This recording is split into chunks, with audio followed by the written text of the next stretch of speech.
Okay everybody, welcome to the stream. We are going to get going in about 4 minutes. We've just been getting everything in line, ready to go. What up Joseph? What up 83 Beats? Jonathan Whitley, Big Hairy Mikey, Burn. Yeah, this is going to be an awesome few hours. Got a couple of videos to show you guys at the beginning.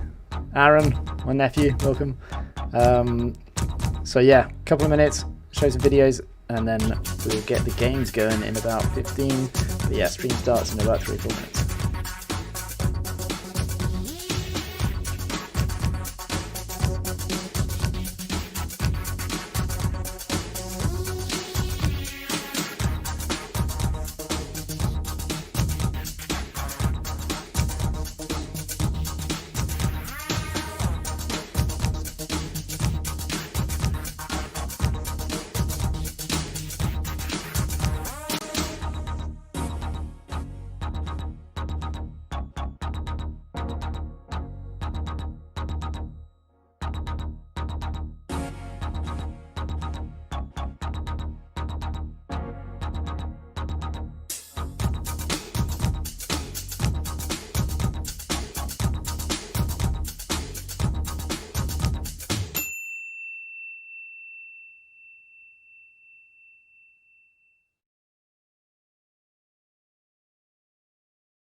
but that's just not going to work. I really doubt they can try and break down this very stellar Mocking defense using that.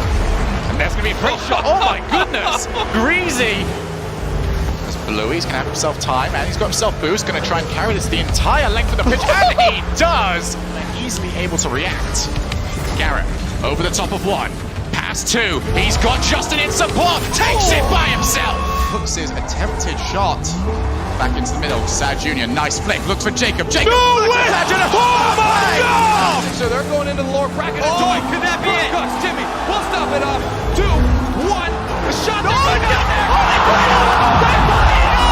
Pass will be up quick. He does up the backboard. A second touch from Coach. Oh my God! But that is shooting the Chiefs. Now Drippe is an option. They're going to try and find him. They managed to him 1-2. There is going to be an open net. There comes Drippe. Carmen wraps it around. Garrett G moves up. The screen plays. Oh, yes! The demolition! It's a 3-goal game! Put this next one in. This is so close for them. They have a control. Oh, Turbo! The whole team doesn't matter. Doesn't himself. He's got steals the mid-range. Well, that's going to slow down some things. But now on the defensive. Still 0 goals. Oh, my goodness! Oh, my Garrett! Often, She'll need to send it away. He makes the touch. Oh, what? No. No way. What? Are you kidding me? Look at this pitch from Cookster. Minute. This was the scoreline in game 3. Wild 9. Unable to take it, but squishy now. With Bailey! He puts it through. He's been going for this stuff all season. Nobody from NRG was taking the bait. Devo up high. That is going to drop down flying, but it will not be there. Devo with an incredible double tap. Are you kidding me, Devo? Out from this I Power team. Defense and I Power. Nothing closely tied at the same time. He's carried it. Renova. They can put it in. Not really sure who's going to go for the clear. Devo looks for the pressure. Up and down. Double tap this hit. I'm going to suit this Mocking squad down to the ground, although a long puts that one straight up. That is the angle of the century! I thought he was going to drop it down for a teammate, but instead he goes for the angle. It's going to be over to KO! It's over now! Score! 4 seconds left! NRG need this immediately. They've got to keep them in their favour. KO tries to clear. It is almost there. It just hits the floor. Final Panda puts it the long way. And it's almost there. Justin keeps it alive. Teleports it there. Bounces it into the corner. NRG still around. Justin is there for the shot. This is Rocket League! Hello everybody and welcome to the Ultimate Black Lives Matter Charity Rocket League Championship.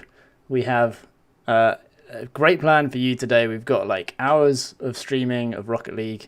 We've got 28 teams all lined up ready to play, all Ultimate players and Rocket League players. So it's my pleasure to introduce Benji Ray and Sarah Sparks. I'll hand over to you guys. You're the commentators for today. Thanks very much, Felix, and good evening, everybody. I'm looking forward to a blockbuster evening, basically, of Rocket League. And for those joining us, you're probably Rocket League fans, but the main question is, what is Rocket League? Some say it's football with cars, but it's actually more a bit like ice hockey strategy. But basically, you've got cars flying around the screen, hitting the ball, obviously aiming for the other opponent's goal. It's going to be, for one word, carnage. So I'm so happy to be joined today by my great commentating colleague, Benji. Good evening, Benji. Evening, everyone. Hope everyone's having a lovely weekend. Very glad to be here. I'm excited. It's weird commentating on something that is A, not Frisbee, and is B, a real sport. Like, I'm not quite sure how to approach this. It's all very strange, but I am very, very excited for what could be I think an interesting evening. We've gathered teams from all over the globe. I say all over the globe. It's mainly Europe and America, but you know there's a bit of a variance in standard of teams as well. So there could be some really good Rocket League. But I'm also hoping there's some really terrible Rocket League, because that will make me feel less bad about how terrible I am. At least that's the hope. Yeah, so Benji and I will also be subbing in a little bit tonight in the pickup team. So you will be able to maybe watch us later on playing terribly on the stream. But I think we'll be starting off with a pretty good game. So the first game even is going to be from our American teams. The first team is Soldier Boy Tell'em, who are the #1 ranked team out of this pool, and they will be playing the College Park Bartenders. So obviously to us, we don't know a huge amount about these teams. We know on the whole what their level is like. And knowing Soldier Boy Tell'em, this is actually from Austin Seoul, AUDL team, and they're all ranked as champs. So I'm expecting a pretty decent team coming out from Austin Seoul. And then, and if they're not, we'll certainly let them know about it. Oh yeah, for sure. think. We will be heckling them really hard. And then the second team that will be on the stream will have a bit of a lower ranked team. We've got two diamond players and a gold player. And just maybe to quickly explain what the ranking level is in Rocket League, you start off in copper, so bronze, go to silver, gold, then platinum, and then we've got champs, and grand champs are the highest levels. So if we've got some grand champs on the stream today, they are going to be the best at this game. I mean, at least that's the theory anyway. Everyone is I'll start that again. Everybody is vulnerable to having that off game. We'll go with vulnerable. That's a lot easier. But it's going to be interesting. There's a lot of potential for some exciting Rocket League coming up. I think, as you mentioned, Soldier Boy Tell'em are a group of players from the Austin Seoul AUDL team. The College Park Bartenders. Some of you may recognise the logo from the University of Maryland, also in the States. I don't know whether we're allowed to swear on the stream, so I won't name the university's team. But yes, that is what we've got coming up. The way the format works, we have 4 pools. There are 2 European pools and 2 American pools. This is done so that we can match everyone on local servers. Theoretically, it means that the connection should be more stable, easier to run, and everything just goes that little bit more smoothly. So there are 2 European pools, 2 American pools, and then they play round robins, and then there's a couple of little crossovers, and then they go into a bracket play with the pre-quarters coming up late this evening, and then quarter semi-finals coming up tomorrow.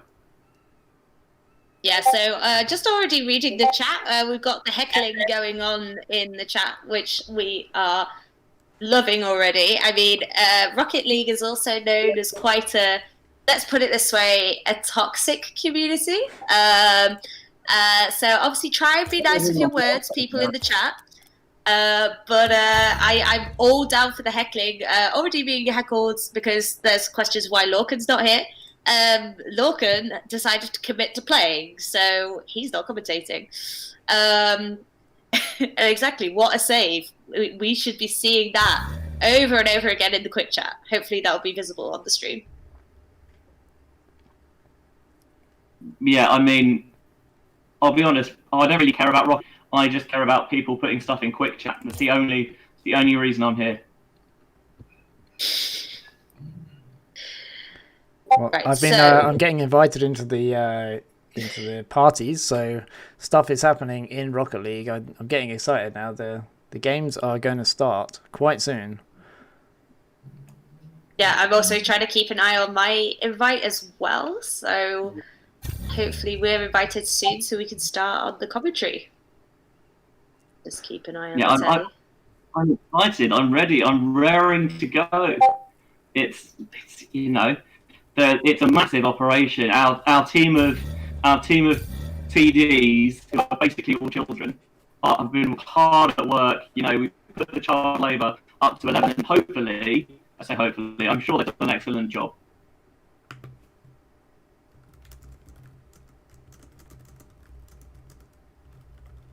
I think we're getting a little bit of we're getting a lot of like sounds going on, so I think we're getting some like Discord notifications from one of you guys. Maybe you can like try and mute those just so we don't have them for hours. Yeah, probably me. Let's try and fix these Yeah, problems as no we go worries. It's through.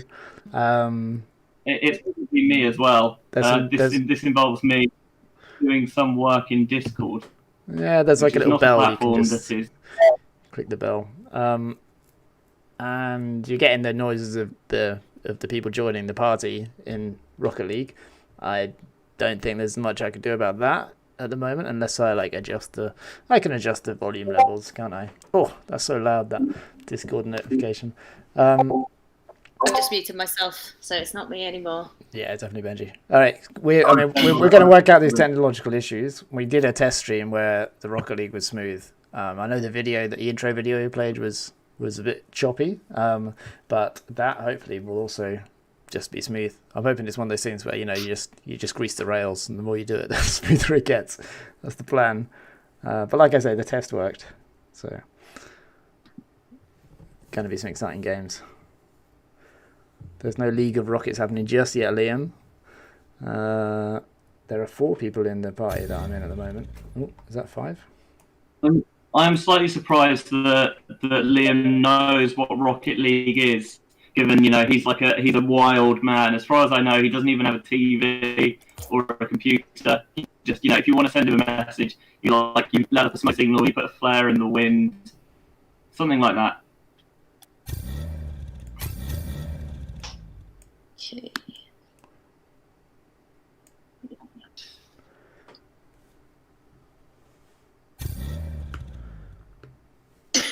So Logan's asking if we're already 15 minutes behind schedule. We have plans for this. We knew that there was going to be a bit of a buffer between the starts, so we're not that far behind schedule. He should be focusing on his Rocket League skills. He should be giving us crap in the chat. So first game was scheduled to start at 10 past. So I think it's a little bit understandable to have a couple of teething problems. Don't worry, we have built in time for everything to get back to normal. Yeah, we've got like a team Every good of TD should build admins. that skill. Yeah, no other TD's doing some fantastic work to get this all together, get the schedule together. Ezra's been working on that and working on the graphics, and then we've got a whole team of like admins who know Rocket League inside out and Discord inside out.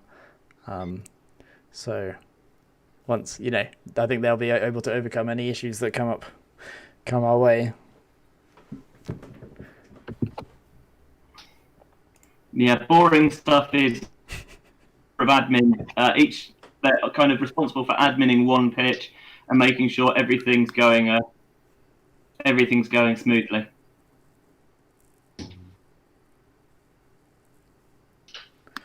There's a lot of talk in the chat. A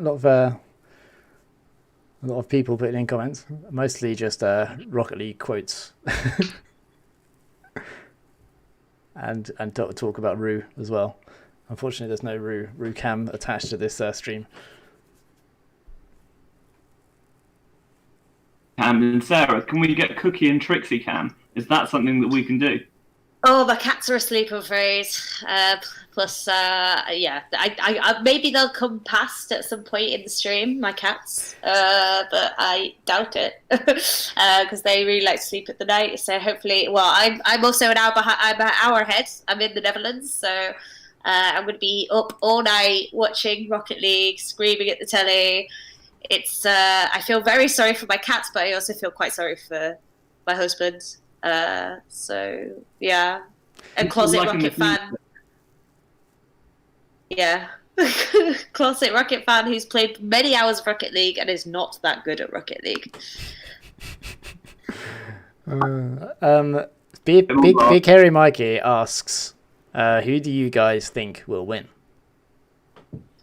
Ooh. I think Spirit's going to be the real winner. Oh, come on. There's no spirit in Rocket League. Yeah, there is absolutely. Like, I totally agree with Felix. There is no spirit in Rocket League. I think, if you want my honest opinion, we have a few really good teams. So, like I said, the Austin Soul team is really strong. There's also a Convert Crit team, which has been renamed as the Get Wrecked Rocket League team. And I know that they have some very strong players on that team. Oh, I think we've got the game starting. I think the game is starting. I'm going to switch over. I'm not in the party, so that might be a problem.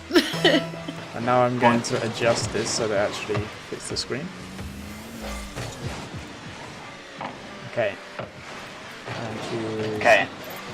All right, here we go. Game on. Now, Benji or Sarah, are you either of you in the game? No, we've been told to commentate from the stream, but luckily the stream is relatively crisp, so we might be a few seconds late. So our apologies in advance. 10 seconds behind. There's no way. I mean, let's just rock it, see what happens. We'll figure out the technical difficulties, and then we'll be in the next game. So, unfortunately, I also don't know which team is in which colour, so this is going to be interesting. A bit of a sloppy start. And trickle into that goal. The best commentary is basically not commentary anyway. It's just people having a chat while some sport happens in the background. So I think we can kind of do that pretty well. I mean, it's all about the atmosphere, right? Oh, we've also got some typing quick chat, which for Switch players is actually quite difficult. So we've got some PC players, I think, here.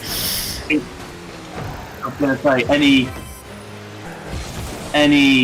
any sort of chat that isn't on PC is unbelievable unless you're just using the prompt. It's unbelievable. Oh, once again, Willie's tour bus scoring for the blue team. What do you think's actually inside that bus? I'm not going to answer that question, Benji. That's totally inappropriate. Nice things. You don't know that. Anyway, moving swiftly on, we have the blue the orange team look a little bit jumbled in front of the goal, trying desperately to defend, but this blue team looks like they have a little bit more synergy. Having said that, the orange team hoofing it down the other side of the pitch. Just trying to find the connections in this early game. We also don't know much about the teams in the sense of we don't know if they play with each other frequently. But I would definitely presume at the higher level, Austin Soul will be at that level. I mean, this is the thing, you know. A lot of these players, you know, they might not necessarily play competitively that much together. So it's interesting, you know, how teams can kind of mesh and find that, as you say, find the chemistry, find everything coming together. So from watching the stream 10 seconds behind, I can see that actually quite a lot of these players are very comfortable in the air. One of the really difficult parts of Rocket League when you are going up the leagues is really getting those aerial shots and using the walls to your full advantage. As we see it going up the sides, but well covered there by the orange team. Big array of levels, I think. We're just going to say that we're playing standard settings, which is triple. So 3v3. Games are 5 minutes long. There's a stoppage after every goal. Because this is all very American, there's no such thing as draws here. If it's tied, you go into sudden death overtime. First person puts the ball in the net. I'm going to try and share my screen through Discord to you guys, which would mean that there's zero lag, but that might make the stream go jerky. So I'm looking at the screen, it's looking like it's a bit jerky. But can you see my screen in Discord? I'm just opening it now. going to turn off the YouTube stream so I don't completely overload my internet tonight.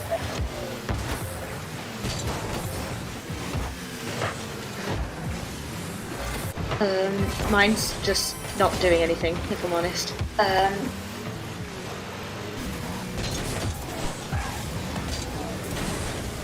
So in Discord, if you go to my name and then it should be like. Yeah, it's not having. It's not... Is it just frozen? Yep. Okay. Right. That one doesn't work. I can't get it to boot. Okay. Okay. If I turn that off, the stream should get back to being nice and smooth though.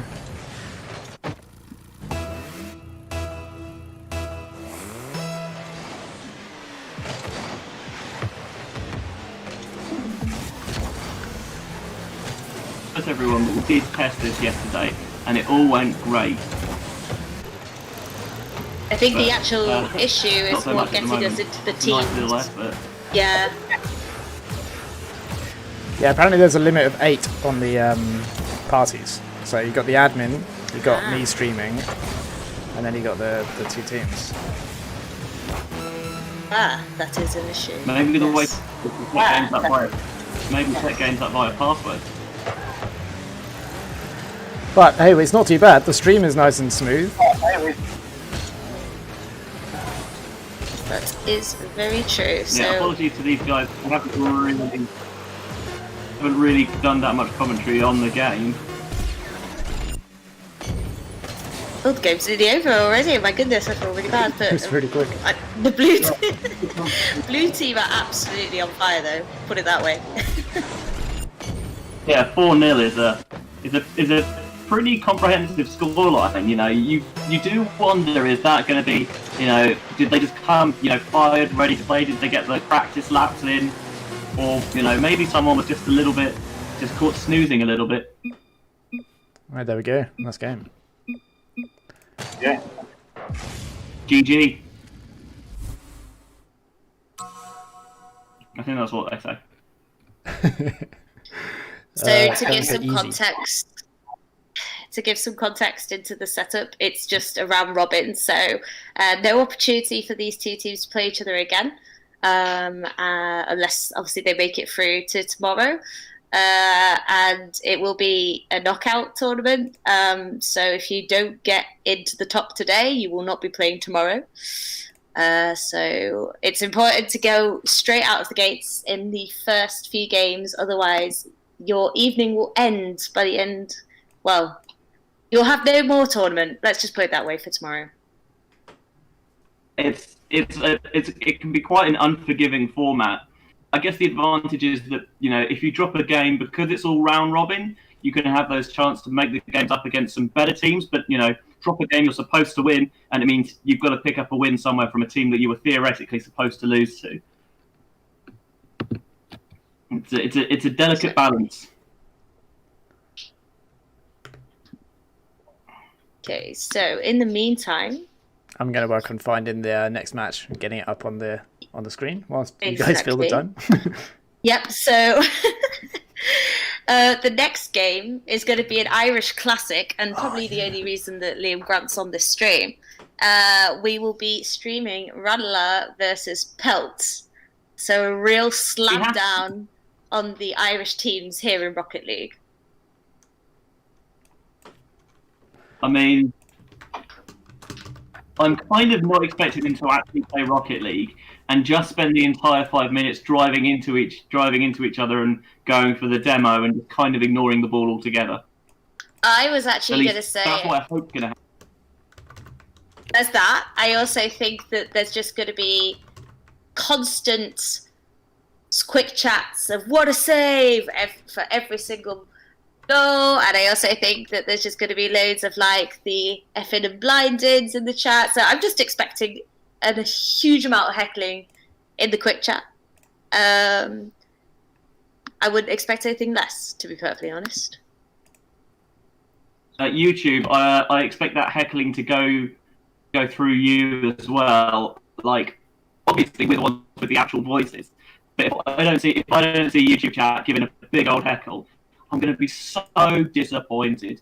Even if you've got no idea who these players and teams are, So when has that ever stopped anyone heckling before? If anything, that's even more of an incentive to heckle harder, because you know there's never possibly going to be any repercussions. I love the comment in the chat of the Irish teams go all the way to YouTube just to end up playing each other. Classic. It's very accurate. Yeah, the TDs were literally the schedule to put all the Irish teams together in one pool because we knew how much they absolutely love that. Also, Dawkins not even really Irish anyway, so doesn't even. Shots fired. So to put into context, I'm gonna get so much heat for that. Yeah, you are. So what do we know about Pelt and Redelar? So Redelar are seeded higher. They have 1 Grand Champ, a Diamond, and a Gold. So put it this way, if the Grand Champ is not playing at their best, hopefully we can absolutely heckle them. And then Pelt, they're all Platinum. And I learned a new term today, which is called Grand Platinum. And that was for when you're in Platinum, but you insist that you should be a Grand Champion, but your teammates just suck. So that makes you a Grand Platinum. I don't know if anyone else has said that before. I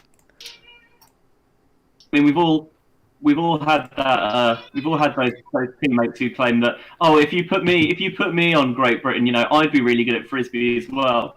You know, it's just that I've got to drag up all these scrubs. No. We know the truth. We know the truth here.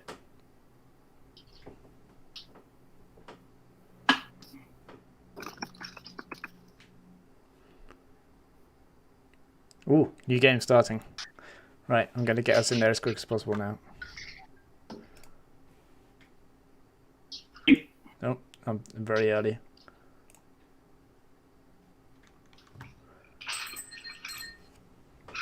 So we have an advantage here that this time we're actually going to know who's which one's Pelt and which one's Redelar. You say that. Oh, I said that, but then all their team names were different, so that's nice and confusing. I can add them on the scoreboard once we know. I need to turn the sound up. Hang on. I just saw Lorkini and assumed. Oh, there we go, Lorkini. Then Pelter in blue, right, and Redelar are in orange. Straight away, a big shot, a goal, but not quite working off the kickoff. Do you say shot for goal? Who are you? Steph Rapazzo? Get out of here. So, Redelar going for goal, but a save by Luke and Murray. His head is going to be inflating, ladies and gentlemen. I'll be honest. Inflating. I don't know who gave him the authority to wear that captain's hat, but I kind of like it. Also, Redelar going for the synchronised yellow steps, and those are very, very fetching. I think it's always good to coordinate with your teammates, especially when you're going to be on a stream, and especially when you're basically playing for the Pride of Ireland. A lovely little twist in the air there from Redelar, but doesn't find goal. He's just using the walls to bounce off, get some momentum. Heading into Redelar's danger zone, but that one is cleared. Oh, shot on target from Pelt. Quite attritional Rocket League at the moment. Yeah, at the moment it's I want to see really cool stuff. Haven't had as much heckling in the chat either. I'm a bit disappointed right now. If they could hear me, which they can't, I would have expected more by now. Yeah, I mean, it's almost like they're actually trying to and not focus on the heckling. Oh, hello there. Someone done screwed up. That should have been saved. It's a decent effort. But when you've got a keeper right, oh, what a whip! Yeah, so Redelar up 1-0 on Pelt. Will Lorcan ever live this down? I'm not sure. Luckily, they've got more than enough time. Still in the first half. 3 minutes to go. Oh, a whiff and a miss there from Redelar. Thought he was going to make it 2-0. Not quite sure how that didn't go in. It looked alright, but then maybe that's because the moment I'm watching things in about potato quality, so it might have been miles away. I can't really tell. Potato quality 10 seconds late, so it's a good start for us. Radler showing off some tips and tricks in the air. I can't speak. I've had one beer. It's already going wrong. But interesting that Felt have gone for the Irish flag, but Ranelagh have not. It's almost like Ranelagh are secretly not even Irish. Oh, we've got some showing off here. Oh, nearly guided into goal, but actually really good save by Lorcan. Done well there. They've done very well there. Nice double tap. They had it well controlled, but ooh, that was some solid contested goaling. Oh, cheeky shot there from Pelton in the replay. Oh, the one-man work. So into the back of the goal. Oh, the deflect.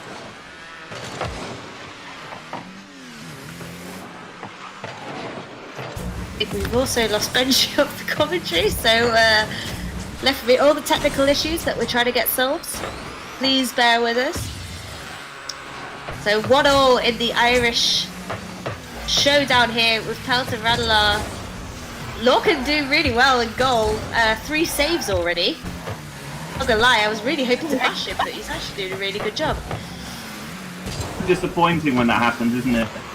Oh, you returned. I thought we'd lost you forever.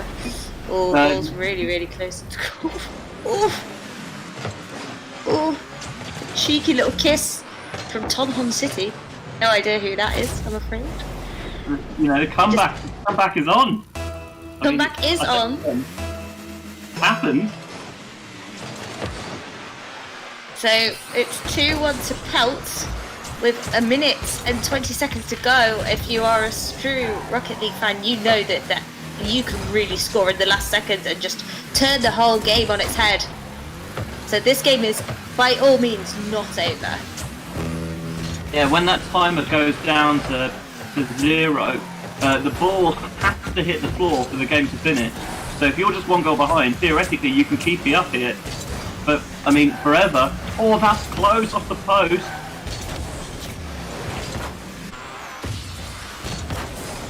Yeah, close off the post of just missing the opportunity there, Radler. Working around the corner now is Pelt, but double commit there in the corner. Pelt not afraid to get in the air to make those blocks. You will find in the lower levels that people will not be as prepared to go aerial. But I think Pelt are just going into complete defence mode. Quite a wise decision. When you're up 2-1 against your greatest nemesis. I mean, parking the bus is a legitimate strategy. It's just a bit more literal in Rocket League than it is in other sports. So 5 seconds to go. It's not looking promising for Adela. They've got to keep that off the floor. Oh, it's high. Floating in the air.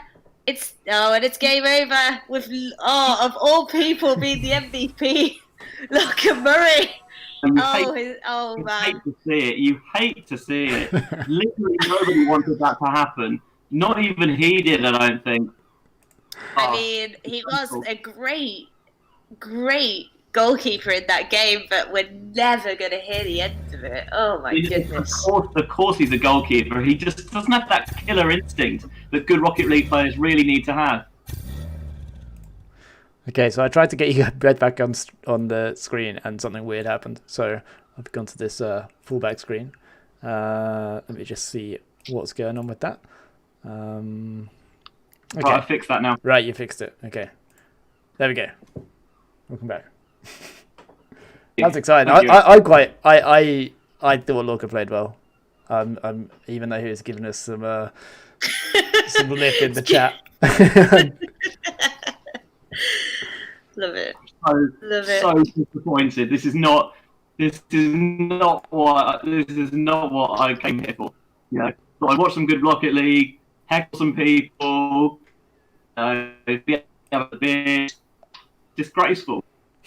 Disgraceful. So I think I'm going to have to abandon the idea of having next match, simply because when I tried to edit it during the game, then it starts lagging out, and nobody wants to see a lagged out Rocket League game. So I think the important thing is we get a nice smooth stream. I think there's also a possibility that the admin maybe could drop out and one of you guys go in. I think we're looking at that possibility. Yeah, for sure. One of the questions in the chat was, is there any way to watch unstreamed matches? Some of the people are using their own Twitch accounts to stream their own games, so not all of the games will be available. But if we have time, we'll throw some of their Twitches into the chat, so you can watch other people play as well.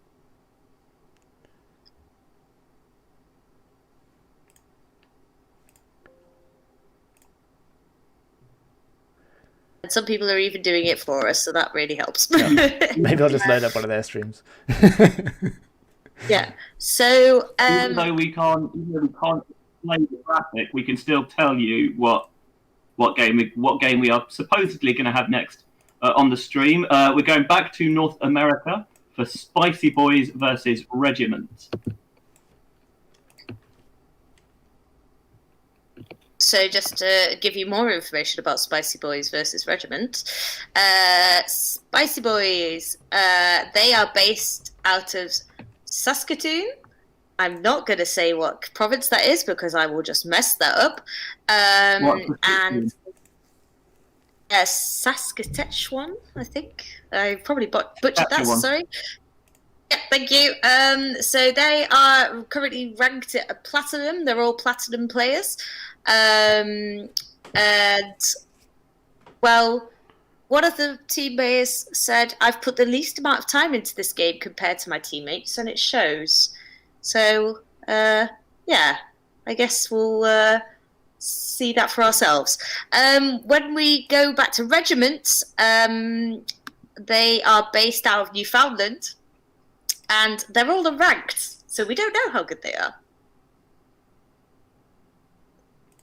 And one time, one of the guys rode a moose. There you go, fun facts.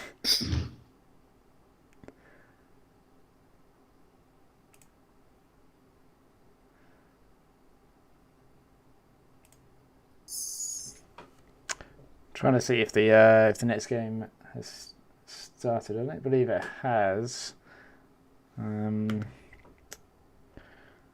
So, oh, okay. The next game maybe has started.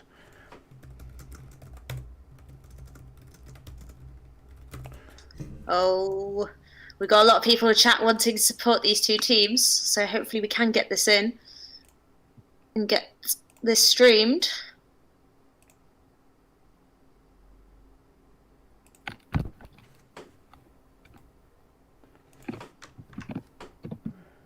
Play local. Yeah, it's not working with join private match.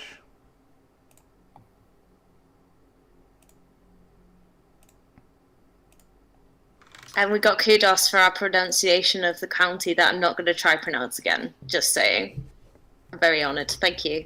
Thank you, Brian1618. We try our best. It's very hard as British people. So one of the very few things I know about Saskatchewan is that they are the home of the Rough Riders, that's just CFL from there. At one point, despite the fact the CFL had like 8 or 10 teams, there were 2 teams called the Rough Riders. So I kind of think they maybe should have had a bit more imagination with that. In fairness, one of them had a space in the middle and the other didn't. So there were the Rough Riders and the Rough Riders. But still, come on, Canada, pull your finger out.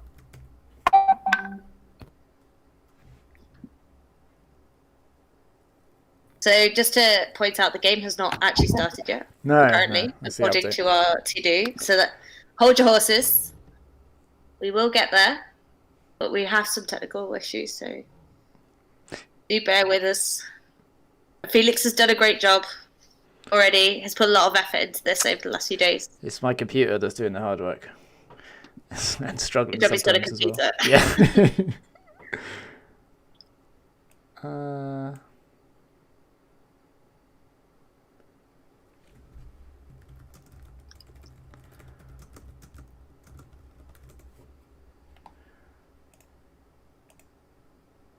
Oh, okay, hang on. All right. Okay, we're making progress. We're making progress. Ah, here we go.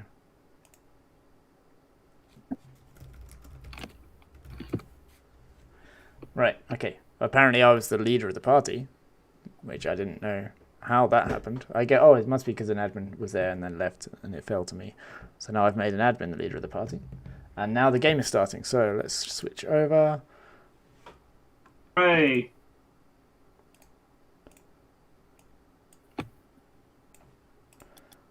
Alright, yeah, not too bad. I think that's a technical hitch rather than a technical issue. Oh, we got the pelt randoler. It's definitely not pelt randoler. Right, who's in which team? That's what we've got to work out first. So I know that the Cold Eagle.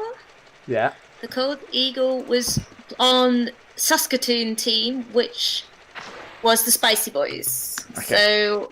Right, I got it. We're getting there.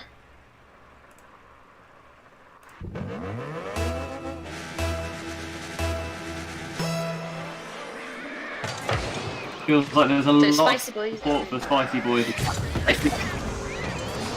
Yeah, they are certainly the crowd favourite here. If Spicy Boys were in blue also, that would have been a little bit weird. I think orange is thematically a bit colourful.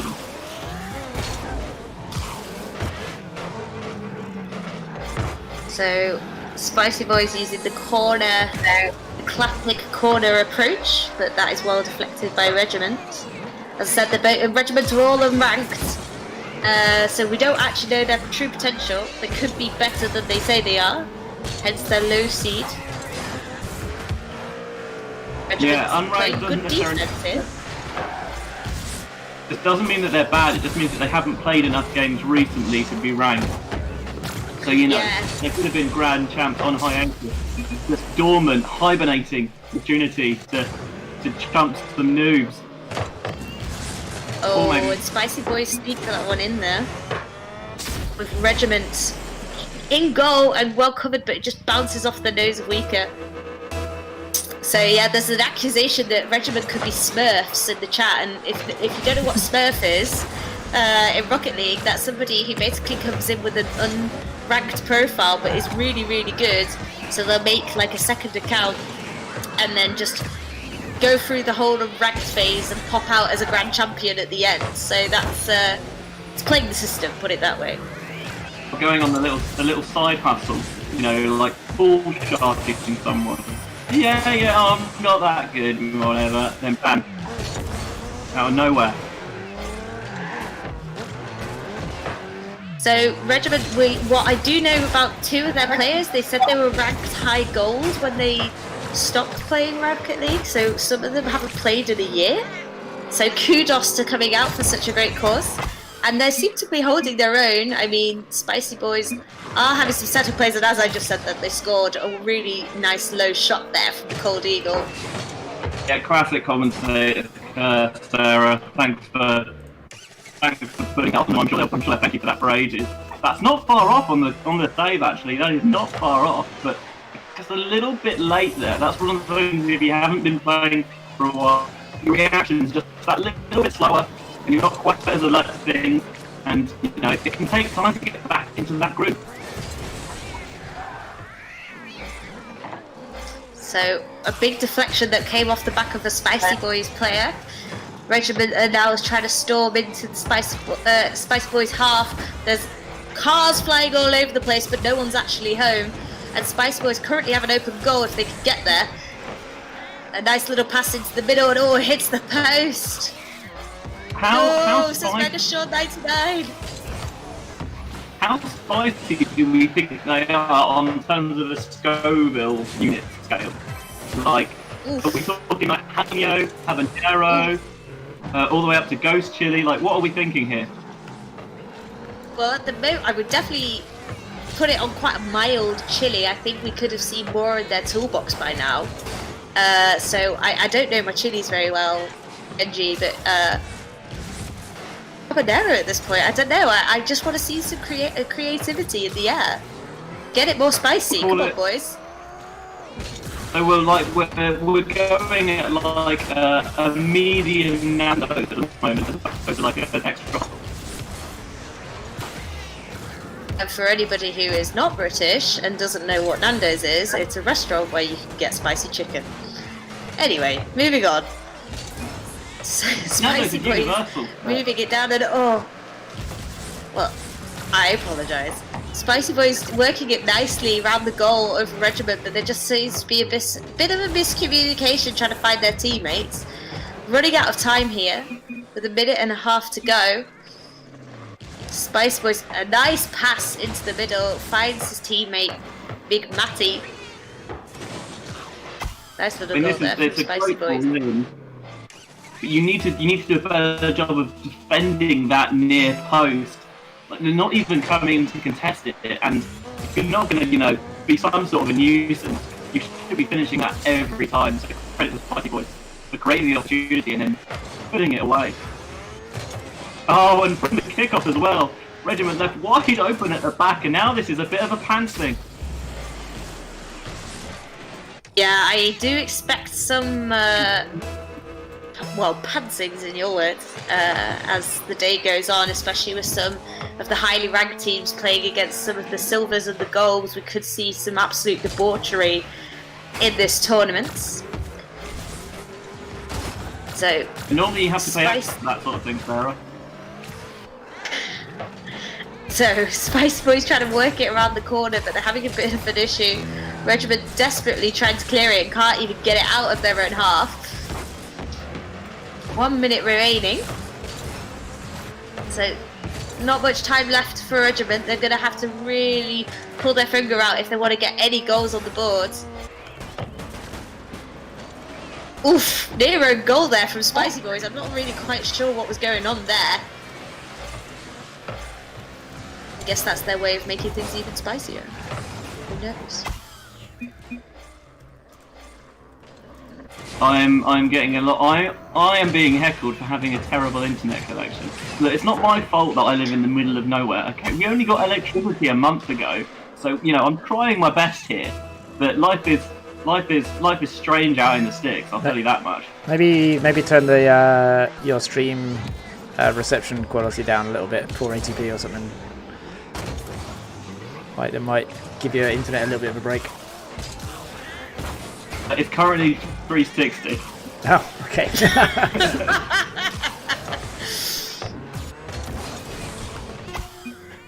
Benji's on dial-up, let's just put it that way. I mean, thankfully no one ever calls the home phone anymore, otherwise I would really be screwed. So, to go back to the Rocket League action, I mean, Spicy Boys are absolutely destroying Regiment at this point. Just looking way more comfortable, they know where each other are, it just seems like they've got this, well, they've definitely got this one in the bag, and I think they look like a strong contender moving forward in this tournament. They got a lot of fans as well, I noticed. I mean, kudos. I mean, I struggled to even know who played Rocket League in the Frisbee community, and now these guys have got a fan base. It's pretty good going. They are turning out in chat in full force. I mean, it has to be.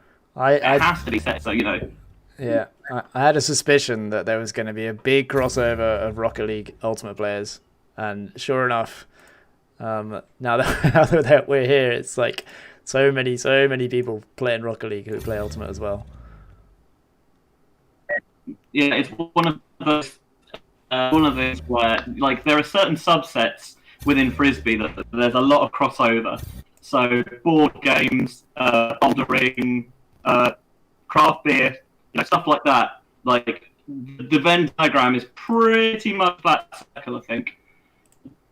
Maybe it turns out that we can add Rocket League into that very, very narrow Venn diagram as well. I mean, Benji, also to pretty answer much... Rich in the...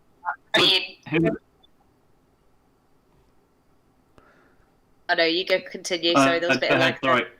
You go. I was going to say, who are the favourites? Anyone except Fire. That's my favourites are. I think Austin Soul, right? They look real good on paper, and they were strong in the game earlier. They were solid. Good. Just rolling off ours there. So.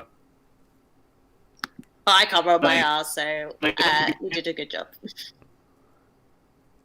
Here's the thing, like, I've got, honestly, like, our TDs have done some seeding, whatever, but I think we're kind of hoping that one of these teams comes out of nowhere and just completely shocks everyone, because that would be a great story. But I don't expect it to happen. So, moving on to the next game, we have Lincoln versus Reverse Gear, which is quite a mouthful if you say it like that. So, to give you a bit more information, Lincoln are repping the University of Lincoln Ultimate in the UK. We have our one and only bronze player in this group, and his mantra is, he is living by fake it until you make it. And I think that's a really strong mantra when you are a bronze player going into a Rocket League tournament. What if he's doing the opposite? He's actually making it until he makes it, and he's just smurfing everyone. Struggling to hear what you're saying. It's all right. It wasn't good anyway. Okay. Maybe I'm just making excuses while I'm not laughing. Oh, game on. And also just to quickly highlight the other team repping Brighton Ultimate, so the hometown, and awesome. They are gold and 2 silver. So this game could be quite interesting, quite level with Lincoln against Reverse Gear. No, Rich, JR are not going to promote. You just need to drop that one, okay? I see your chat. So, the game has started. Luckily, Felix was on the ball, and we now know that Lincoln are in blue and Reverse Gear are in orange. That was a guess.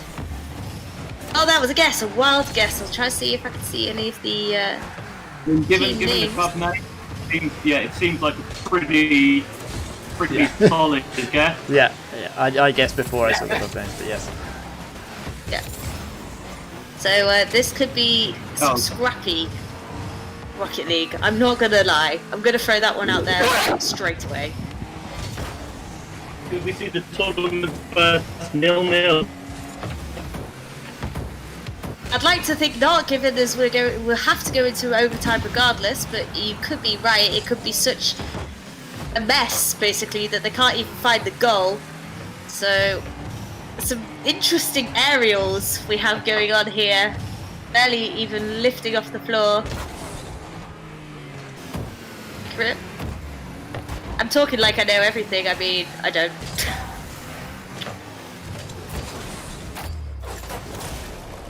So, I just like the pretty. Well, Benji, we're definitely not going to have a 0-0 game because it is 1-0 to Lincoln. The goalkeeper there for Reverse Gear completely overcommitting, and his teammates nowhere to be seen. So Lincoln take the advantage in the first minute of the game.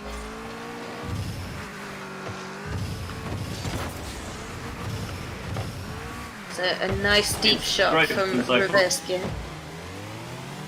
What did you say there, Benji? Not going great for Reverse Gear so far, is it? I mean, maybe they are in Reverse Gear. Maybe that's just their issue. They can't even find the accelerator. To be honest, if they did the whole thing, they did the whole game backwards, even if they lost, they'd get a lot of respect from me. I mean, I give them mega credit if they did the whole game backwards. I could not drive backwards in this game. So, a lot of... You're missing out. So, near open goal opportunity there for Lincoln. Reverse Gear even, but it's just a whiff and a miss, if I'd like to put it that way. A lot of the crossbar being seen here, but serial time there for Lincoln finally finishes it off. This one's a bit harder to watch than the last two games. It's really poor defending from Reverse Gear. You cannot expect to have the ball in the face of your goal for that amount of time and not concede. Like, I get that you want to get a good contact on it, but at some point you've just got to say, let's get it, even if it's, mildly clear into the corner. We've just got to get out of this territory. So a nice little wall shot there from Lincoln, but well defended from reverse gear. Just a lot of overcommitting from reverse gear, which is causing a lot of issues. A nice save there, using the post to block it away. It's a lot of demolitions at this point. And it's a one-on-one situation, but luckily there's 3 of them pretty much using a wall along the end zone line, and Lincoln just looking command here in serial time, just getting his 2nd goal on the board. I mean, it's a great counter-attack, but reverse, you've got to have someone to take it back. You know, round the middle space, not really doing anything useful. You know, you've got to, if you're not seeing an opportunity, get back and make sure that you're not overly exposed there.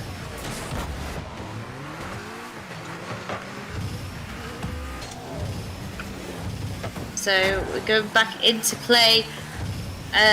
Epic save there from reverse gear. An epic save being when it's about to go in over the goal. Very close.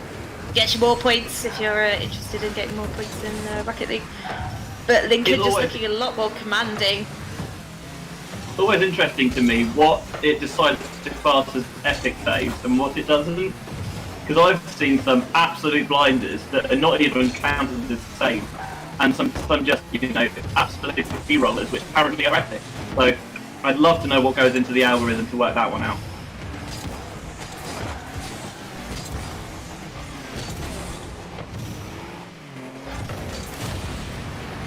The haven't had a goal for a little while from Lincoln. Once again, going for the demos. Seems to be their tactic here. But looking comfortable going into the last minute of the game. Just getting reverse gear off guard, and once again serial time, just completely owning this game. Hat trick for them. Big support coming through the chat for Lincoln. I hear the MVP chant in my head right now. It's not the cleanest finish from serial time. Initially, they get on the post, but doing the right thing there and following it out to get it down. Couldn't have said it better myself. I mean, Benji's internet could potentially be in reverse gear. Who knows? So 30 seconds remaining in this game, which started out quite sluggish, but Lincoln dominating. A lot of whiffs here. Everyone's missing back and forth.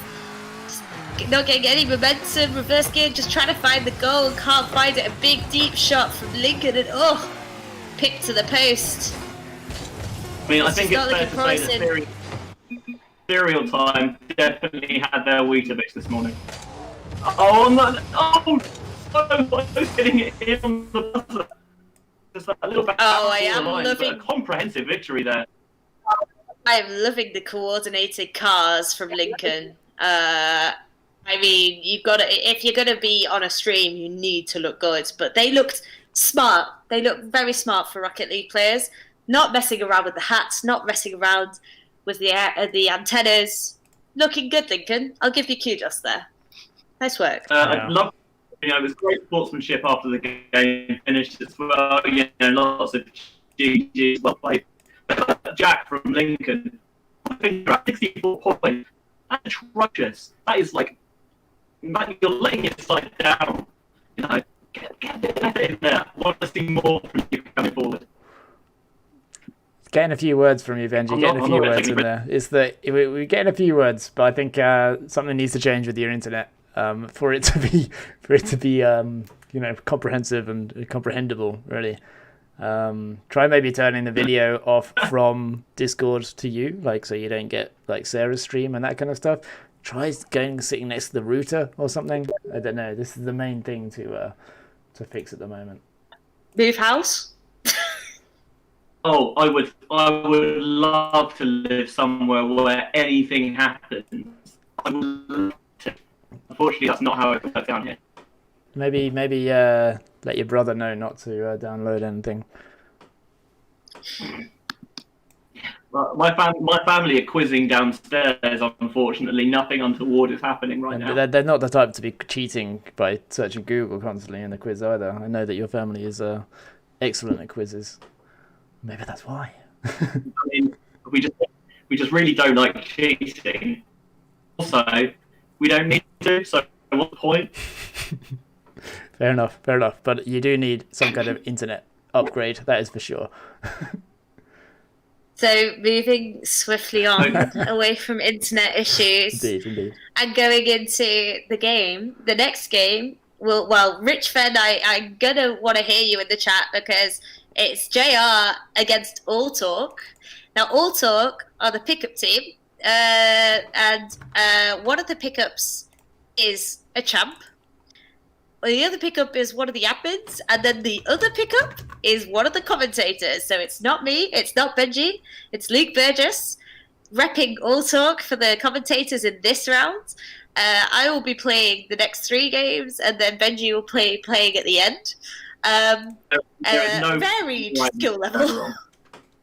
There is no possible way this can go wrong. I mean, this is going to be a treat for us all. I mean, I can't wait to heckle all of them, but I'm really wondering what the champ is going to be doing for All Talk. Maybe the champ is just going to take over and just completely crush JR with his own bare hands. We don't know. It's going to be interesting to see what kind of carnage comes out of this game. Okay, there's been some suggestions from the chat that Benji, you try turning off your camera, and I'll reconfigure the. I will, but you will have to redo the graphics. Yeah. Because otherwise Sarah's going to be two things, and it'll be weird. Okay, I'm gonna go to the fallback screen. If you turn it off now, and then I'll try and reconfigure. I need to do this. So whilst I did just put the schedule in the chat. I'm not sure if it's actually openly visible to people in the chat, but I tried. Just looking at some of the scores in other games. Actually, a few close scores. We've had a few 2-1s. Everything Burns beating Spicy Boys in their first game, who we've already seen on the stream. Some of the games a bit more one-sided. We've had a lot of 8-0s, 8-1s even. Dark Side, one of the top teams in the American divisions, absolutely destroying Flying Hellfish. Hurt, as they are written now, making good work of the Ringsend Bottlers. So these teams pretty strong at the start of the tournament. But I hope you can see the schedule, because then you'll see it getting updated live. So we will have 2 more games in this block of streaming. Then there probably won't be a break because we're running behind. And then the commentating will be switched, so I'll be playing and Luke will be taking my spot. But I'm looking forward to seeing Luke trying to rep for the commentators in this next game. There's a chance for JR for promotion in the chat. You can't even get promoted. It doesn't work like that. Who are these chumps? Okay, I've got another screen. There we go. Benji has magically disappeared. Hey. But is Benji's voice any better? That's the question. What do you think about this upcoming game, Benji? My money's on the blue team. And for my benefit, do you guess that that's going to be JR? Because that's what I did. We'll go with yes. Okay, that's good. That's 2 of us that have guessed. That makes it more likely to be true. Right? That's the way things work. Oh, game starting. Here we go. Here we go, lads. And that's Transition it. across. Whatever the gender neutral equivalent is. People. Let's go. So we do know that Fractal is Luke, so JR are in orange. Oh no. Don't leave the match. That would be silly. Yeah, no, I almost did. Okay, I need to switch over these teams then. I mean, I did say blue was going to win, and I'm going to stick by that. Oh, Ralph Wiggum is on the is in the game for All Talk. It's also 2-on-3 at the moment. Is it 2v3? Oh dear. Well, this Grand Champ's really got their work cut out for them then. I don't know. I've seen the way JR are defending. I think this could be a walkover. I told you blue was going to win. I told you. I mean, Luke coming out of the gates. Nice little work there from Luke, flying into the left corner. I mean, So hopefully Luke can... What are JR doing? Trying to play keepy-uppies just in front of their own goal. I mean, what did they really think was going to happen? That is some double save from TD Adams. Those are so good. Oh, well, TD Adams coming in to save the game and being the third player on All Talk. So All Talk actually looking pretty decent so far. A beautiful car, by the way, JR. Loving the pink. Looking like they don't feel very comfortable going up that wall for the aerial, though. It's Moon Tower, presumably the grand champion for All Talk, trying from a long distance shot. It doesn't quite get it in. Moon Tower, also a great name. Just empirically a great name. Oh, what a save! TD Adams absolutely going for it here. Being the MVP so far of this game. In goal. Somebody get that car a beer. JR looking at just a little bit messy. They just don't really know what's going on. There's quite a few double commits and big shot there from TD Adams and it hits the post. I mean, the JR team looking a bit messy. Never heard that one before. True words were never spoken, Benji. A really nice shot from the wall there, but going a little bit wide for All Talk. Oh, look at the skill, the aerial dribble. I mean, I'm feeling quite intimidated that I will have to soon play with these two guys. I mean, but hopefully I can hold my own. You're actually half decent at What was Rocket. that? You're half decent at Rocket League. Think how I feel. You got promoted earlier today, didn't you, Sarah? Did get promoted earlier today. And that's not To platinum. Yeah, exactly. To platinum. That's not bad. Nothing to scoff at. Not bad. Well, Moon Tower finding the ball right in front of the goal. All Talk are just looking really good. So the booby team, so to say, might actually be relatively decent in this tournament. It was a lovely assist off the backboard. Credit to JR, very well spirited, nice shot, whatever. But I want to see more fire. I want to see them get more aggressive with some heckling here, because being nice just isn't working for them right now. There's a question from Chris in the chat. Which player from All Talk is the champ?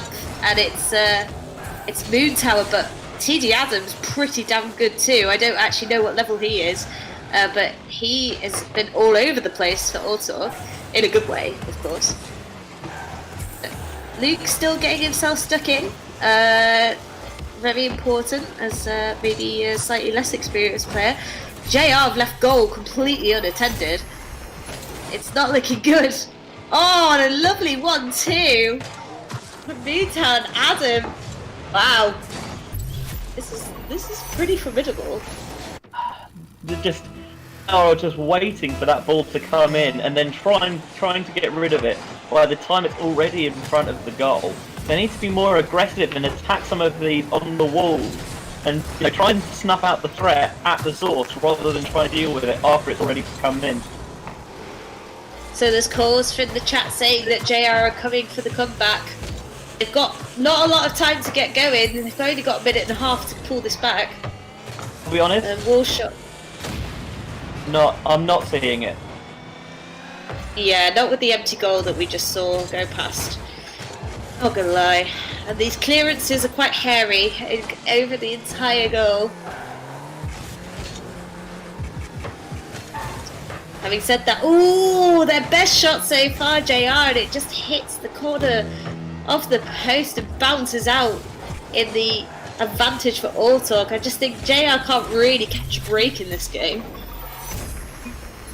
I mean, if your best shot isn't even really on target, what do you expect to happen? Well, the heckling is going strong in this quick chat with JR. What a save. I mean, couldn't get much closer if he tried and just sniffed past it.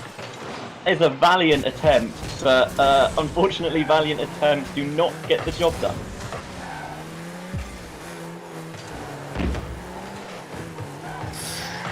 It's 45 seconds left of this game and it's 4-0 to All Talk. Pulling off the first upset, and I say upset in inverted commas that you can't see. Just completely dominating JR at this point, although that is a really nice ball going in, and it's the first shot for Ralph Wiggum. Congratulations, Ralph Wiggum. You should be proud of yourself. In the words of the great man himself, though, I'm pretty sure JR is still in danger.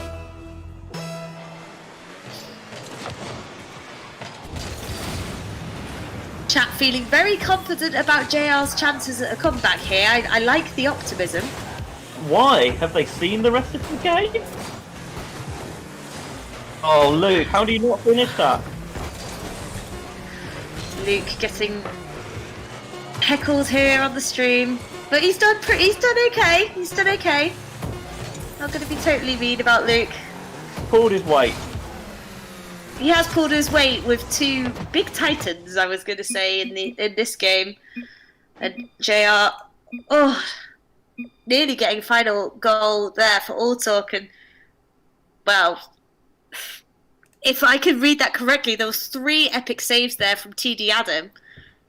So when you've got defense like that, what else are you going to do?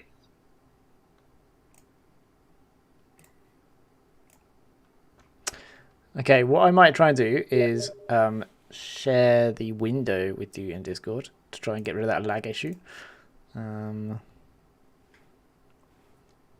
just my update from the technical point of view. But what might happen is then the stream gets laggy, in which case I will stop doing that.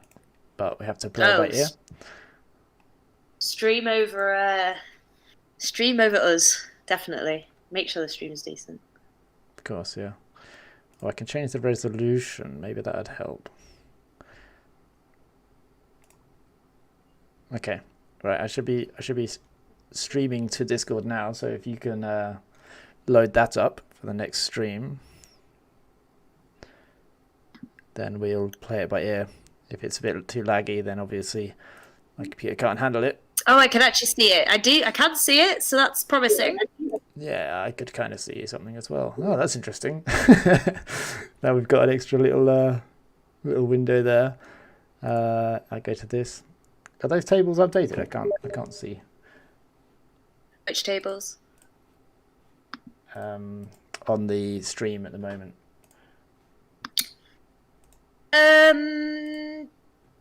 I believe so, but it's very small, so I can't see. Yeah, okay. That's the problem I've got as well. What you say, Benji? We'll say yes. So my computer is essentially a brick. We'll say yes.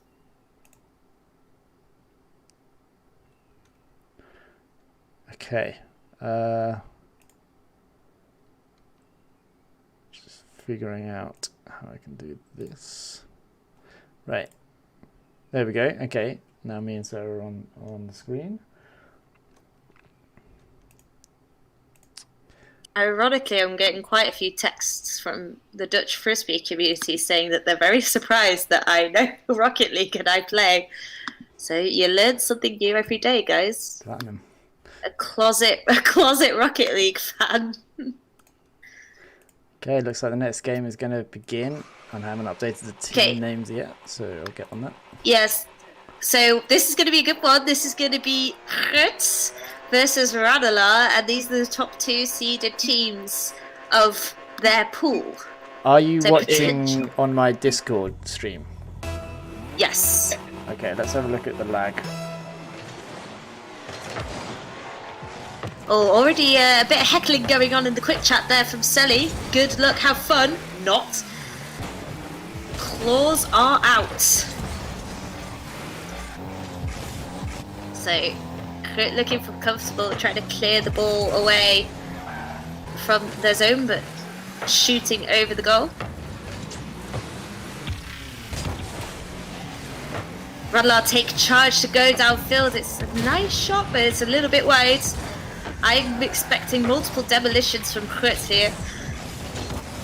And we said that Ranelagh were the second seeded team in the pool. Obviously, they did drop that Irish derby to Felt earlier, so we know that they're not infallible. That is true. Good comment, Benji. I completely forgot about that. I mean, I've watched now Rocket League for the last hour, and I just don't know where I am anymore, to be perfectly honest. So, oh, Radlar just blocking each other in front of their own goal. They just allow Krutz to score. A bit messy defending there from Radlar. And that's classic Ireland, really, isn't it? Don't worry about what's going on and just have a good old stock wrestle instead. I mean, Radlar pulling off the classic Rule 1 in Rocket League. If you hit each other bumper to bumper in Rocket League, you have to accelerate into that until there's a goal scored or something else happens or someone brings you out of it. So at least they committed to Rule 1. Come back down. You don't want to be a sticker. Just got to keep going for it. So, out wide for Radlar. Bit of a dribble over the head. Going for some cool moves, but Krutz managed to clear that quite successfully.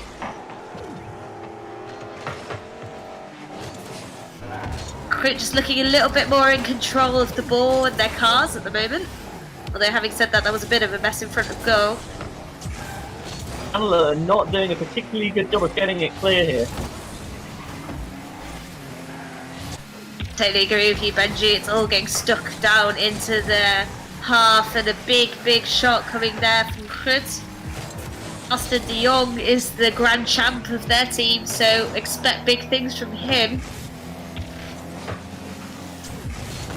But at this point, Radlar just holding on with a bit of a prayer, doing everything to stop Krutz in their path, but Krutz seem well covered.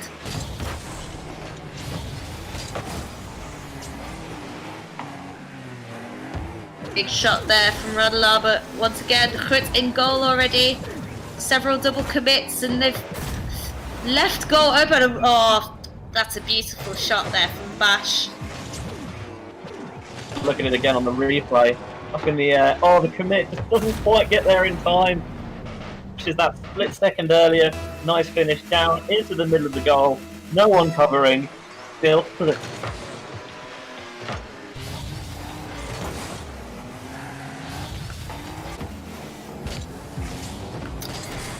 To go back to the game, Krutz just commanding Radlar's half, just completely smothering them, if I'm going to be perfectly honest. But there's an open goal from Krutz. Nice work there from Danny Phantom. Not sure which Krutz play that is. I'm just going to call them Danton from now on. Yeah, that way. That's a good shout. A shot there from Krutz. Just completely, they're very much in synchro. It will always be a good rotation with somebody staying back, somebody going forward, and somebody covering the mid. Radlar are not giving up. Starting to get a bit more action in Krutz's half. Big aerial shot. Great save there from Bash. Wouldn't expect anything else from the Grand Champion. If you're gonna beat a team like Krutz, you're gonna have to finish those chances though. Because you're not gonna get that many of them. If you want to beat a team like Krutz, it would help if you had a Grand Champion on your team, I'm just saying. So, last minutes of the game. Radar looking for anything to get them moving, and that's a heroic shot, but well covered. Hey, Radler, that was actually a really, really good save. Yeah, Ranelagh rightly gassing themselves up in the chat. Did well, did very well on that occasion. It was a good shot from Danton, but well played. So, Radler, I've only got 30 seconds to go and it's not looking good if I'm going to be honest. It's just super aggressive in their shots and just so accurate.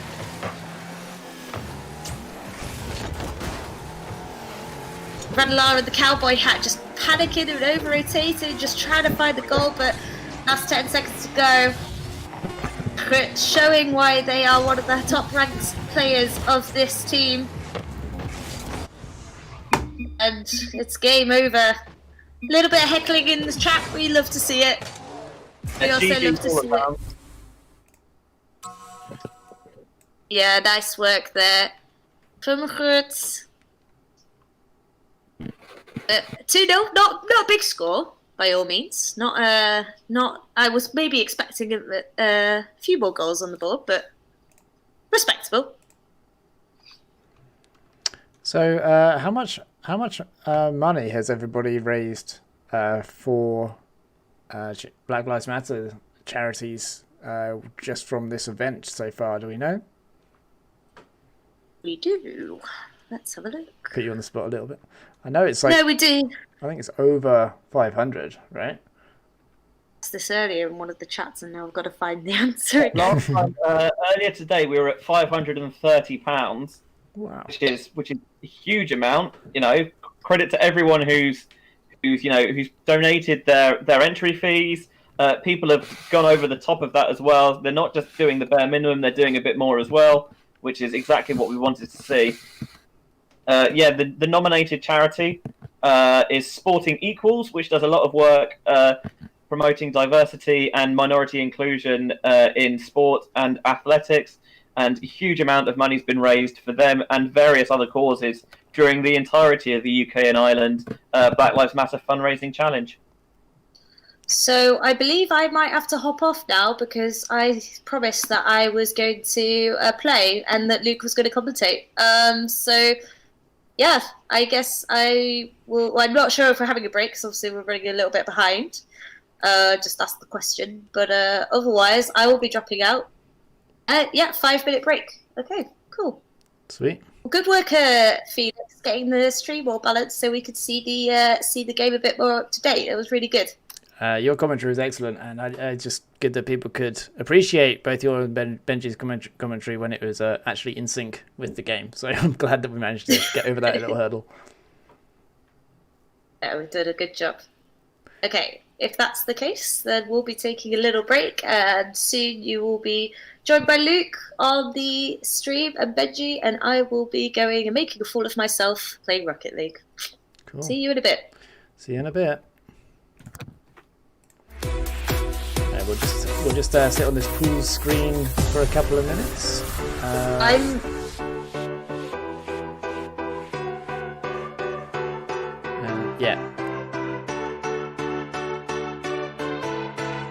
We'll just sit on the pool screen for a few minutes and then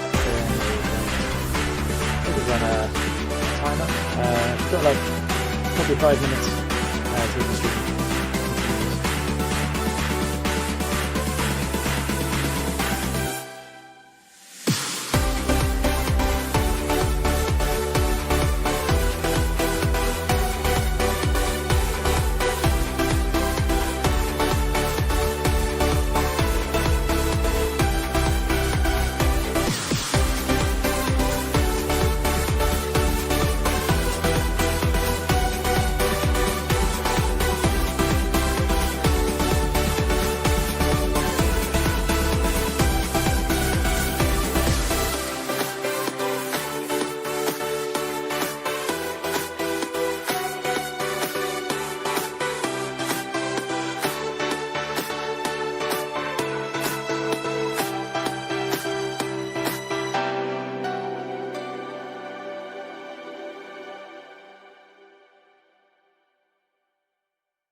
Okay, we are back, and we have Luke Burgess, and a little appearance from Rue here as well.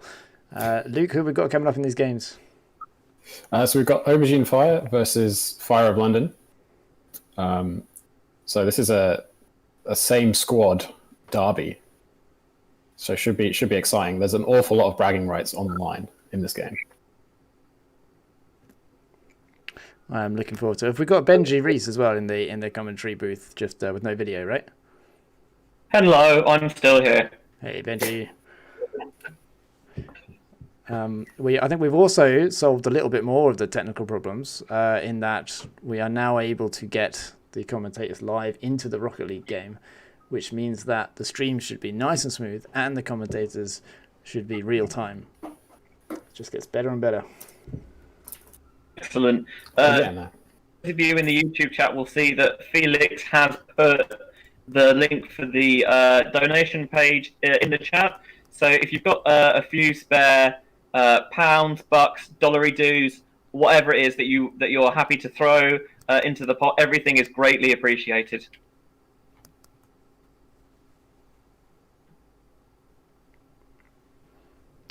Luke, what would you say to some sort of donation challenge? Well, I've been thinking about this. I don't think we should start it till tomorrow because we need to get the rules formalized properly and have people get on board. But I think we should do something like if somebody hits a ceiling shot or a flip reset or a backboard double tap, air dribble kind of thing. That should be like at least £1 for every single goal like that, and maybe a couple of the more exciting flicks can go in there as well. If we see some like mustard flicks or windy flicks. I'll tell you what I'll do, because I'm the banter commentator. I will donate money for every own goal. that's a good one. What I'm going to do. That is solid. Yeah. So we'll have a think. Well, I'm not in the game, so I'm going to struggle. You can join it. Oh, here we go. It's a good game. It's a good game. The game's not happening already, is it? It is. Are you not? I'm joining it now. I don't have the details to join it. Yes, you do. Right, I'm in. They're your details. Right, here we go. We're in the game. It's 0-0. Oh my word! Off the inside of the post. So close.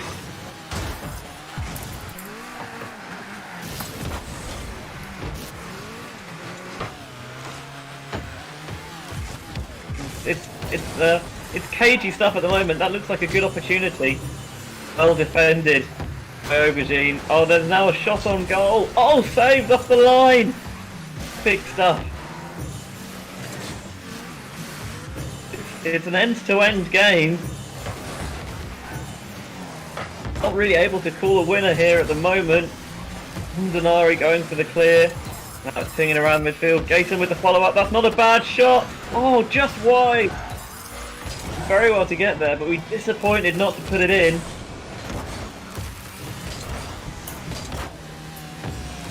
Trying to clear their lines. On board with Swaggins at the moment. There are some very, very questionable usernames in this game. I mean, have a word with yourselves, people. I'm not with all of this. This is esports. This is what we've come to expect. Do we have the teams the right way around? Do you know? No idea. Okay. No, they're the wrong way around. The wrong way. Okay. Yeah, great job. Classic. It's alright, it was only a 50-50 chance. I mean, they're essentially the same team anyway, so... Yeah, I mean, it's all good. I'm sure they would disagree. And I'm the reverse bragging rights for us calling the wrong team. Okay, the ball's coming in. He accidentally blocked it himself. That is suboptimal Rocket League, it has to be said. As aerial contest there. Good 50-50 from Gaten. Denari. We're watching Furry Dribble Boy. from- Is he going to cover in top? Gaten makes the save, and now Denari! He just cannot get it clear! Flamingo puts it in the end. So many chances. They just could not properly clear their lines. Nice Oh, power, and the power slide turn. That is, in terms of footballing finish, that's the Panenka style just dink over the keeper. Just so nonchalant.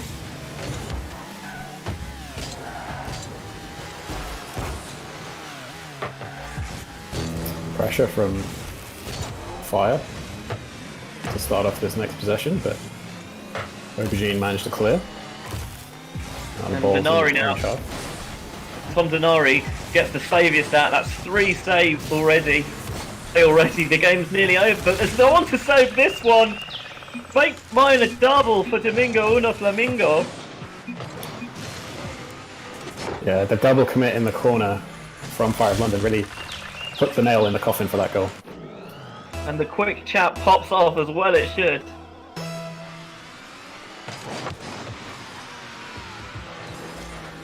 Looking pretty bleak for Fire right now. Not the first time I've said that on commentary.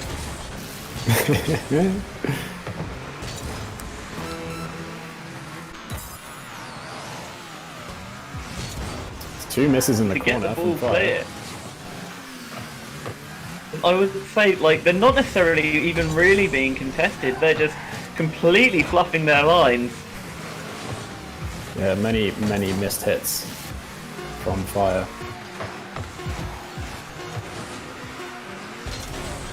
Gonna say, they're just not.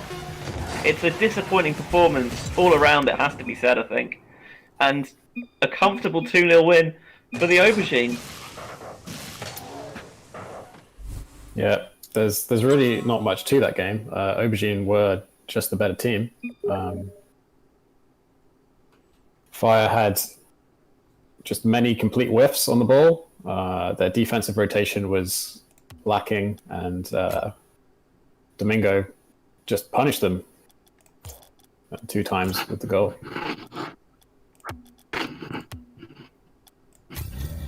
I'm still very confused about the team names in that game. Someone said Aubergine Fire was actually a Nottingham team, and they're both those teams were called Aubergine Fire of London. It seems very odd to me. I thought they were both Fire teams. I could be wrong. I mean, it's their own fault for not being clearer, really, isn't it? It Or is. it's our fault for not paying attention. Either way, I prefer the first one. Right, should we stay in Rocket League for the next game? I feel like it's going to be soon. Hopefully it'll be soon. What teams are they? I can add them in. So up next, we have Flying Hellfish versus Spicy Boys. Second appearance on the stream for Spicy Boys. Yeah, they they've got had a lot of fans. 6-0 win earlier.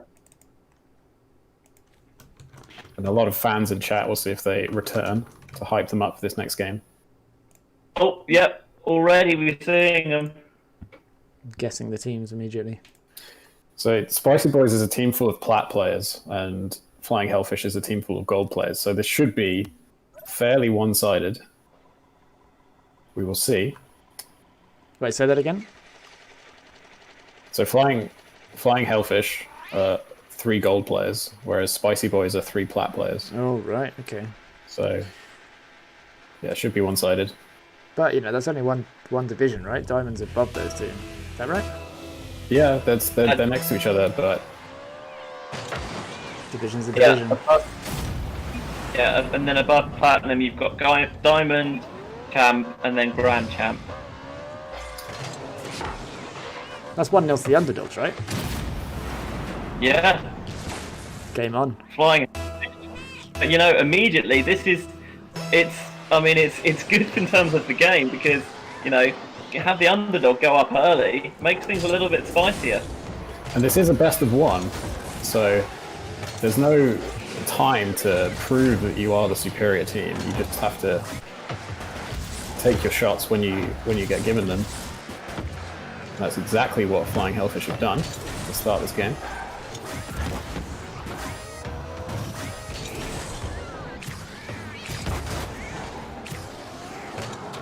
I mean, 2 Spicy seconds boys on the with clock. pressure That's serious.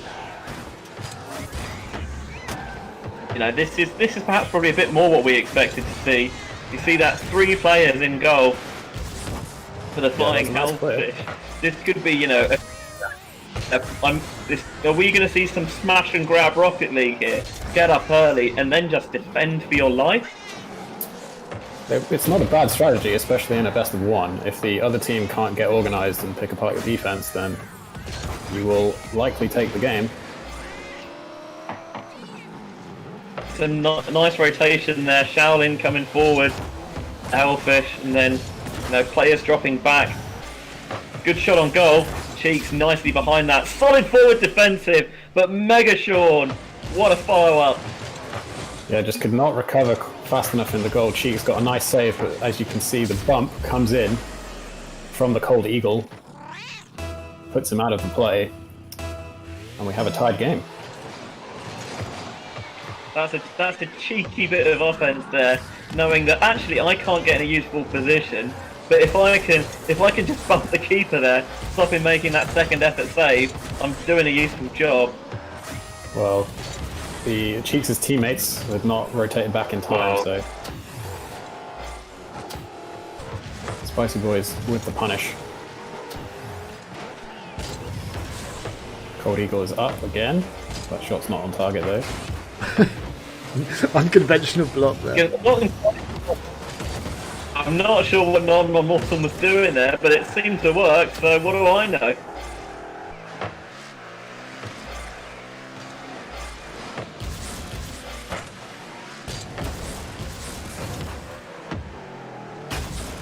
Luke, as someone who knows more about Rocket League than I do, what would you say is the standard of play in this game? Is it is it solid, or is it just below average? I mean, this looks like pretty standard play for sort of the gold plat level. We're not seeing any particularly spectacular ball control plays as Shaolin tries to dribble. He gets challenged. Nice 50-50 from Spicy Boys. But as you can see, neither team is doing anything crazy. We're not seeing any particularly high balls. We're not seeing any crazy control on the wall or the ceiling. The shots haven't been particularly venomous, but players are doing something akin to rotating, and they've got somewhat solid mechanics. Like, we're seeing the players in the air here. They're not beginners at this game, but they're also not experts.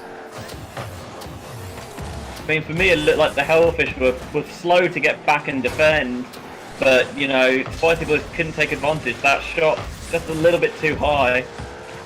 They were. Neither team has had particularly spectacular boost management, and neither team is really keeping their momentum high as they play around the field, and that leads to slow rotations, as we see. Shaolin definitely had a nice amount of boost there for a second. But you can see the mini boost pads on the field are pretty much always up. Nobody's pathing around trying to keep their boost meter full, instead choosing to go to these corner boosts, which takes them out of the game for a bit longer. And of course, the added advantage to going and picking up those mini boost pads is if you're getting them, it means the other team isn't. Absolutely, and the same can be said for the corner boosts. Stealing the corner boost of your opponent is a really important part of Rocket League, to make sure that the goalkeepers just don't have enough boost to make the save, especially on the high aerial shots and on the backboard double taps. Yeah, well, and vice versa, the strikers can't get the momentum behind them. But Mega Sean getting the job done again. That's a snipe from distance.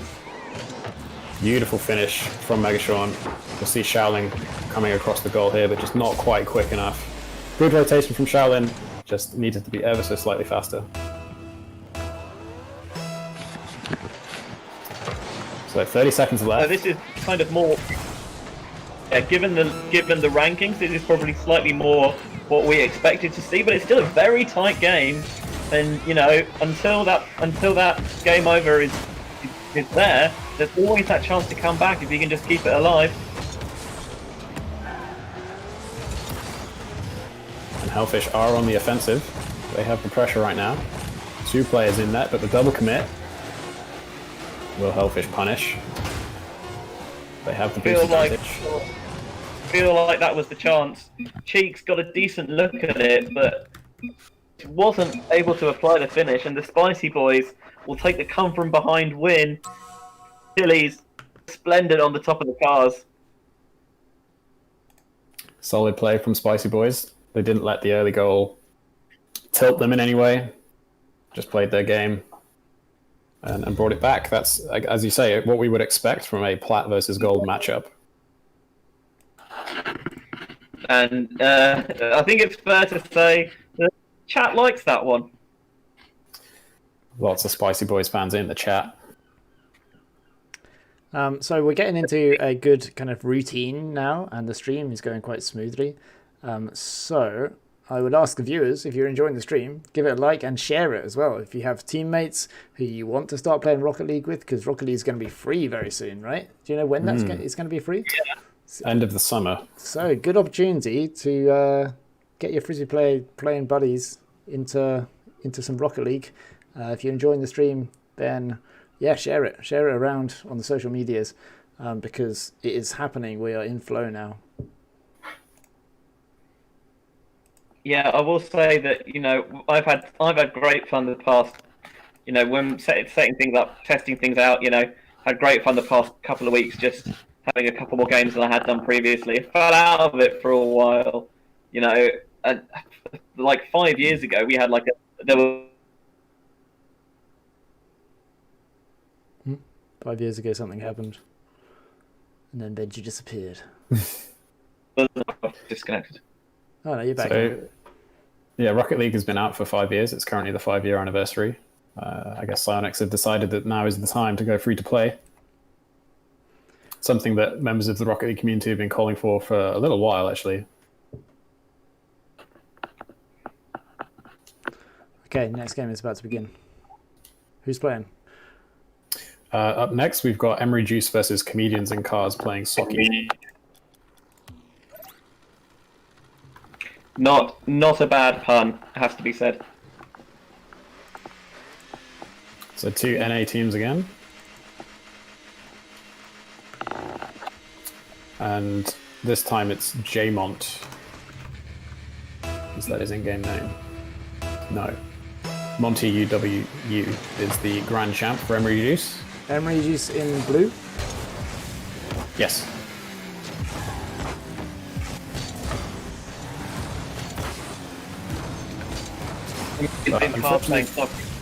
Comedians in Cars did have a champ level player, but they had to drop out, which is unfortunate for them. So Emory Juice are the favourites. Rankings. So Comedians in Cars, evidently big Seinfeld fans. I want to see those bass riffs in chat.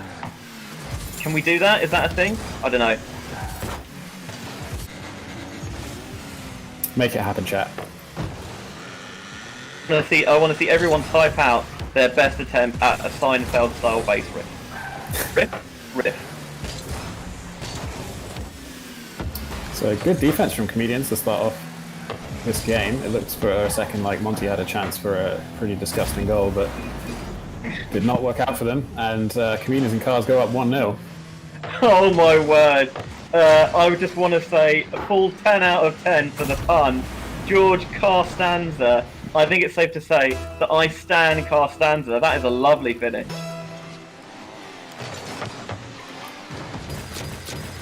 Yeah, it was a heavy touch by Monty to start that goal attempt.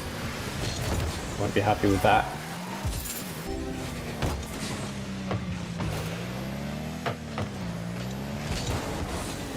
Favourite Seinfeld character?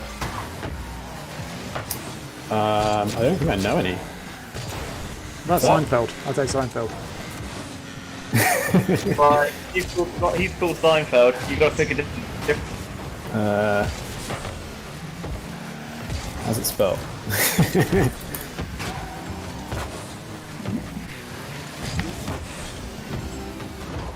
What are the levels of these teams that are playing right now? So, well, as I said, on Emory Juice there is a Grand Champ player. That's Mont.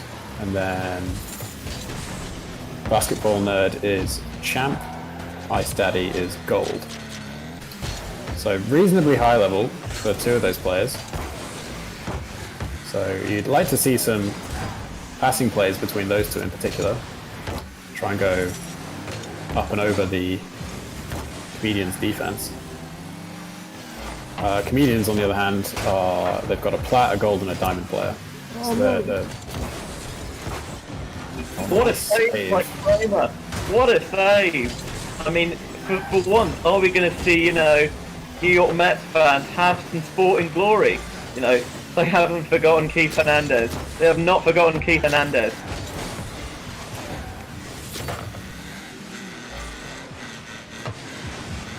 Luke, you need to do more Seinfeld research. You may know about Rocket League, but I've seen a couple of episodes of Rocket League. So Bruce T. Cohen. There you go.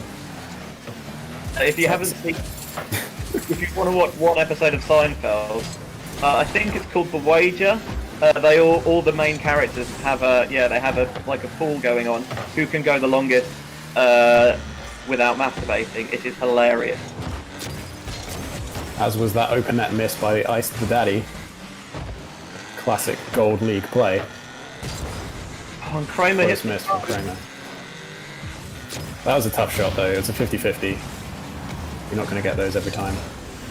You know, I think the comedians in cars, you know, they're looking pretty good. It has to be said. Almost a redirect.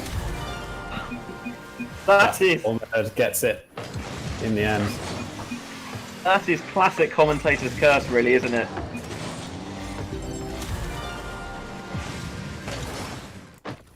Well, there was no back post rotation from comedians in cars. And they got punished for it.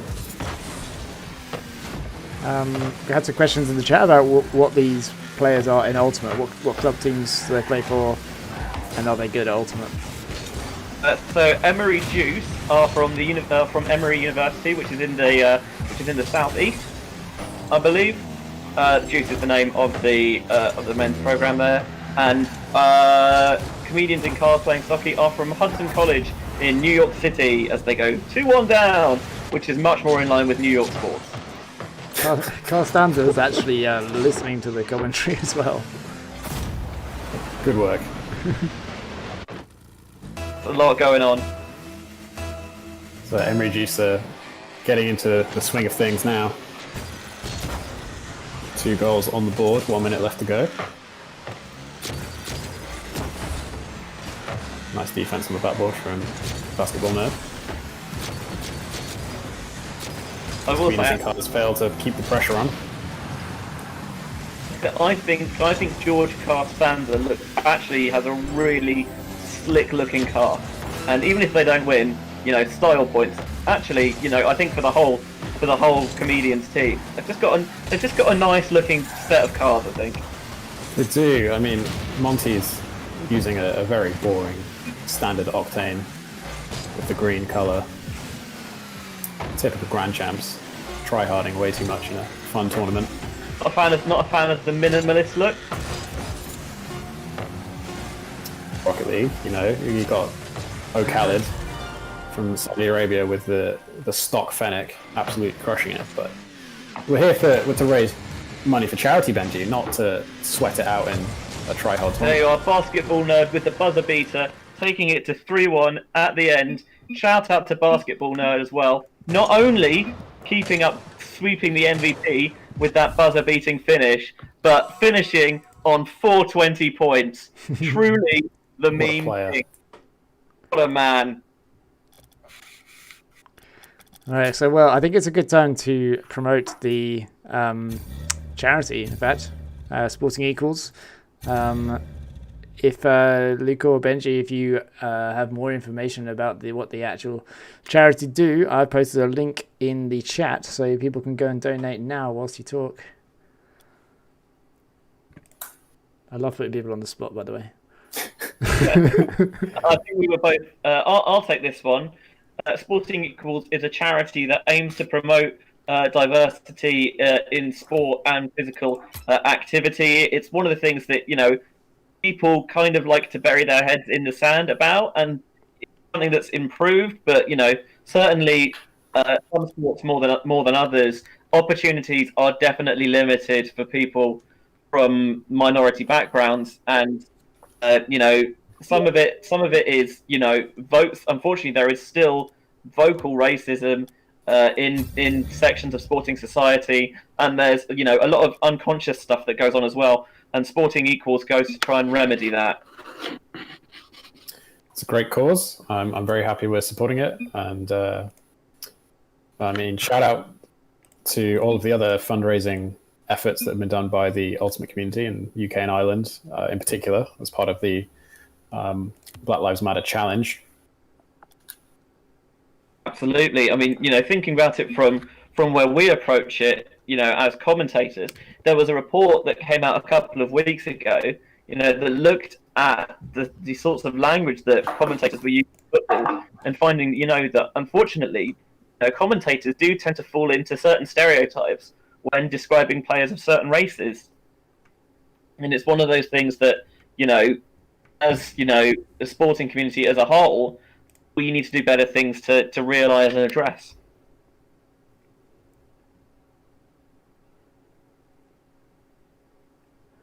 I'm just going to switch over to the Rocket League. We've got a little bit of a chat over here. Friendly time over, says Lorcan. War. All right, game's on. So who are the teams playing? Ah, I see.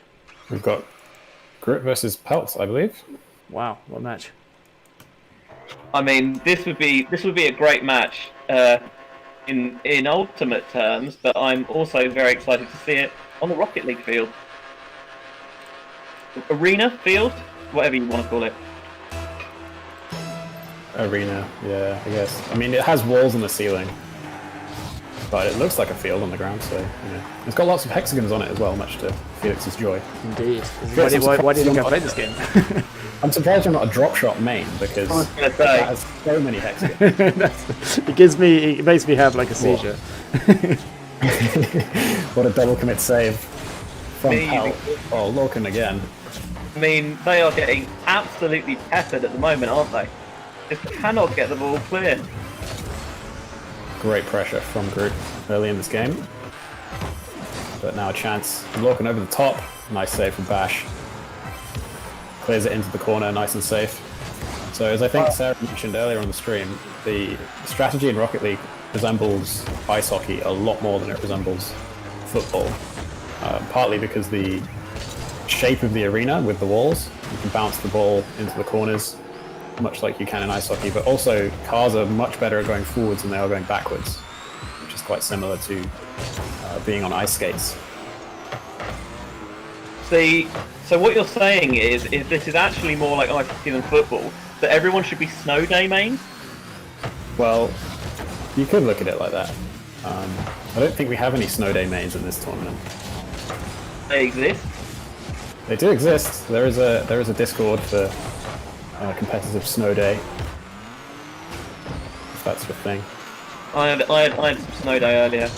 Had a pretty rough go of it. Was getting no help from my teammates on it. Sounds a lot like any other game in Rocket League, to be honest. It does, doesn't it? It does. Hello, here we go. Dragensta with the goal. Was that a pre-jump from Dragensta? No, it wasn't. Waited for the ball until the ball was in the air and just dunked it over the defense. Nice finish. Yeah, Dansom using the backboard to get the assist.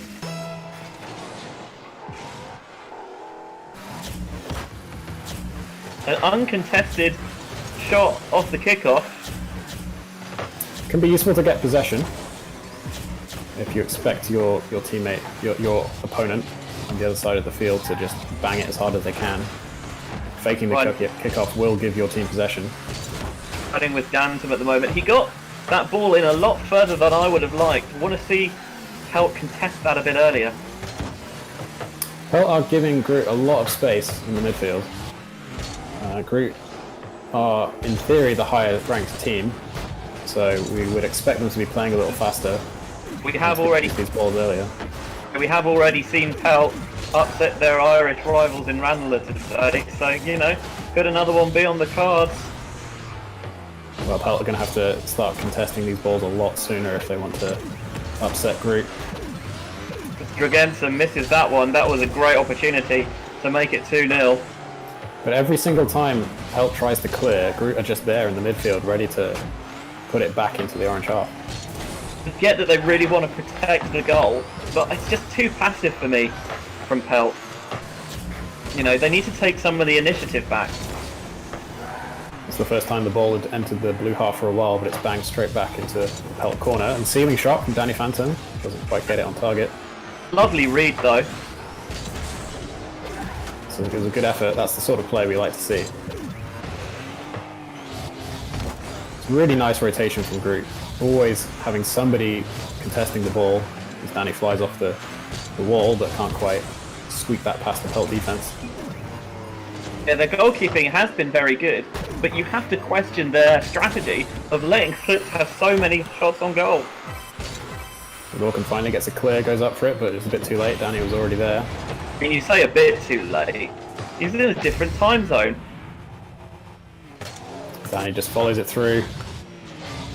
Easy goal. This is nice work by Danton, but it's made so much easier by the fact that the goalkeeper completely whiffed.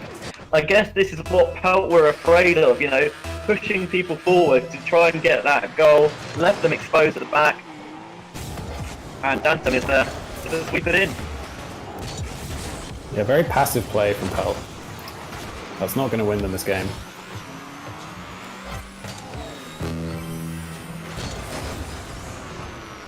So finally a good clear, but as we've seen so often this game, Danny is there in the corner. Almost gets the double tap. I'll say that Danton is having a phenomenal game out here. Absolutely. MVP of this match so far, and deservedly so. Been playing some very solid Rocket League. I don't really think there's a question about that actually at the moment.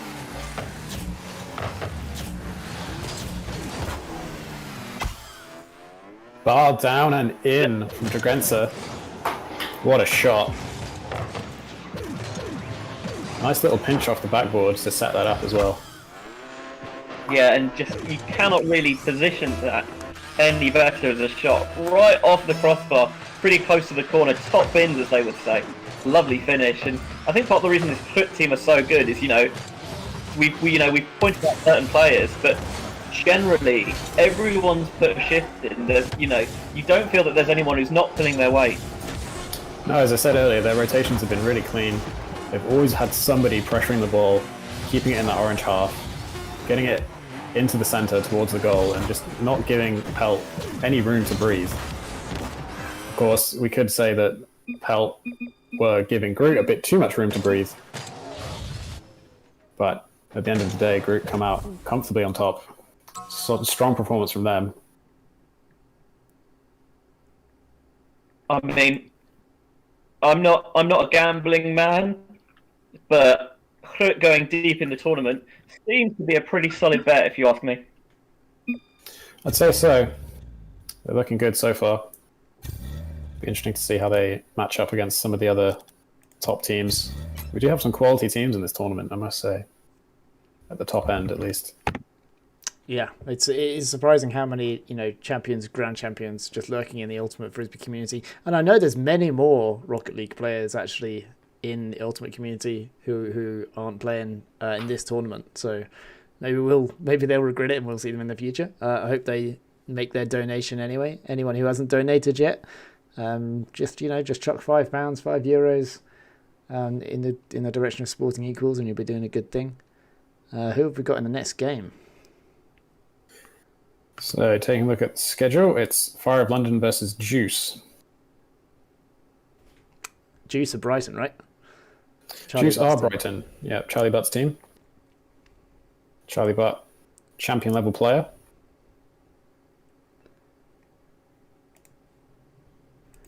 He's a man who is very, very tall, but obviously you can't really use that on a Rocket League pitch. So, how's he going to adapt his strategy? It's a good question.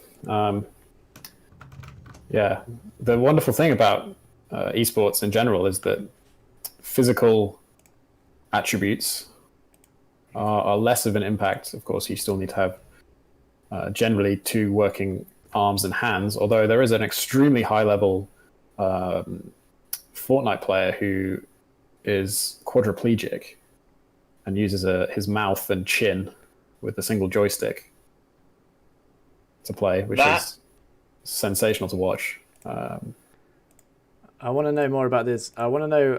Someone... Sorry, go on, Benji. Just say there is another streamer, a guy called Half Coordinated, who only has kind of full movement in one hand and has done various speed runs one-handed, and it's just, if you can watch it with a hand cam, it's phenomenal. Oh, he's a PUBG, so it's Rocky No Hands, Felix. He's a PUBG player, actually. But I think he's recently switched to Warzone. But extremely high-level first-person shooter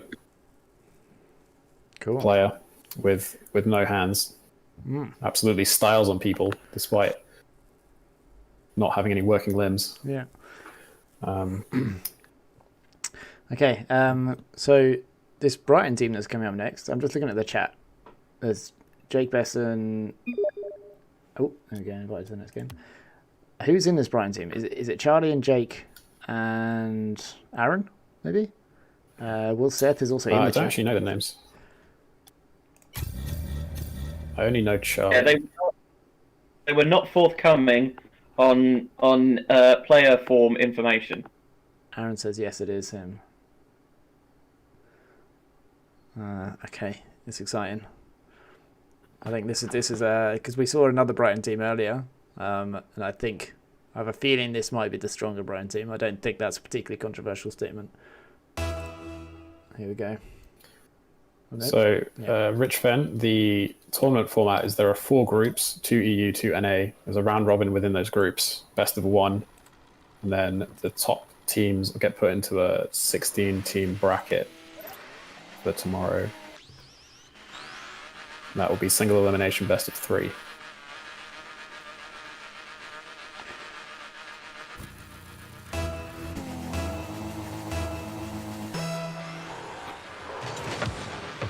It might well be Will Seth instead of Aaron in the on the Brighton team here.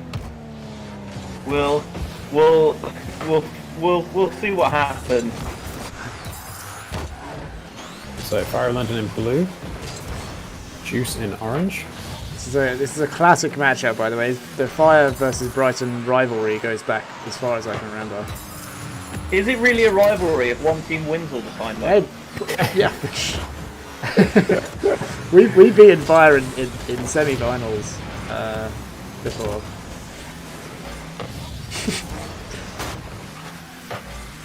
Foolish Salmon, what a name.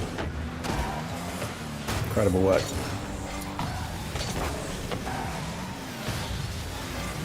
So I've yet to see anyone with any outrageous camera settings, which I'm a bit disappointed about. I mean, everything's weird to me in Rocket League, so. It's a pretty neutral game so far. Neither team able to get any particularly good chances. There were some close sort of shots on the post, but no one was really there to follow them up.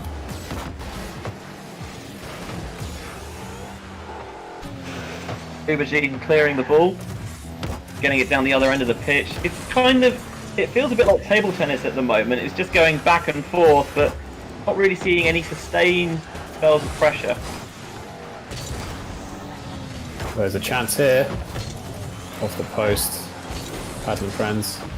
Gaten with the clear into the corner. That's already a saviour for Gaten, and we're not even halfway in.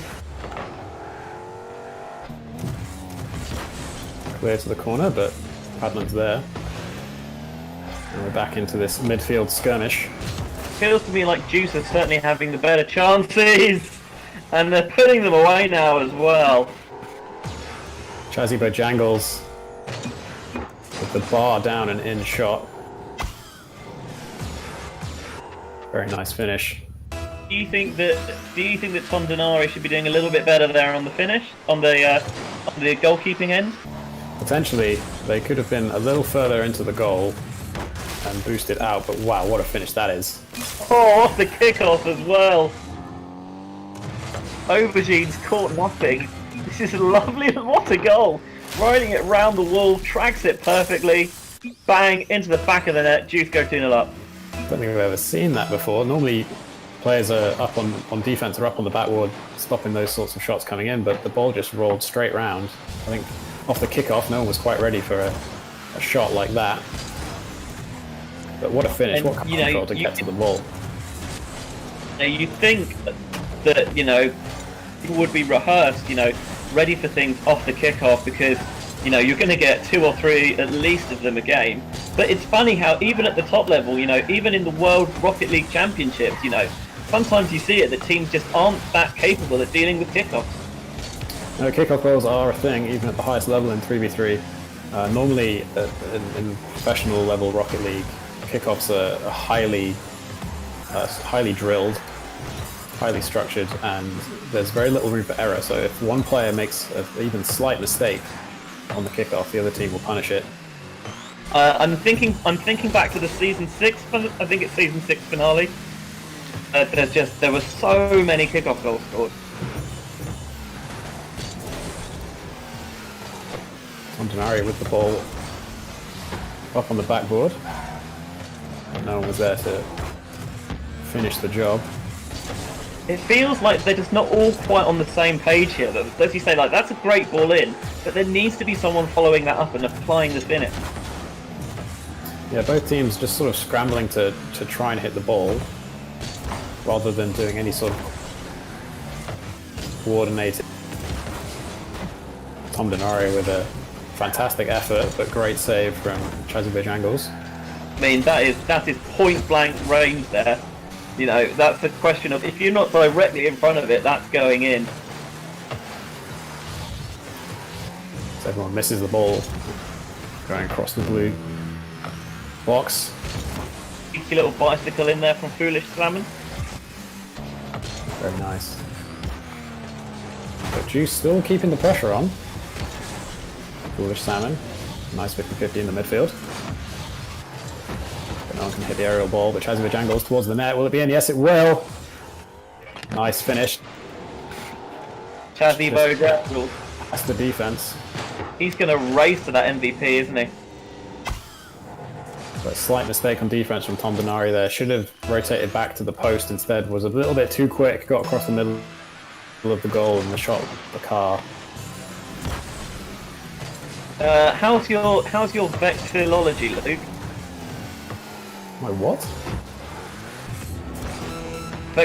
Knowledge of flag. Do you know what flag Tom Denari is rocking on? Let me have a look. I've got a guess. Yep. Let's hear it, Felix. Well, I've only, I think I've only seen it briefly a couple of times. But it's a Swiss flag. It's not Switzerland. It's Hong Kong, isn't it? It's Hong Kong. Nicely done. Oh, shout out to Tom Denari for rocking the Hong Kong colours. And that is that. Juice come out on top. Let's go Brighton. Brighton getting the better of London in this matchup. And I think all that game came down to was the finishing from Juice, as well as that absolutely ridiculous. I don't even know what to call it. It was the dribble around the wall. You just banged it around the wall and then followed up with the aerial. It was absolutely nuts. I mean, it's almost like a classic Tony Hawk style grind around the wall, wasn't it? We've had some questions in chat about the schedule. So I'm going to put the groups up now, I hope. Is there a public schedule list? Or is the spreadsheet for the schedule public? I think it is. And if so, can we share it in chat? I don't see why not. We'll do that after these groups. So hopefully we can read the text in the groups. And it looks like they're being updated. The music's loud. Okay. Cool. There we go. Fixed. Thank you for the feedback. Cool. I am hopping off commentary for the moment. I'm actually going to go and play a bit of Rocket League, which I am thoroughly daunted about. Luke, keep the good ship commentary afloat. Sarah Sparks is going to come back in and join you, and I look forward to listening to you both after I've definitely won a game. Have fun, Benji. Unfortunately, those games won't be streamed, so we won't get to watch Benji playing Rocket League with car cam only. Christ. Tragic. Okay. Felix, let's Hello. yeah, we're gonna do one more bonus game. Because I think Spicy. we've got the best two EU teams here. So we're gonna do now? a bonus streamed game, yeah. Now? Right now. This one that I'm in right now. Okay, brilliant. Yeah, right now we're going. Who are the teams? Team Rocket versus Aubergine Fire? It is Floppy Rockets versus I can't remember the other team name. Icon. Yeah, versus Icon. IKON. Yes. Where are these Exciting teams stuff. from? Do you know So where- Icon is Purple Cobras, and Floppy Rockets is York Uni alumni. And yeah, these two teams are extremely high level. Everyone on Icon is champ, and Floppy Rockets have 2 Grand Champs and 1 Plat.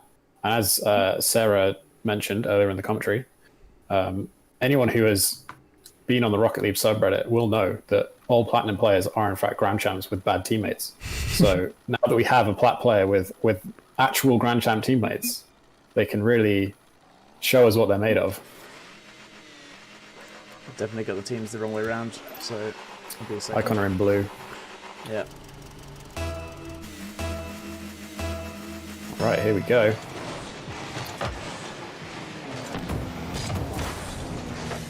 So we can talk about some higher level Rocket League concepts in these games because, oh, what a finish from Moose.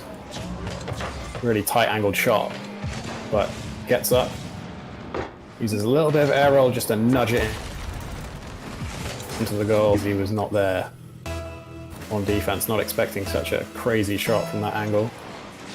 I think Jakey is live streaming on Twitch as well. I believe so. I don't have the link. No, I But didn't. go and dig through the Rocket League channel on Twitch and go and... Well, it should be his name, right? Otherwise, it's not advertising very well. Should be, yeah. But yeah, go and heckle that player in their chat. From me. Tell them I sent you.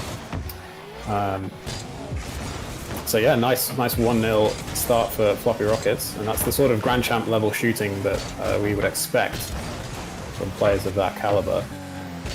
Being able to squeeze in these tight shots as Wheezy goes off the wall but unable to connect with the ball. Submerged, dribbling. Nice early challenge from Wheezy to shut that play down. Now Wheezy going for an air dribble. Puts it a little bit high, nice defense from Submerged. Gets up high, nice and early. Clear from Ginger Merlin, but wasn't able to find a teammate. Gives Icon possession, but Moose takes it right back. Nice save from Shaky. Submerged with the demo in the midfield. Percy misses off the wall, but Wheezy's there to follow up. Some nice rotation from both teams as flick over the top from Floppy Rockets. Keeps the pressure on, but they've decided to back off. Just need to collect boost. A little bit too late to really follow up many venomous shots. Passing play into the middle doesn't quite work for Icon. Nice 50-50 from Jakey.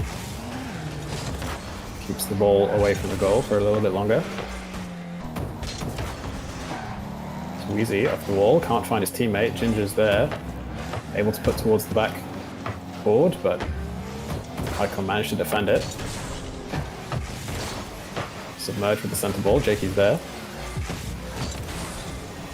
So clear from Percy. Goes towards the box. There's an opportunity, but no one from Icon was there to follow up. Expected Eskimoose to comfortably make the play, but that did not happen. There's a shot from Submerge. Nice save from Jakey. Gets up. Managed to conserve enough boost to make that save. Submerge keeps the pressure on. Jakey clears into the corner. Ginger Merlin is there to take possession, but a heavy touch. And what a shot. Excellent finish from Jakey. Absolutely punishes this heavy touch from Merlin as we get to see it again on the replay. Clearing into the wall like that is extremely risky if your teammates aren't ready. Eskimoose was in a good position in the goal, but not quite able to make the save to the top corner. As I was saying, the clearing into the sidewall like that is extremely risky if your teammates aren't ready for it, because the other team can punish with a shot like that so easily. And excellent play from Jakey. Hey Luke, I've joined the commentating stream as well, so I can see and help you out. Sorry, Good I'm to late. see you, excellent 50-50 in the air from Eskimoose. They go up 2-1 with just under 2 minutes left of this game to play. How were your games, Sarah? Were you just playing? Oh well, we had our first loss. Other than that, we were great, and I actually played pretty well with 2 jumps, Good so stuff. I'm pretty happy. Yeah. Well, now that you've complain. transcended to the rank of Grand Plat, Exactly. thanks for me, Sarah. Exactly. This game is like a all-star game, pretty much, right? These are the two These are arguably, two rival teams, yeah. best teams. So this is the showcase. Both teams have been playing really well so far. These tiny little mistakes have led to these 3 goals, as well as some excellent play, excellent finishing. The shots that have gone in were extremely easy to miss. So credit to Jakey's and Eskimoose for the finishing abilities that they've showcased so far. As both teams try to get possession of the midfield. Nice shot from Jakey's, but slightly off target. Eskimoose with the clear. Wheezy knocks it to the corner. Jakey's missed the bicycle kick, but Wheezy dribbling on the wall. Nice centre ball, not quite on target, but there's the rebound and he gets it! What an absolutely disgusting play from Wheezy. Oh, this is an exciting game. Totally. Ginger Merlin misses, Submerged misses. Wheezy sticks it in the goal. Oh, exciting game 2-2 with only 40 seconds to go. Nail bite to this one.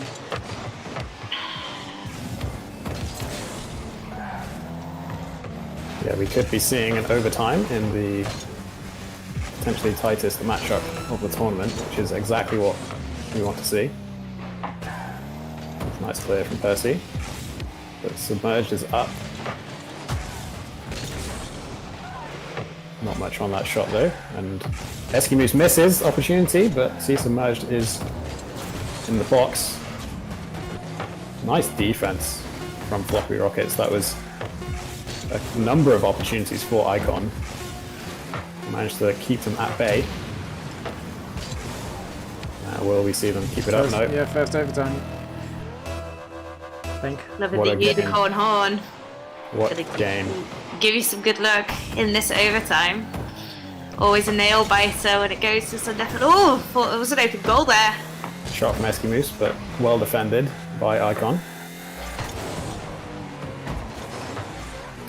Submerged manages to knock it back into the Icon corner. Takes it across the middle, cleared from Jakey. Ginger Melon, slow plays on the wall. Jakey's there to knock it back into Floppy Rocket's corner. Neither team really with any massive opportunities so far, as both teams seem a little bit hesitant to throw all players forward in offense, but that's an open net. And Eskimoose will not miss that. They take the game. The 2 Grand Champs and 1 Grand Plat coming out on top against the 3 champ team Icon. What a game that was. It's a shame you missed the first half, Sarah. I know, I feel really bad, but I also just want to give kudos to the TD guys because this streaming setup is way better than when I was commentating right at the very beginning. So really cool to see some really high quality Rocket League, and yeah, I am really bummed that I missed the first part. Oh well. I'll be joining you for the rest of the evening, so get used to my voice. Awesome. Good stuff. Well, GG's to Icon and Floppy Rockets. I'm really glad we got to showcase that game on stream. Shout out to all of the other teams for being ever so slightly delayed so that we could get that matchup. Yeah, we are going to. We're at £595 for the donations. So Awesome. if you donate £5 now, then we go up to £600. We will keep you updated between every other game or so with the donation amounts. We're going to go on a 5-minute break. All right, so time for you to grab a drink, go to the toilet, whatever you need to do, and we'll be coming back with another set of awesome Ultimate Rocket League games. If I could just find the back soon screen. We're getting there. Yes, this one. There we go. Right. See you soon.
Okay, welcome back, everybody. We're back. Luke and Sarah Sparks and Luke Burgess. What game have we got coming up next?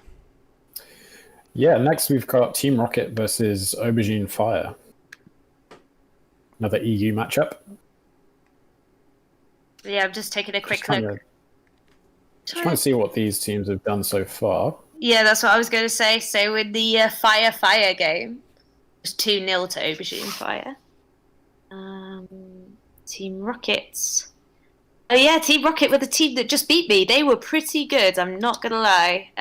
Very strong in the air. They had a bit of a shaky start against us, but in the end they were pretty dominant. I am probably going to put my money on Team Rocket, though, if I was going to be a betting woman. Well, there we go. Big prediction from Sarah. Both these teams have been seeded pretty close. But as we just saw in that previous game, Team Floppy Rockets, who have been seeded 7th in EU, are probably the second best team in EU. Not the 7th. That shouldn't have too big an impact because quite a few teams go through from each pool into the round of 16. And can we get confirmation on if Aubergine Fire of London or not? Anyone in the chat know? I believe. We've got one comment saying Aubergine. Austin Soul are Soldier Boy Tell 'em, which I don't think have been on stream yet. Alright, here we go. So Team Rocket are in blue, Aubergine Fire in orange.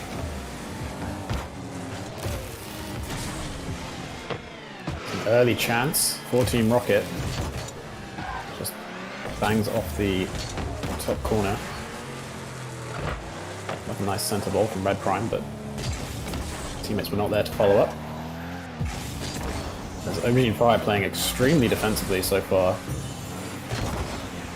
All deciding to hang back by the goal and not contest these midfield shots, but they've left the goal open for this air dribble from Charmander. What an air dribble this is, but just not quite high enough. Charmander was definitely the MVP of the game. In our last game, he's very talented. We're going to be seeing more of these dribbles and shots in the air from him. It was a nice air dribble, but not quite able to find the top corner, as there he goes up again. Shot towards the backboard. Master Great is there for the rebound. Slots it in the bottom corner. Very nice finish. Yeah. We've got confirmation that Aubergine Fire are actually Nottingham University alumni. My bad. I thought they were Fire of London. They did submit their team name as Aubergine Fire of London, which is just horrendously confusing. Yeah, confusing to say the least. So Nottingham Uni alumni. Interesting. So that's 2 alumni teams from the UK in this tournament. Floppy Disk, of course, being York Uni alumni. Floppy Rocket even. Domingo trying to... Floppy Disk would work for everybody. Well, that's their Frisbee team name. Ah.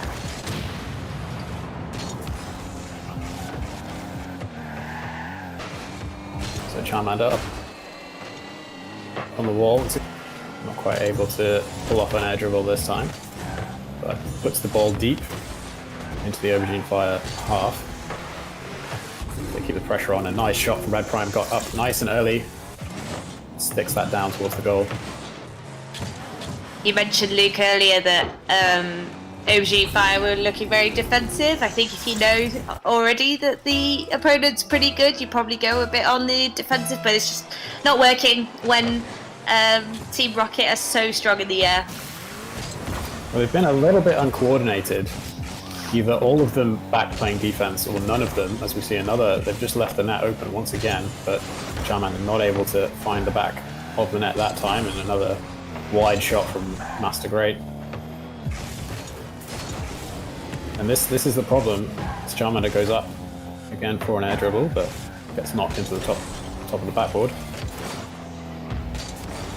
We need to see some slightly tighter defensive rotations from Aubergine Fire if they want to stop these goals going in, rather than all committing to defense or all going out to collect boost and trying to make a play on the ball. We need to see one person always trying to challenge the ball, one person rotating back to play defense, and if they're in their own half, one person in the goal as well. To be honest, I think Aubergine Fire can just afford to play a bit more aggressively. I think that's also going to really help them, because at the moment they're being a bit too passive and staying in goal. Well, either staying in goal or not staying in goal at all. As we see another shot from Charmander going in for the backwards goal. The bar down dunk. Charmander on What a shot fire. that was. Literally on fire.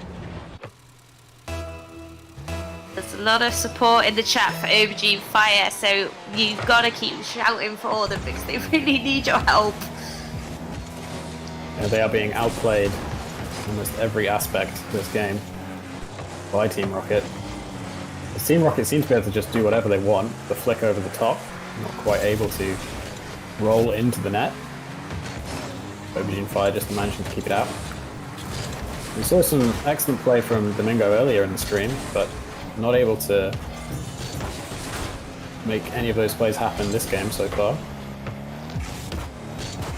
They finally managed to get it into the Team Rocket half.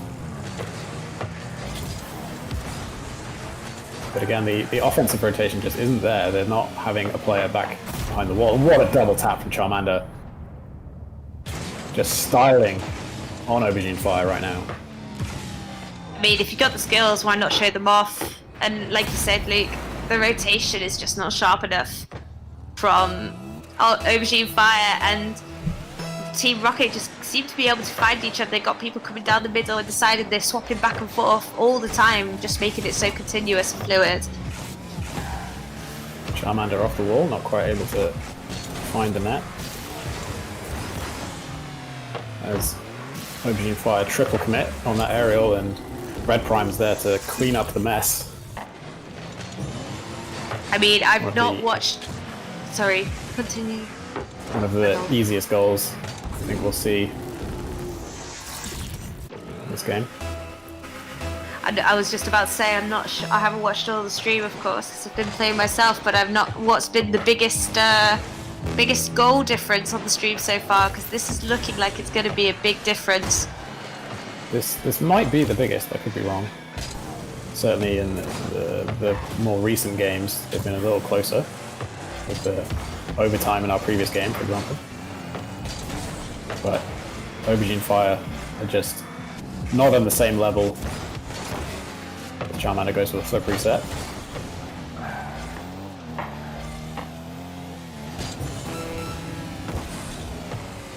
Got some comments. Oh, sorry, you've got some comments here in the chat saying that this is just not how they play normally. Aubergine Fire. It's just they've lost their heads, says Mikey. They seem to be playing just so much slower than Team Rocket. Team Rocket have been absolutely everywhere. Every single ball is being contested. Every single clear, every single shot, there is a Team Rocket player on the end of it, ready to bounce it back.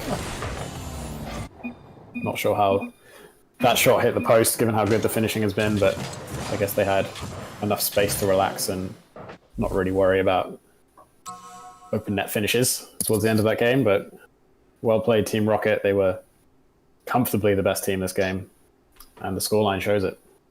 Yeah, for sure. And once again, Charmander just showing their prowess. Just so good at controlling their car and ball control in the air. I mean, they absolutely they tried to destroy us in the last game, but it was a lot tighter. And I think as we're getting further into the night and further into the bracket, we're just going to see such tight scorelines. But today, in this game, that just wasn't the case.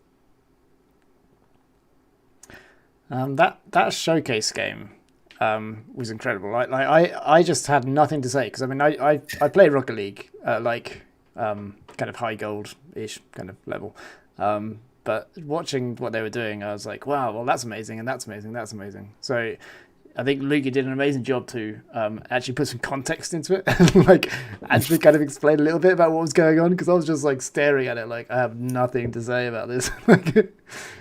Just my mouth open in awe. Yeah, we got some really exciting games happening. We got some people in the chat as well. Bob Elise saying she's interested in hearing more about that game. Ended in a open goal in overtime. Shocking for Elise, and she asks about like more strategy stuff, like what does rotation mean, and something about boosting as well. So when we say rotation in Rocket League, we really mean having the players in the right position at the right time. So once you've made a challenge on the ball, you're out of the play for a few seconds, especially if you've gone up for an aerial challenge. The next best thing you can do, because there's a good chance that you'll be facing the completely wrong direction to make another good play on the ball, is to go back behind your teammates and put yourself in a position to either defend if there's a shot, or maybe take possession if there's a clear, or just line yourself up for another challenge. So slightly different depending on whether you're on offense or defense. You'll want to challenge the ball, and then as quickly as possible get yourself into a position to make the next most useful play that you can do. And when we say that a rotation is good, we mean that the players are managing to always have somebody going for the ball, somebody back ready to either clean up if there's a whiff, or take possession if there's a clear, or save a shot, and then another player ready to make the next challenge after that. And I was chatting to Daryl Stanley about this, and he plays, I think, Diamond level, and he said he actually came up with a defense which involves rotation, right? With the back three defenders, one pushing in up the wing and one coming across from deep, and then the far side kind of clearing back to cover the deep space, and adding that crossover strategy between Rocket League and Ultimate Frisbee was actually beneficial at the college level that he was teaching that at. Hey, Felix, do you think you could apply some form of hex strategy into Rocket League? I don't think I need to. I think the strategy that applies in Rocket League, basically, when it comes to like spacing, is hex. Is hex, yeah. As with most sports where there's on offense, you know, triangles are a real thing in Rocket League. You want to have one player centering the ball, another player shooting, and then another player behind them ready to cross the next ball in as the other two players rotate back behind them. Or if you want to go for a passing play, you see this at pro level occasionally, where one player will make a high infield pass, another player will pop it up, and then the final player will come in for the finish. There's still a lot to be done in high level Rocket League strategy, but it's pretty advanced at this stage, 5 years in. Oh, we've got a false start here, as this game appears to have been started on the US server. But everyone's got ping 100 plus. Well, it should be on the US server, right? But Darkside and Everything Burns are the US teams, but maybe it was created on the European server.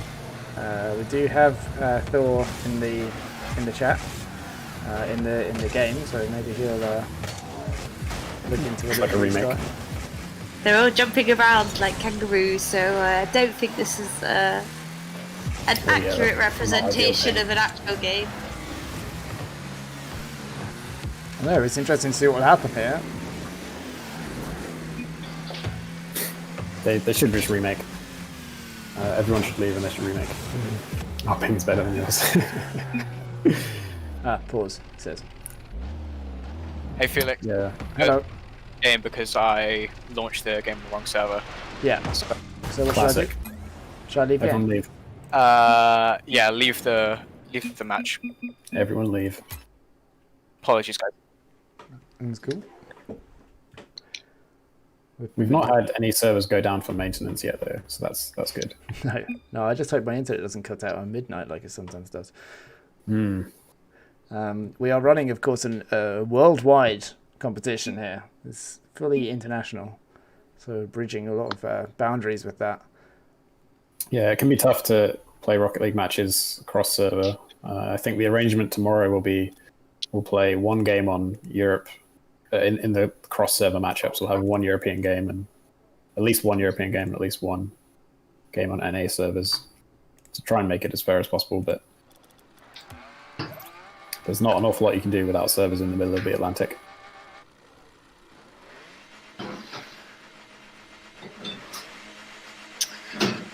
It's a lot of actually, if we're reading the sideline chat on the Discord, there's a lot of heckling going on between Fire and Team Rocket. Accusations of cheating. A bit unfair, probably. But, yeah, being Grand Champ in this game is cheating. Yeah. As Charmander demonstrated. So just reopening the game, so let's just see if this is going to work. Oh, we're in it. Yeah, that thing looks way better. There we go. So just to quickly introduce this game, this is going to be Darkside versus Everything Burns. Darkside, are they UNC? Are they UNC? Yes, that's the UNC. And what do we know about Everything Burns? Everything Burns are from Virginia Tech. And we do have one Grand Champ player in Mankato, I think is the Mankato 11. I think is the Grand Champ player. So in terms of Ultimate Frisbee, then which of these teams would come out on top? Do you know college scene well enough? I think Darkside have historically been the better team out of Darkside Virginia Tech, but I'm not up to date on my. Darkside is pretty strong in US Ultimate scene. Yeah, it's a good that guess. Darkside versus anyone is a good guess for which team is better. Right, well, I guess Everything Burns are looking for victory off the field then. Mankato's a plat player, my bad. Which one's the Grand Champ? Let's have some guesses in chat. Hopefully we see it for our own eyes. See if we get some absolutely sick dribble double taps. Mine's goal is pretty Make good. it happen. Nice shot on target from Baguette Boy, but saved at the near post. Saved by Baguette Boy, sorry. Yeah.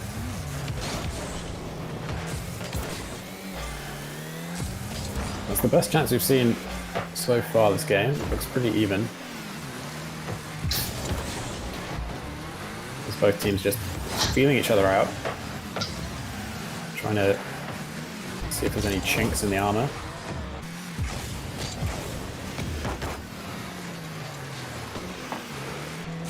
Very aggressive in the air. Yeah, both teams Darkside. not afraid to get up.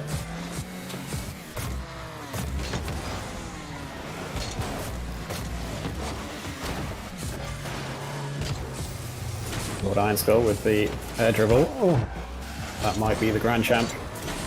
Yeah, I called it.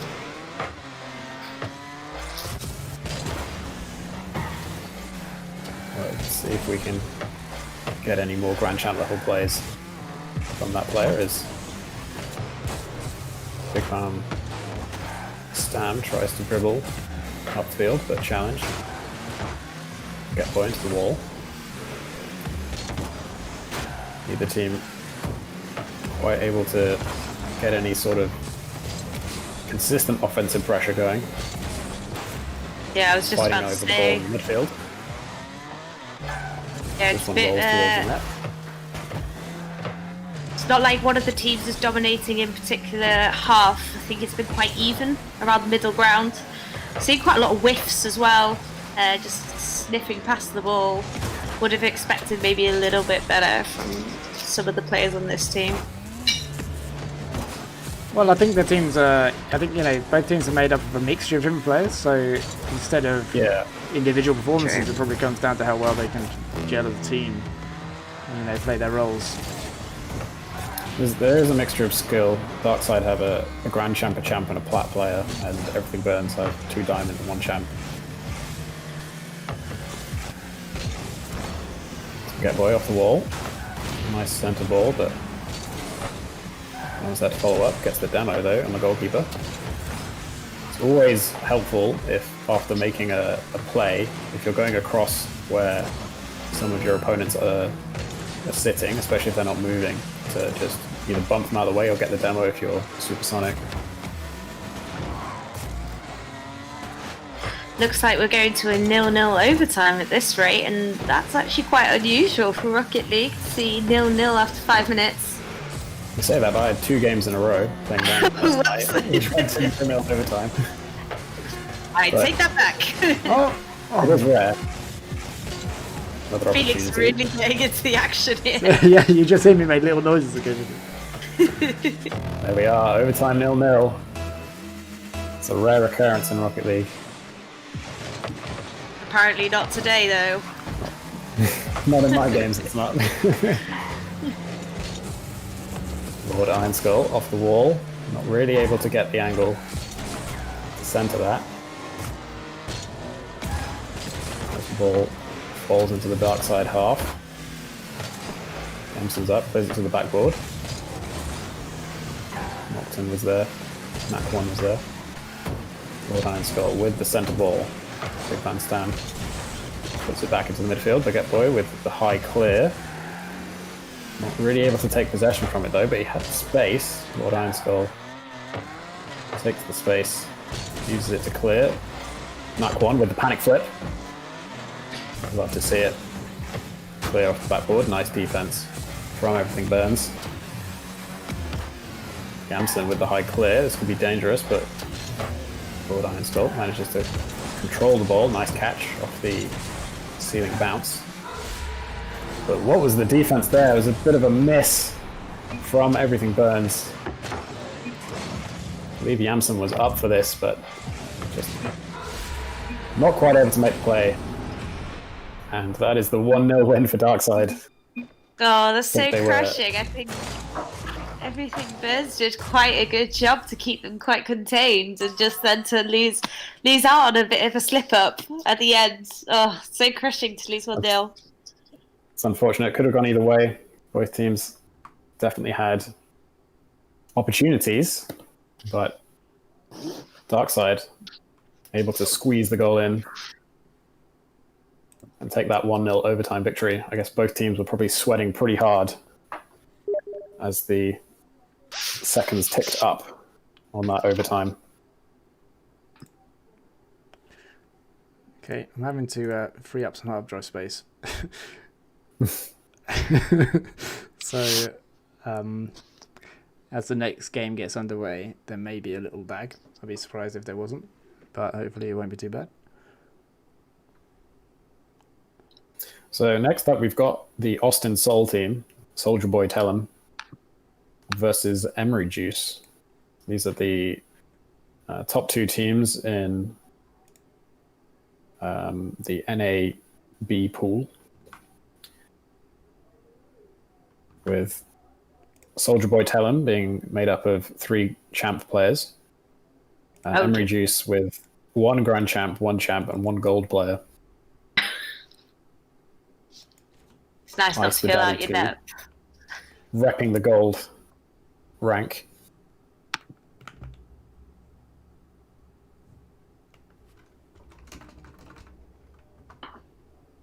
So this should be an interesting game. It will be interesting to see whether or not the champ and grand champ player from Emory Juice can hold down the pressure from 3 champ players.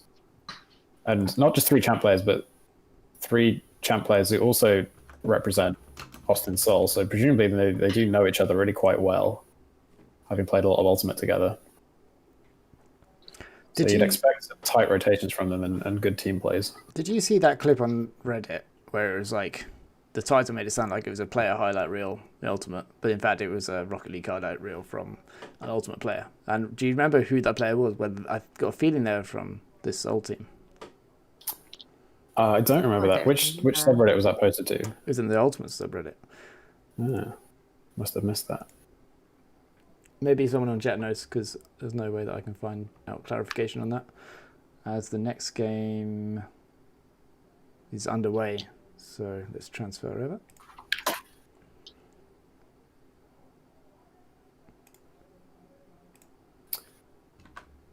Get some volume.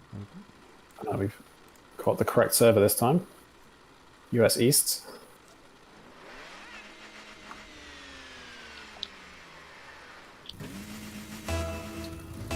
This Austin Seoul versus Emory University matchup.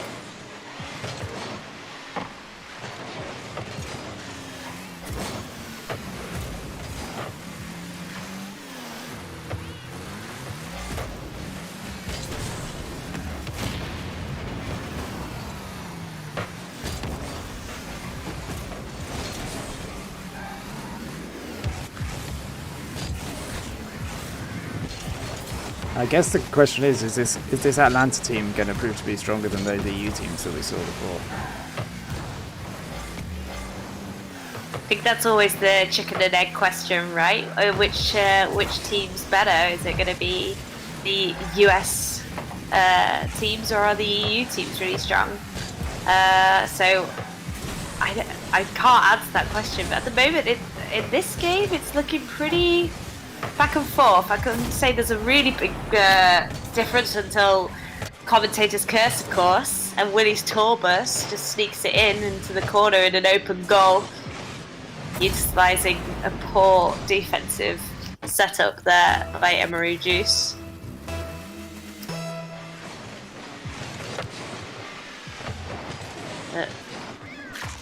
There was also nearly an open goal opportunity right in the very first second of this game, but just hit the post. No one mentioned it, so like the elephant in the room. Wheels there from the orange team. Talking about the team kit's also important. Tourbus being a strong player in their first game on stream. Going for this wall shot.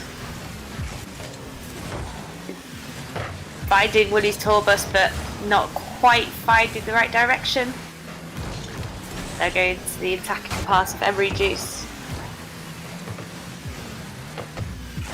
But that's well cleared. But open goal, hitting the post. Can't miss opportunities like that.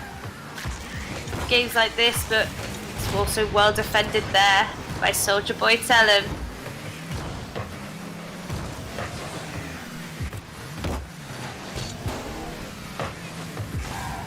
So, big widening clearance, not getting enough oomph on that to get any power to go downfield. Luke's come back into the commentator booth. I was wondering why I've gone so silent. We're doing what it does best and crashing. Fantastic. Perfect. We're back. Did I get to wax lyrical about that finish from Willie's tourbus before I disconnected? It was great. You said nothing. Well, it was great. Moving on. Moving swiftly on. As both teams try and gain some field presence with these challenges in the midfield. Nice centre ball from Ice the Daddy. Wouldn't guess that that's a gold player from that centre. Tourbus goes for the air dribble, but doesn't have any boost. Basketball Nerd not able to connect with that infield pass.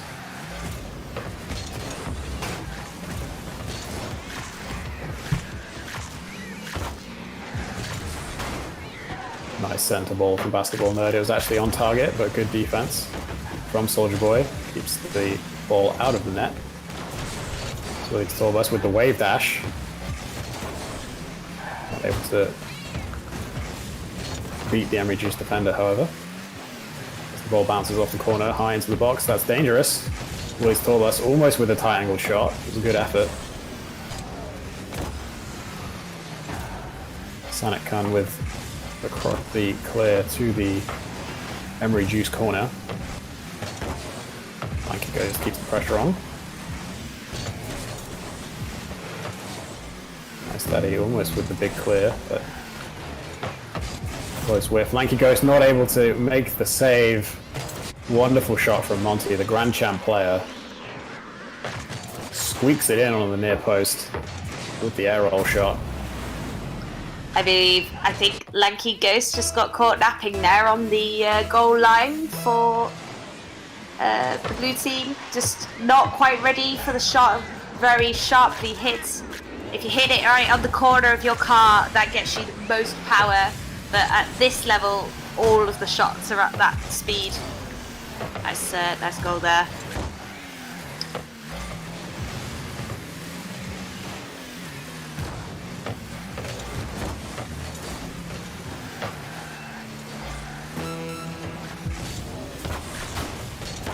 Not sure if Luke's audio is working because I cannot hear him myself, but there is only 30 seconds left of this game. It's looking very tight. Nice save there from Lanky Ghost, but a lot of aerials, double commits here in the middle. Currently looking like an open goal.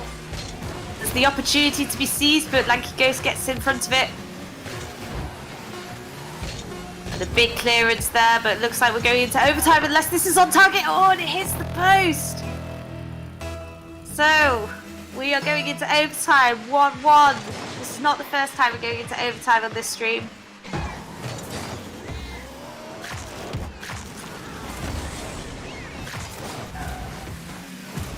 So, heading towards dangerous territory for Austin Soul. Nice little demolition in their half. That doesn't quite pay off for them.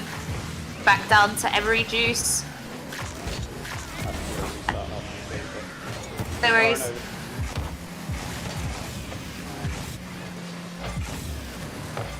Really, this could go either way. Both teams have had plenty of chances. Been a bit quiet, Luke.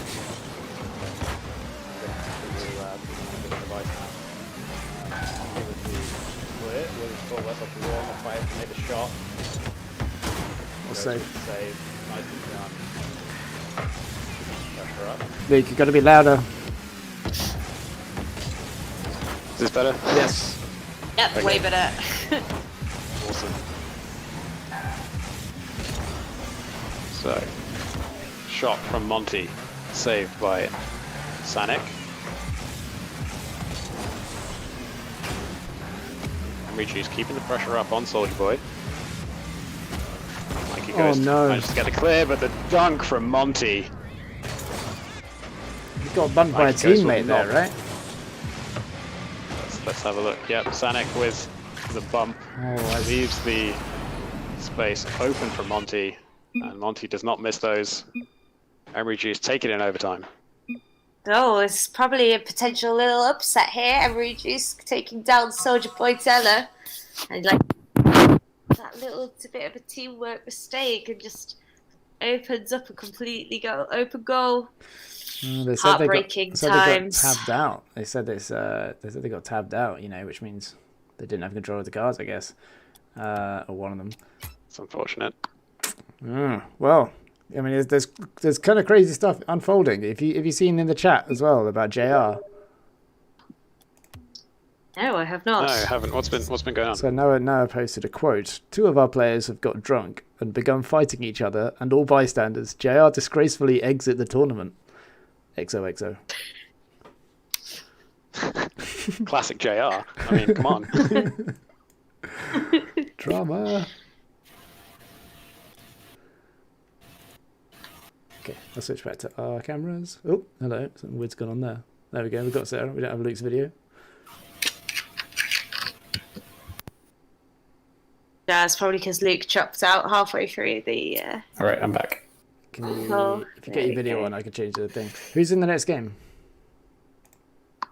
The next game is going to be Lincoln versus Ringsend Bottlers. So the 8th and 10th ranked seeds in the EU pot. So Lincoln hailing from the University of Lincoln, maybe a bit obvious. And Ringsend Bottlers, if I just have a quick look, are from Dublin in Ireland. There were calls that they should get Ringsend Bottlers and Pelt on the stream. I see that going on in the chat. I'm afraid this is just how the cards have been played. This is how it's going to be. It's how the chips Sorry, fall. guys. We've had the island versus island It's just how the cookie crumbles. matchup.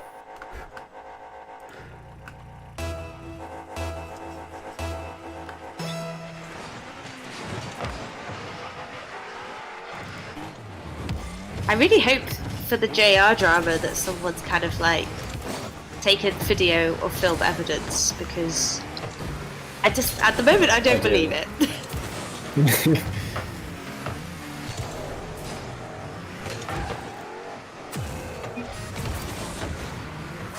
So I don't know if Luke is that. No, Luke is not on the stream. He's refreshing, so I will do the talking then. Should be here. Am I here? Can you not hear me? You are here, yeah. Oh yeah, there you are. I'm in. And so are Lincoln. Yeah. Tenuous link to the goal that was just scored. Okay, here we go. Quite a nice shot there from Lincoln, but well defended from Ringsend Bottlers. Quite clustered in front of the goal, and Lincoln are very much in the attacking phase. Oof, bit of a whiff there for Ringsend Bottlers. Whiff double commit.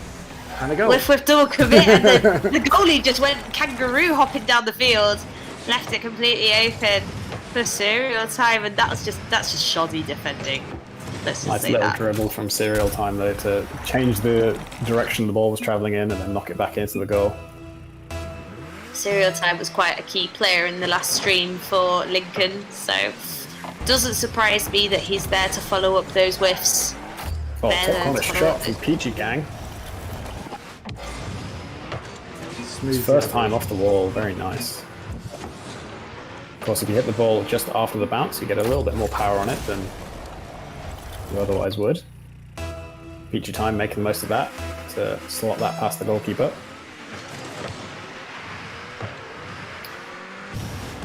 Carbide doing the panic flip there in the goal to try and redeem themselves.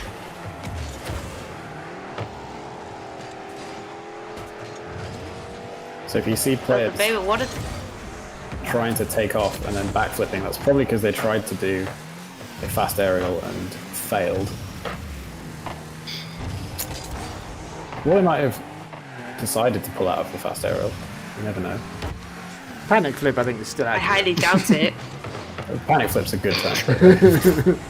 When you try and do a fast aerial too fast, you end up backflipping. Yeah, this panic flip's kind of move that I'm familiar with.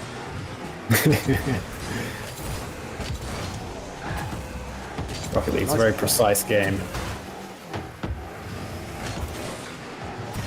Have I do a lot of dribbling to get down the field, but unfortunately there's no one else there to help them, so all that hard work for nothing. And I can't help but feel that Lincoln are just oozing a bit more dominance and assertiveness into this game. They've certainly been the better team so far. Ringsend have failed to put any shots on target so far. And all the pressure has been in Lincoln's favour.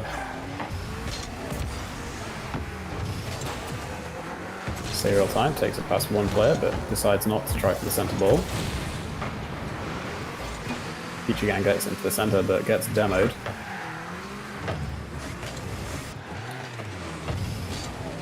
As everyone from Ringsend Bottler completely misses the ball and leaves that open for Peachy Gang. Peachy Gang just dominating now. And sorry, Ringsend, but we're going to have to watch this replay. I mean, that was a bad miss from Ringsend. It's looking like a bit of debauchery here on the stream. Not We're their getting best into work. the period of the game where Lincoln can just start showing off. So hopefully we'll see some spicy plays.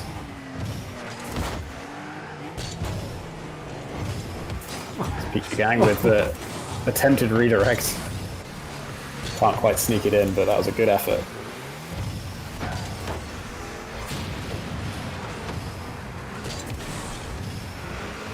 Serial Time not really able to get any power on that shot, chooses to slow play instead. Ringsend started to take it up the wall, but then backed out, and a nice double tap from Peachy Gang, but top hits the cross aerial time is there to clean up. So nice. They got matching cars as well. Really good looking team. Mentioned this earlier, they are looking very smart. Luke thinks they're tryhards, I think they're looking smart.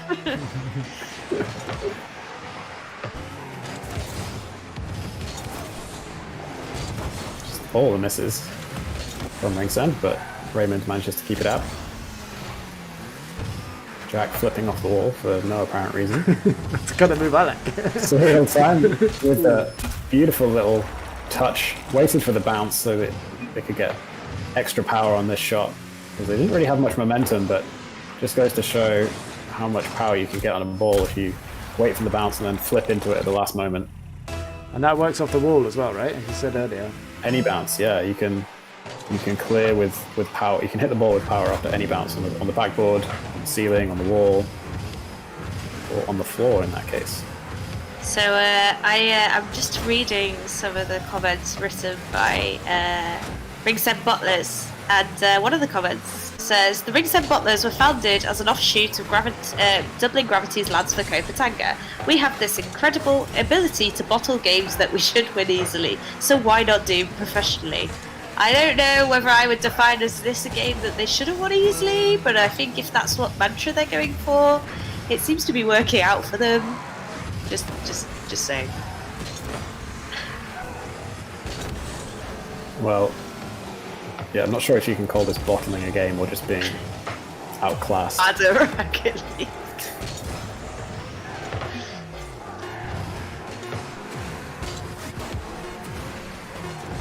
But that looks to be it. Unfortunately, Ringsend managing to finish the game without a single shot on target. Wow. And Lincoln take it comfortably. With their incredible top hats. One save apiece from each of the Ringsend players. Okay, Luke, if you turn your video on, then... It's on, it's on. Is it? Yeah. Well, maybe I need to... Oh, yeah, okay, I just needed to select it. There we go. And just before we get the next game going, I'm going to post the donation link in the chat again. We're still £5 away from £600, okay, for Sporting Equals. So get those donations in now. £1 from 5 people. And what does that make, Luke? You're good at maths. At least £2. At least. So that's within. At least £2. That's going to bring us within. We're getting close. Like £4 or so of the 600. So get on it. That's what we're here for. I am amazed at how many Ultimate players rather play Rocket League. Go on, Sarah. I bet Lorcan's probably not paid his fee yet. So if we get Lorcan, if you're on the chat, Lorcan, why don't you get your wallet out of your pocket and donate? It's part of the fee. Come on. You can do it. I believe in you. Good shout. I'm just making sure I'm getting in this game correctly.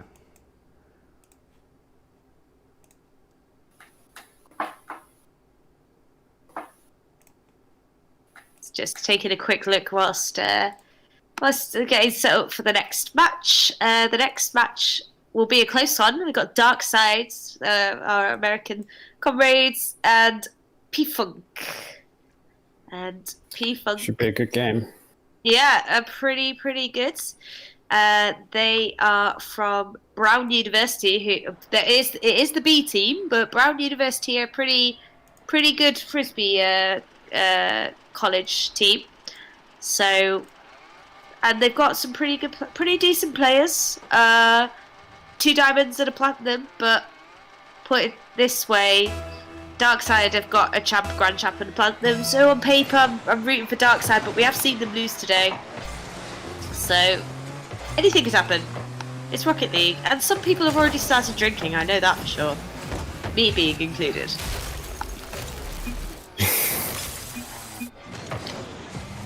Good work, Sarah. I know, gotta take Good one for work. the team. I am going to get on that right now as well. Just get this team names up.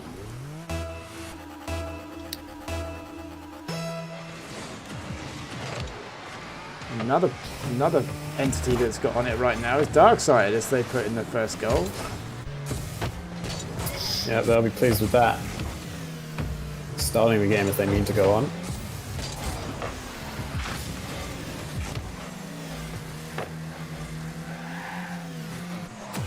As they dribble it back to their own corner.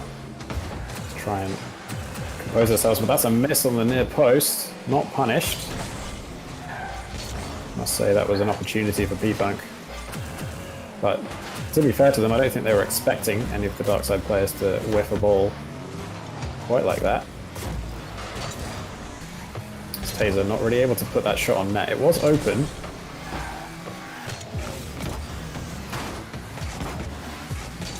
Fighter Dad unable to cross the ball into the middle. Lord Iron Skull is up high and early but not for the shot towards the dark side box. But that's well, down off the bar. Well, then we'll keep it out. No, Lord Iron Skull gets credited with the goal.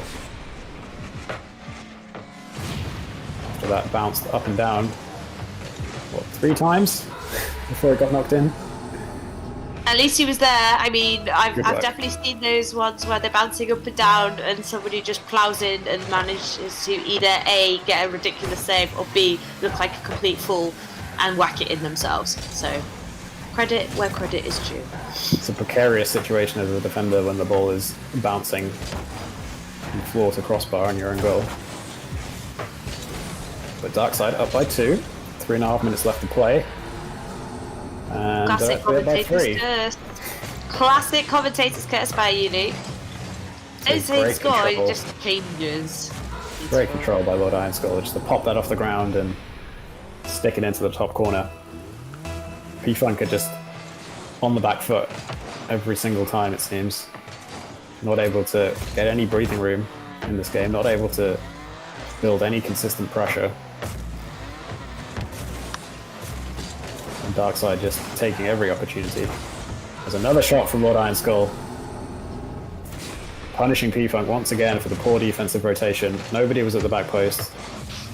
Taylor just did not do enough with that touch. Needed to put it towards the wall, away from the goal, but instead just centers it for Lord Iron Skull, who was ready to take that opportunity.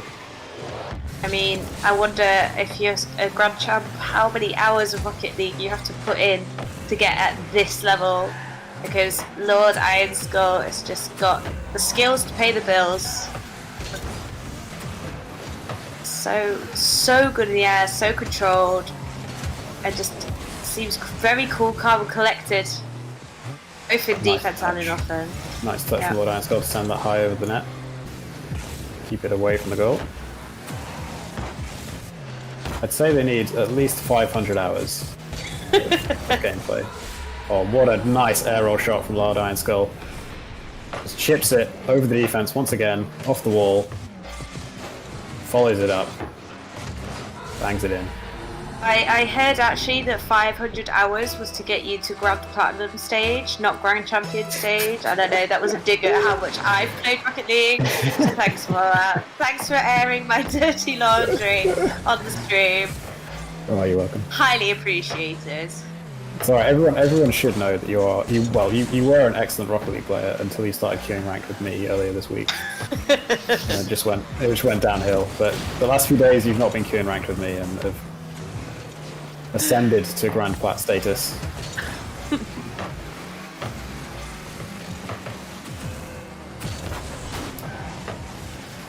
So P-Funk, for the first time this game, actually getting some pressure onto the dark side half, but it's immediately cleared back out. The dark side once again asking questions of the P-Funk defense. Fighter Dad tries to get it past the dark side defenders, but not quite able to, and Lord Iron Skull, another opportunity, but Fighter Dad just parked on the goal line and stopped that ball from going in. Centre ball from Zez next. Cleared by Lord Iron Skull. Back one with the control off the wall, pops it up, but not on target. There's the clear from P-Funk. Unfortunately, not on target. That would have been a goal if it had been on target, but very difficult to control those sorts of 50-50 wins like that. X is up. Can't quite get it towards the box, but at least this is some pressure. But Lord Iron Skull with the clear, once again not on target, but that will be an opportunity to put some more pressure onto this P-Funk defense.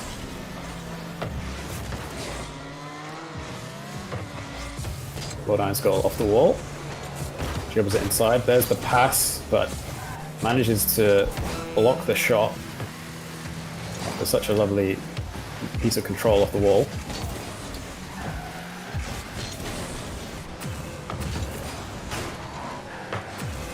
Slides it out, it clears it towards the net. Lord Iron Skull is there for the save.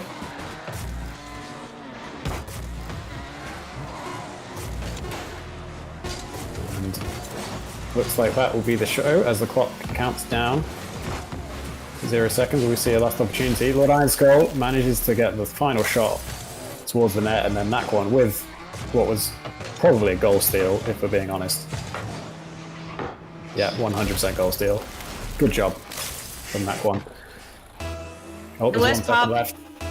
Yeah, worst part of Rocket League is when they've just scored and you got 1 second to go. It's the most pointless second of your life. At least we don't have anybody leaving in the mid-game, though. That's the most annoying thing in Rocket League. Yeah. That is true. I mean, we haven't had, like, rage quits yet. Well, I mean, JR from the tournament. Except for JR. Apparently. I did have, as well as several 0-0 overtimes in my ranked games this week, I've also had a bunch of getting scored on once in the first minute and then having someone rage quit. Not very fun. Yeah.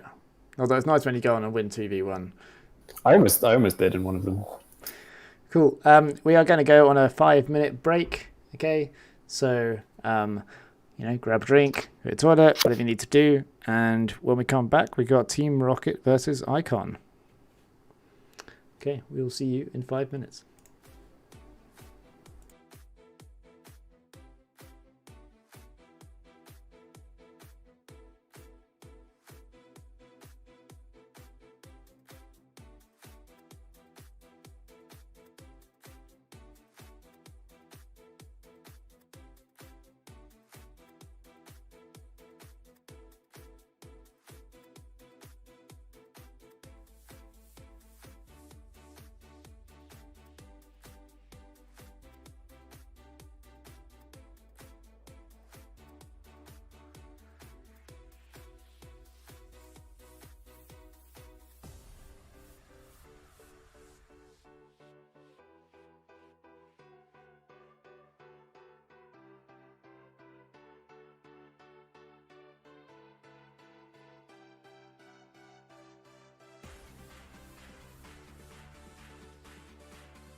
Okay, everybody, we're coming back. Coming back on the stream. Ta-da! Welcome back. Sir Sparks and Benji Ray's commentating. Yay! Benji, please tell me everything about the game you played with All Talk. How was it? Was it an eye-opening experience? Oh man, I am so bad at Rocket League. It is. It's just. But my car looks really nice, which is the main thing, you know. And you know, thanks to the fantastic coaching of my teammates, I've now cracked open a beer. So life is good. Yeah, I know that one of them in particular was starting on the beer. So, and we know that other teams have also started on the beer. One team's starting on so much beer that they've now dropped out the tournament after a fight. So, yay! Alcohol, I mean, woo! I think I've got some catching up to do. I don't think this beer is actually that strong. 5.3%, it's doable. Okay, I was going to say, if you're drinking just like something awful like a Carlsberg or something. Oh, no. It's called Oats of Disobedience. It's an oatmeal stout by the People Like Us Brewery, which is based in Denmark and is run by people with autism. Nice. Huh. Very What are you drinking? Okay. A Budweiser. Oh, come on. Okay. So You were gonna throw shade at me, and you're drinking a Budweiser. Come on now. in this upcoming game, which I believe is Icon versus Team Rocket, we have a Twitch TV player. Jakey is. I don't know exactly how you'd say that. And I posted the link to his Twitch stream. I haven't actually visited it because a lot of stuff going on. But maybe someone in chat can visit, make sure I got the link right. He's playing in this game, and the game is about to start. Looks like it's Darkside versus P-Funk. Actually, not the... Okay, it shouldn't be. It is Icon. It is Icon. Here we go. It is Icon versus Team Rocket, but they just got the team names wrong. Okay, over to you guys. Cool. So, just gotta get into spectator mode. Otherwise, that's a bit redundant. So, as we just mentioned, we have Icon versus Team Rocket. We've seen a bit of them playing. Charmander being a really, really strong contender for Team Rocket, as the Pokemon name would suggest. But, looks like blown coverage here. But, tries to chip it over the head, but actually just hits the top crossbar. Charmander will be very disappointed not to finish that one. I mean, the goal was... it was absolutely gaping. But I must take umbrage with the fact that Charmander is clearly not a Team Rocket Pokemon. That is quite true, but Charmander is a cool Pokemon, so I guess there would be very open discussions about Meowth and Ekans and all those kind of Pokemon. Yes, I do know my Pokemons. But, Alright, what star are you picking then? Well, Pokemon Yellow, Pikachu, of course. That doesn't count, that's not a choice. Moving back on to Rocket League, it's going back and forth between the two teams. Not getting the feeling that there is a complete dominance from one team just yet. We saw Charmander play amazingly well earlier on, and Jakey as well. So for me, this is the battle between, you can see whether Charmander's met his match with Jakey is, and vice versa. True. I haven't actually seen Jakey play yet, so but I was very impressed with Charmander, of course. So I'm sure you're right. I'm sure this is going to be a battle for the ages. But neither team have even become remotely close to finding the goal. Few attempts from P-Funk, but sorry, not P-Funk. Team Rocket, but absolutely nothing so far. Strong save from Charmander, and again, that was an absolutely crazy save from the back of the goal. I mean, it was necessary as well because Master G was well out of position and it needed that save from Charmander coming over the top. Otherwise, they were going to be 1-0 down.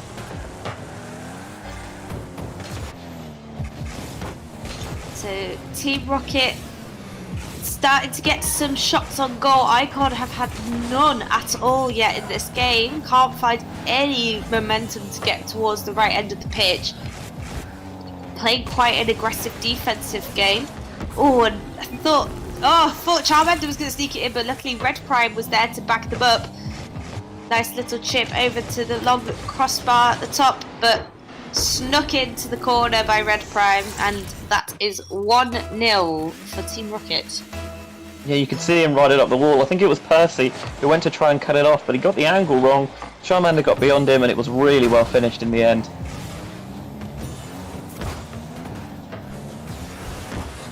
So, back into play. I'm just also trying to figure out for myself which one is Jakey, as I've not really been playing. I've not watched Icon yet. He's got the very fetching unicorn horn. Oh, I did like the unicorn horn. Oh, that's good. Okay, sorry. Going back to more important things. Nice little rebound there off the wall from Icon, but well defended by Team Rockets. Lots of backs and forths. Trying to build up some momentum, but big clear there from Jakey's with the beautiful unicorn horn and a nice little dribble then. Oh, what a save from Jakey's! That's going to be crucial coming towards the last minute and a half of this game. It was a lovely play forward by Charmander. Kept possession well, looked like he had it on target as well, but as you say, Jakey with a fantastic save there. So, Icon not looking to give up hope just yet. 1-0 is not a very big scoreline, and actually 70 seconds is a long time in this game. Nice accurate shot and goal, but Charmander currently winning the game and winning the battle, I think, between Jakey's and themselves. I mean, I know that it's not the be-all and end-all, but points are generally, a good way of checking who's had a good game and good game. And Charmander is all over it. We see it again there, tapping it in for his first goal of the game to go along with an assist as well. Yeah, I think Charmander is just such a strong player for this Team Rocket team. So they're going to need to pull some tricks out of the bag, Icon, if they want to win this game. I think we'll still see them in bracket play tomorrow, but it's a bit of a tall order now with 40 seconds to go. Yeah, 2-0. This might be GG here. That's it, GG. Haven't had much chat in the game. Very, very quiet. All of the players are using voice chats in Discord to communicate. So, whereas some teams, I guess, if you play online, will just use mostly the quick chat and not much heckling, taking it very seriously in this game. Yeah, I'm hoping that there's actually a lot of heckling going on in the voice channels, but we just can't hear it. No, then they'd be heckling each other, their own teammates. That'd be a bit sad, wouldn't it? You need to up your heckle game there, Sarah. I clearly do. I'm not going to heckle two champs in my team. Hey, I was a member of the official heckle squad at WUGC 2016. I was going to say that final second lasted forever as it didn't hit the floor, but yeah, P-Funk, stupid team names not being correct, being confused. Team Rocket showing dominance there, looking really, really strong, looking like a really good contender for tomorrow. Yeah, Charmander showing out nearly 3 times as many points as the next player in the match. That is a dominant performance. And it's the sort of thing we've come to expect from him, from what we've seen over the course of the day. I hope this has been mentioned before, but Team Rocket are actually from South Africa and are representing the South Africa Mambas. So really cool to have different representation and not just European, not European and US teams. Really cool. Yeah, I'm not saying that we don't love having them. Obviously, it's a worry that they're, because they're in South Africa, potentially with server issues, but, touch wood, everything's been A-okay so far.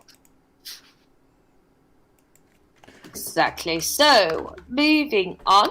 We can give it an update on donations. I think we are now, after a donation from, I believe, Irishman, Logan Murray, and Pelt, I believe we're now up to £615. That's awesome. Really, really good work. So if Really cool. If you haven't donated yet, scroll up a little bit in the chat and find that link. As we get the next game going, it's Flying Hellfish versus P-Funk. I mean, any team name. I was going to say that any team name that is a Simpsons reference instantly gets my seal of approval. Oh, I even remember that episode very vividly. I also have to make sure that I never join the team by accident. Got to respect, hey, I'm not as good as you guys because I'm entering the game. So we've just started, just missed the kickoff myself, but coming into the actual 10 seconds gone. And Flying Hellfish are in orange, P-Funk are in blue. I haven't seen a huge amount of either of those teams, but a completely open goal leads to a very easy dribble there from P-Funk, all the way from the back corner, just completely blown coverage. Absolutely poor defense from Flying Hellfish, not a great start. Yeah, you can see that Shaolin was trying to get back in time, but you know, when you're already behind, you would need to have just some sort of superhuman boost, and he just doesn't have it.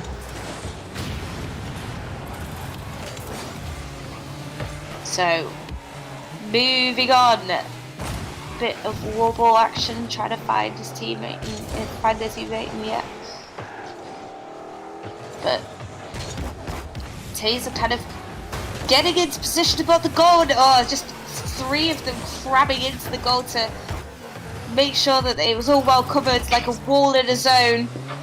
Luckily, they managed to escape that one easily enough. Nice, we need more Ultimate Frisbee references, I think. I know, gotta try, I mean... Yeah, it's good. Come on, Benji, I expect better puns from you.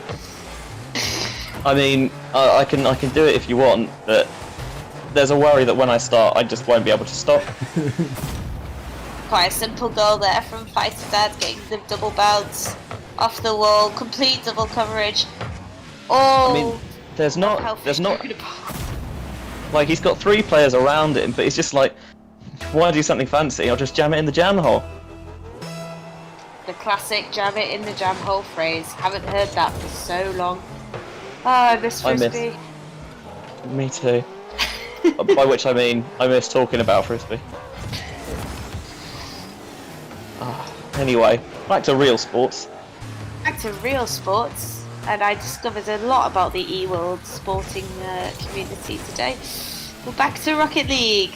So, P-Funk looking in command of this game so far, Flying Hellfish doing anything they can to keep them under cover, but they're just all over the place, very scatty. And that's a beautiful deep shot from Fighter Dad, 73. The classic celebration all over the floor. Just all of the players up front. It's a deep bomb. He's actually defending the goal there, but he sees the Red Sea part, and he's like, I've got an opportunity here. Puts it right down Broadway. Beautiful goal. Yeah, so talking about rotation earlier, it's really important that you basically have one person back, one person to kind of be the next attacker and then the current attacker, and I just think that Flying Hellfish don't really have that order in play. It's just kind of every man for themselves, or woman, hopefully. It's a bit like rotation. It's a bit like running a weave style offense indoors, really, isn't it? Where someone's got the disc, and if it doesn't come through, then you just cycle around and you keep going until you get an opportunity.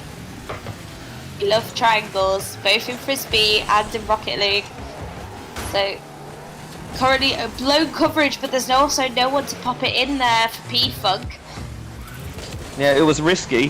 Fighter Dad put it across his own goal, but there was no one there to finish it as Fighter Dad gets his hat trick. Look at this, again, going from deep. Yeah, Fighter Dad just ploughing in those long shots for P-Funk.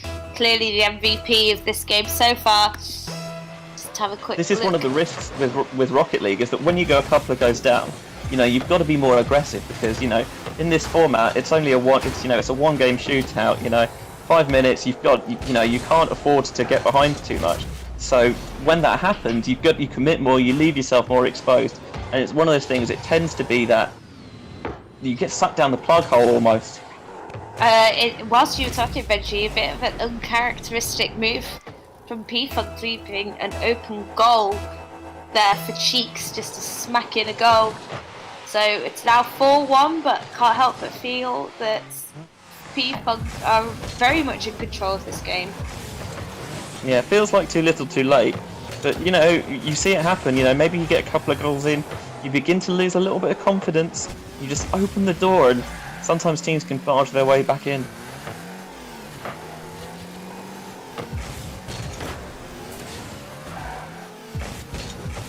Reading some of the player updates from P-Funk, which Taser then trickles into the bottom right corner of the goal. According to the bit about you, whether it's true or not, I don't know. P-Funk had gone 8-0 in their last home tourney, but their season ended before they could prove that they were the best B team in the US. So now they're going to prove it in this tournament. Bold words. I mean, Brown firstly, University, a good team. yeah, a lot of love for the B teams. Oh, left themselves wide open at the back there. That's some proper B team style play, really, isn't it? But you know, you go to Brown, you're not going to be, you know, you've got to have something about you to go to a university like that. And they played pretty smartly generally, although that was not so good. No, not the smartest move there from Brown. Hopefully they're not getting too complacent as this game starts to come to a close, but there's still time on the clock, and that's on shot. And maybe Flying Hellfish going through the comeback, 5-3 with 1 minute to go. It's not unthinkable. Yeah, this has actually turned into one hell of a game, Sarah. And that's what we want, especially when we're going to be watching about 40 games of Rocket League, or however many. I've lost count. I don't know where I am anymore. But I'm still enjoying my evening because we are watching Rocket League and we're doing this for a great cause. So P-Funk still now keeping in control, but there's too much. They're pushing quite far forwards and they're taking quite a lot of risk doing so. You have to have a lot of confidence in your offense to make sure you're going to hit that on target. As I say that, it just strolls past the goal. Yeah, I'm going to assume that's a good bit of judgment from the fish. You know, seeing that there's no one there to put it in, it's going wide. We'll just watch it go and then give ourselves an easier clear. Also a bit of balloon coverage there from Flying Hellfish at the back, and that's just an easy shot there for Taser, and they've put the nail in the coffin. Have P-Funk thought we were going to get an ultimate comeback, but unfortunately a little bit too little, too late. With 15 seconds to go, it's pretty much impossible at this point. Yeah, nice little bounce off the back wall there from Fighter Dad, and you know, at that position, if you're not coming off the line really to close it down before it starts, you're just going to have an easy put in. Last attempt shot, it's on target, but well saved by Fighter Dad, the clear MVP of this game. They were absolutely on fire the entire time. Some seriously good shots from far away, and 50% accuracy rate. Can't argue with that. A good game from P-Funk eventually. I mean, I think they were, you know, very richly deserved winners, in all honesty. You know, can't really argue with a 6-3 scoreline. It got a little bit dicey at some points, but, you know, I think they'd be pretty happy with that performance. I have to laugh, sorry, I just read the chat of the YouTube, and obviously Rich Fed has been pro JR the entire time, and now Felix pointing out that JR had a fight and dropped out, and Rich saying, "Oh yeah, that's possible." That sounds like us. Oh, that's very possible. And I've seen JR drunk at parties, and I would concur that is very truly possible. Not gonna lie. I don't think I've been to any parties where they've also been there. I've been to a party with Rich Fed. I know that is possible. I was gonna say, like, we were on the same Paganet. We were on the same Paga team one year. Like, it was all these Americans, and it's like, oh yeah, join this team. You know one person in this group. Oh no, it's Rich. Although we're very We had a- thankful we had- you're still watching, guys. Thanks, Rich. We had a for great watching week. us. What we got next on the stream? Let's have a little look at the. Is it a schedule or a schedule? I've never worked it out. I say schedule, but I'm from the north and I don't know whether that. We have comedians in cars against college park bartenders. I've not heard of. I haven't. Well, I don't think I've seen them at all yet. So this is very much an unknown entity for me. Don't know about you, Benji. Yeah, we saw comedians in cars earlier. They had quite an exciting close game against Emory Juice. Juice came out winners in the end 3-1. We've also had the College Park Bartenders up very first game on the stream. They lost 4-0 to Soldier Boy. I'm quite excited for this game. Comedians had really fetching cars, and they are also big into their Seinfeld. Huge. Do they have silly hats on? I don't know whether you can't really do Ministry of Silly Walks if you're comedians in cars. That's a bit difficult, but Ministry of Silly Drives? Don't know about that one. Ministry of yeah, Silly Acceleration. The comedians in cars are from Hudson College in New York City, and the College Park Institute of Bartending are alumni from the University of Maryland, the Space Bastards. Benji, watch your language. That game started. Although, it's fine, that's I'm the name coming of the in. team. It's name of the fine, team. we're past the watershed. You're allowed to swear. Well, for me, it's past midnight, so you can do whatever you want. Okay, joining Oh my into the God. game. No swearing, please. Okay. So, I think there is I don't know if there's been an error, but there are only 2 players for College Park Bartenders. And Yeah, they're there not seems- seem to taking the game very seriously, so there must have been something wrong here. Alright, remake. Yeah, something is. And everyone's leaving, and so are we. 1 second. I've also got a cat on my laptop. A common technical issue. Oh, cat cam! Turn your camera on. Oh, she's very perturbed that I moved her. Oh, what's her name? Rue. Rue. Oh, that's a great cat name. Yeah, Just on a bit of a tangent. short for Bruiser. Kind of ironic. Not for really. RuPaul. Love that show. No, Anyway, no. Bruiser. Love it. Rue. I want to see Rue. Yeah, she gets more airtime than I do, honestly. She's on all my live streams when I talk about Frisbee. There's like a special Rue cam. That is true. I have seen your cat walk along in your stream, so I'm just rejoining the group. There's literally a camera on her whenever she's near my desk now. Thanks to the support of the patrons. Well, my cat just walked outside, so she doesn't want to be on the stream.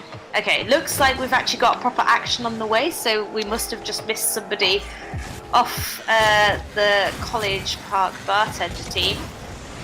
So, just have a quick look and see what kind of level we're talking about here. We have a potential champ platinum gold with the comedians in cars, and the College Park Bartenders are diamond and gold. So pretty even, I guess, on the sheet, except for the champ. Don't know who that one is. Yeah, the champ's actually not. The champ is not here, I'm afraid. Oh wow! We've got platinum, gold, diamond versus 2 diamonds and a gold. So pretty evenly matched on paper. Yeah, pretty evenly matched. It's nice for the golds to battle it out with each other and not feel completely overwhelmed. So nice coverage there. Oh, Red Leader popping in front to claim that save. Oh, going for the demo, but luckily that ball was well cleared.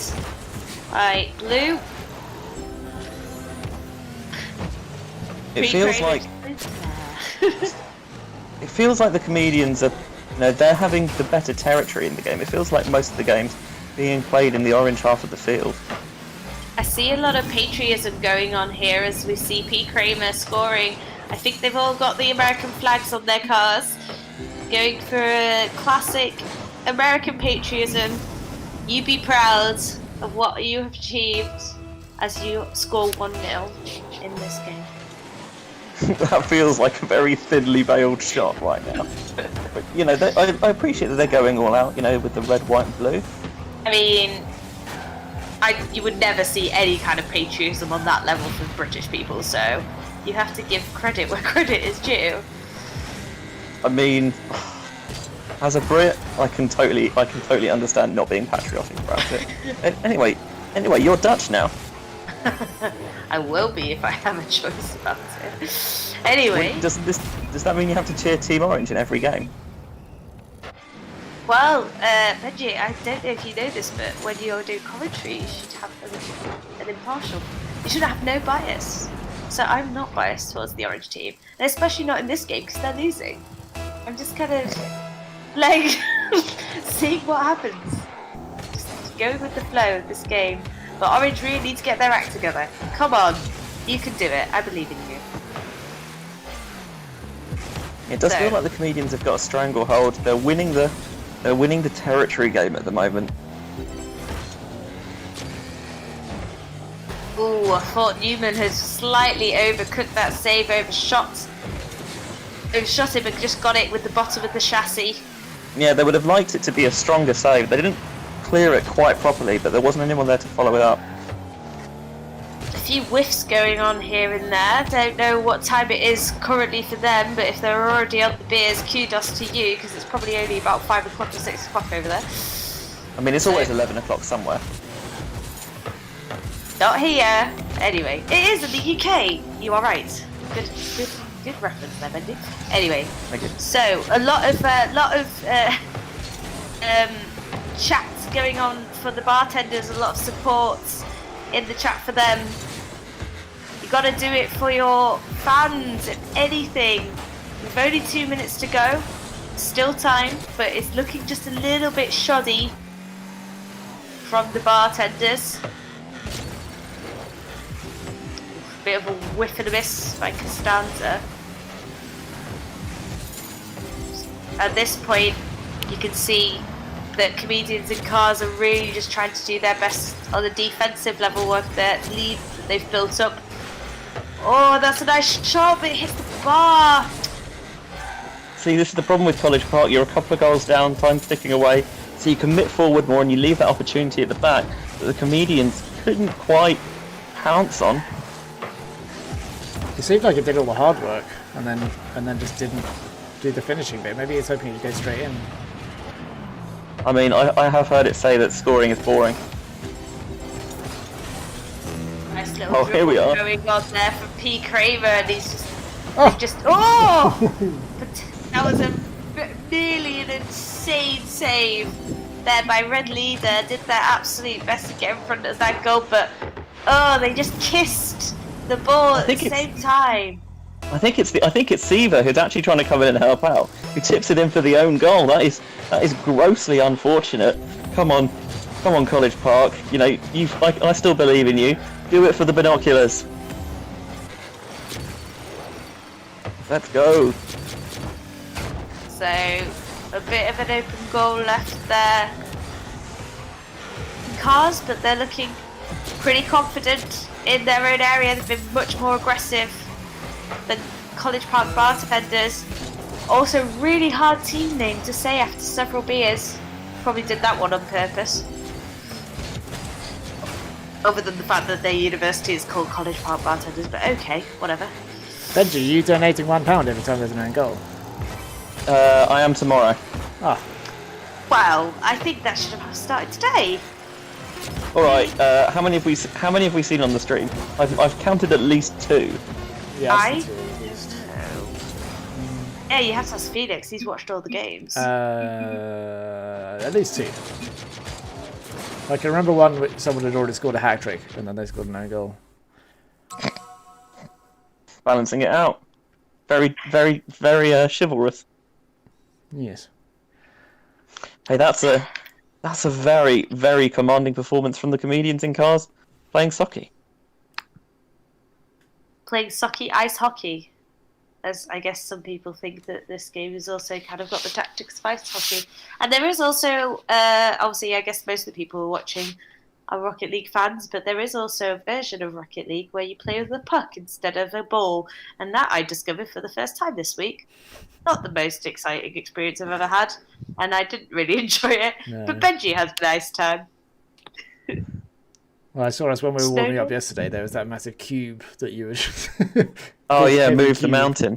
Yeah. Oh, that was awful. That was so bad. Playing with a ball the size of the largest ball possible, which was a square, and no boost. Yeah, that was no fun. So the game that we have all been waiting for, or at least the game that Lorcan has been waiting for, is now incoming. We did a bit of a switcheroo in the schedule to accommodate for them.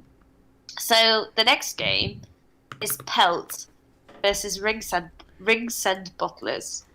Now I just saw Ringsend Bottlers getting spanked by Lincoln, so I am hoping that they've regrouped since then and can give Pelt a good game.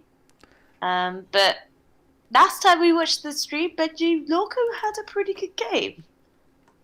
Yeah, annoyingly, he's actually not bad at this. Yeah. He walks the walk, but I've got to see him talk the talk. So, I said it wrong. I guess the wrong way around. yeah. He did get Talk MVP. the talk, or walk. We've just had the question: how many games are left today? That's a good question. I've really lost track of time. So there are 3 more round robin games, and then there's a little break, and then there are going to be 3 games that are post pool play. And I think this kind of determines. Yeah, so basically there's 6 more games.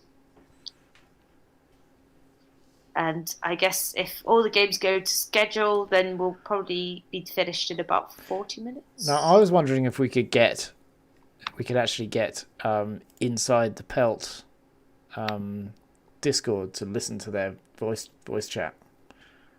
Oh. Is that a I'm a possibility? fan. It's risky. Just throwing it out there. But there's a limit on the group. It's right? True. This is true, but we can accomplish anything with teamwork. I'm fine with gate crashing their audio. Well, we'll see if it happens. I'm sure some admins are listening. We'll see. The game is starting though, so. Oh, thank you for keeping me on my toes. I'm just joining the server now. So, Pelt from Ireland against Ringsend Bottlers, who I do know where they're from, but I forgot. Oh, also from Dublin. Yes, of course, this was the Irish matchup, the second Irish matchup of the day. And we see that I've just come into the server, so I haven't seen a huge amount. I apologise. So Pelts are in blue, and Ringsend Bottlers are in orange. I mean, we say blue. It's an emerald green, isn't it? Very patriotic. I would very much beg to differ. I think you might need to go get your eyes checked. I think he's talking about their cars. Oh, there we go. Lorcan with the goal. Hello, Lorcan. Welcome to the game. Let's show off. Wow, there's a lot. All the quick chats is currently happening, and it's very one-sided at the moment. Oh, what a save! Oh, the deep burn. Hashtag get wrecked. It might be an orange. There might be an orange Benji, but they're not Dutch, okay? Hey, So- wrecking is universal now. That is true. So, moving on. Ringsend Bottlers with their patriotic flags and cars looking so beautiful. Missing the goal there, going wide. Lorkini in the corner. Trying to find the but defended well there. by Rings and Bottlers. A little bit scrappier from them. I feel like the level was a little bit lower than Pelt. This looks a lot like Rocket League, and not enough like a fight. Get JR in there, or someone else. Rig Rich! Time to get involved. Oh, Oh! that should have been a goal. That should have been a goal. That was a terrible, terrible miss. From Rings Wow, and Bottlers. indeed. Yeah. Wow, indeed. I do not understand how that did not go in. Yeah. They have absolutely bottled it. Lorcan actually had time to come onto the YouTube chat and say, how do the words taste? after scoring. Oh, I see that Lorcan and another player from Rings and Bottlers ended up in a Rule 1, although Lorcan seems to got out of it, so I hope someone hit them out of it, because if that's not the case, then you've broken Rule 1, Lorcan. Yeah, he lost. Disqualification. Forfeit. Know the rules of Rocket League, Lorcan. Come on, get your act together. So, I'll be honest. This is what do we call this? I'll call it agricultural so far. It's not pretty. is that your analogy for agricultural? Not pretty. You know, it's functional, isn't it? It's doing an important It does the job. Okay. But it's not great to look at. Yeah. Okay. I get that. That was a better analogy, I think. Good. Reversing back into goal, hoping that he doesn't get preyed on by the Rings and Bottlers. Not the best of deflections, but a massive whiff there from Romney Kajal. Oh, Lorcan. Oh, big shot from Lorcan. Oh, it's an even save. bigger save from Romney That- Kajal. Oh, That is yeah. some save. Got what saves coming all over the place and lots of swearing. Oh, I feel that's targeted towards a certain person on that Pelt team. just all the heckling, all I need. And, Ramoni Kajal just coming out of the woodwork and just being the MVP we all needed. I mean, there is some sensational whiffing from the Pelt defence there, but I guess that's a Pelt defence for you, isn't it? Big goal by Dutchy, apparently. Yeah, big goal. I would totally agree with you. So Oh, Lorcan. Pelt's ego slightly bruised, and Lorcan's got a good shot on target from saving the goal, but well defended there by Rings and Bottlers. The more I say it, the worse it gets. And just, it's anyone's game at this point. I feel like I don't see. Lorcan, that's the wrong way. There's a back Oh, pass. Lorcan, that's the wrong There's a way. back pass. And that was a bad miss from Lorcan. We're watching with eagle eyes Ooh, double whiff. which Irish team is going to be the victor in such a tight game. I even think in the second half, Rings and Bottlers are just looking that little notch stronger than Pelt, dare I say it. See, I want to agree with you, but I'm worried that if I do agree with you, Pelt will just score and make me look stupid. Okay, I will take back everything I just said to ensure that Pelt do not Okay, score. Lorcan with the final player again. No. Oh, Oh, maybe still. Oh. Still alive. maybe. Oh, no, it's hit the floor, so we're going into overtime. All the drama we needed this late Hell in yeah. the game. Some bonus Oh, I thought it was going to be marble. open goal. Kick-off. That would have been boring. Humiliating is the word I think you're looking for. Lorcan's hungry for the I win. know It takes it what off the I said. roof. I know what I Great said. save from Carbine. Nothing better when Great save. you're dribbling on your roof to have your teammate come and just fly over and hit it. Yeet. Rings and Bottlers trying to go into Pelt's territory. There is a big aerial boost, but Lorcan's just everywhere like a rash at the moment. Just Like a cheap suit. like a cheap suit. Nice shot there from Jer. Oh, but Jer's missed it and they've all whiffed it, and it's just there's a bit of confusion of who's going to the ball. There's just been an overshot by Ramani Kajal. Oh, It's it's just almost starting to look a bit messy. it's almost like a 3-person passing play, that one. I'm not sure Whether it what was intentional or not is another question. Lorcan was going for there, but looking relatively on target, but there's 2 people back. Yeah, Carbine gets the saviour. Third save of the match.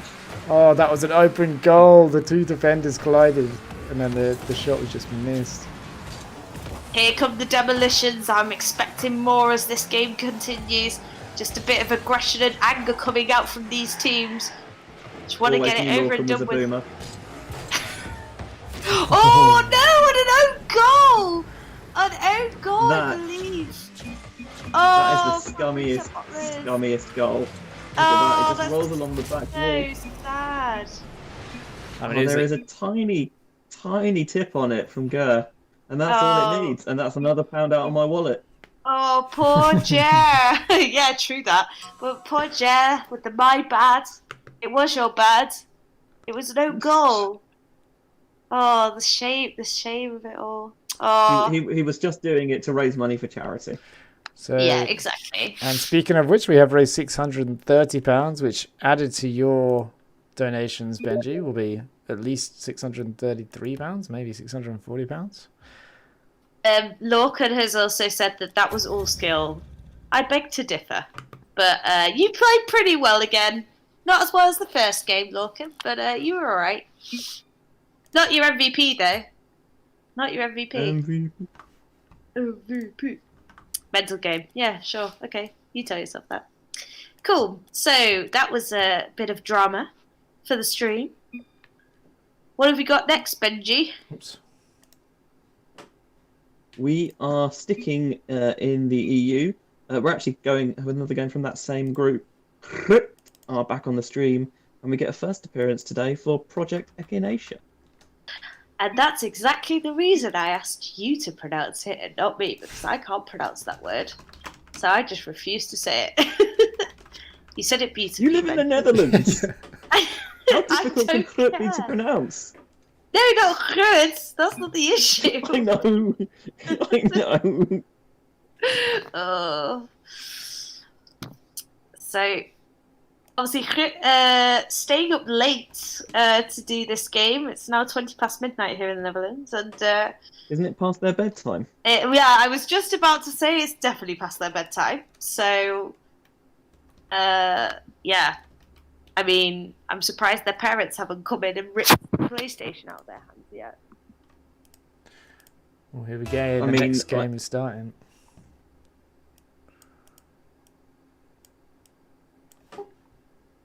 Next game is starting and I'm not even in it. That's not a good start.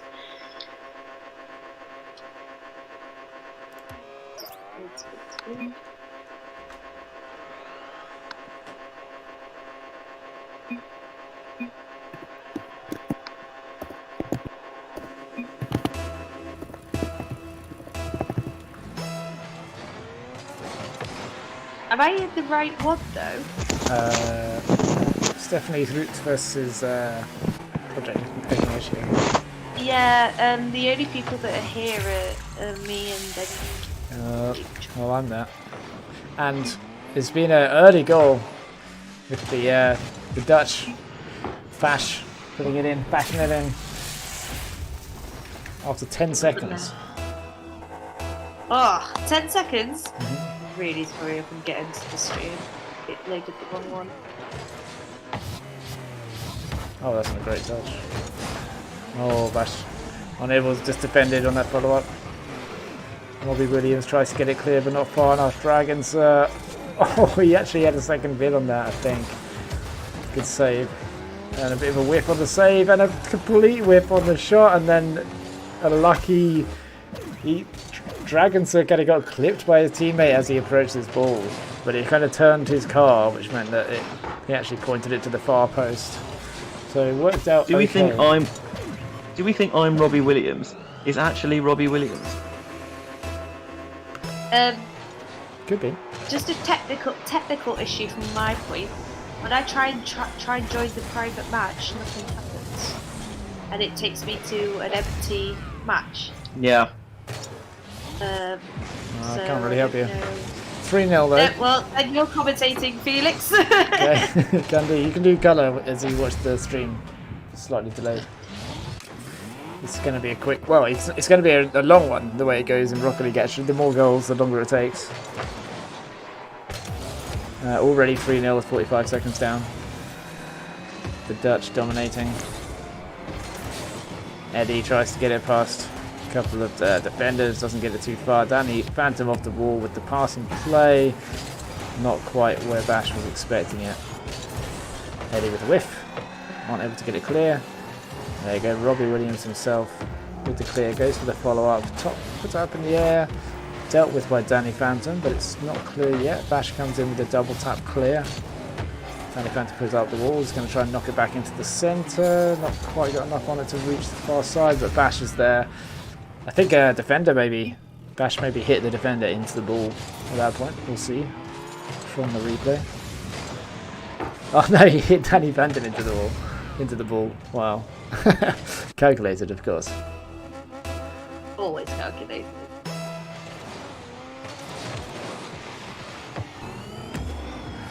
Another defensive whiff from Eddie.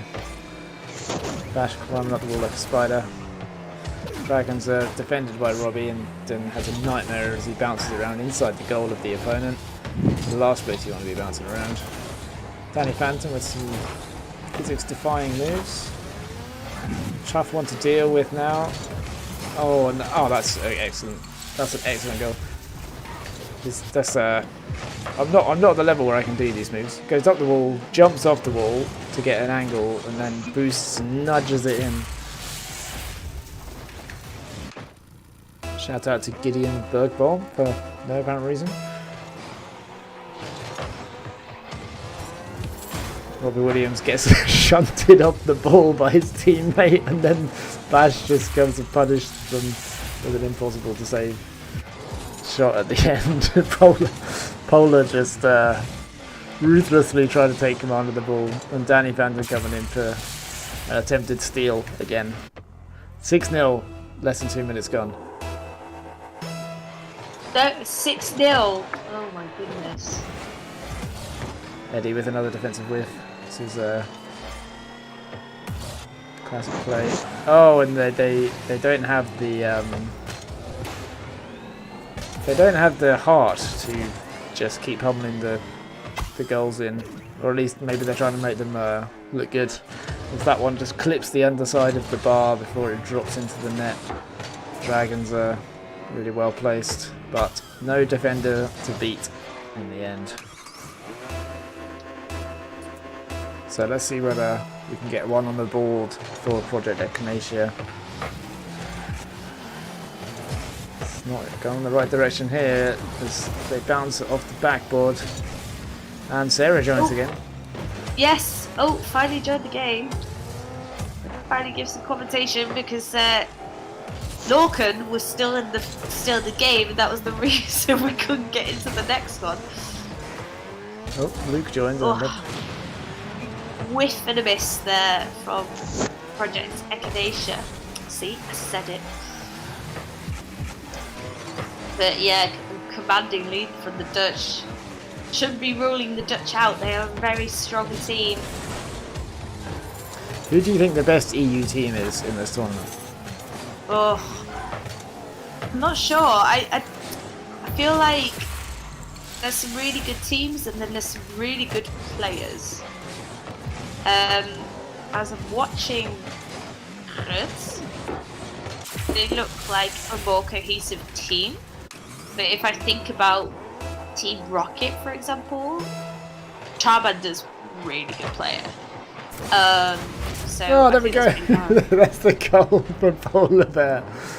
You see the judgment, the accuracy, sends all the defenders the wrong way, and then impossible for them to get back to it. I'm wondering if Hood let them have that one, or whether it was a genuine miscommunication. You know, they're probably tired. It's way past their bedtime. We've had this discussion before. You know, making mistakes. It happens to the best of us.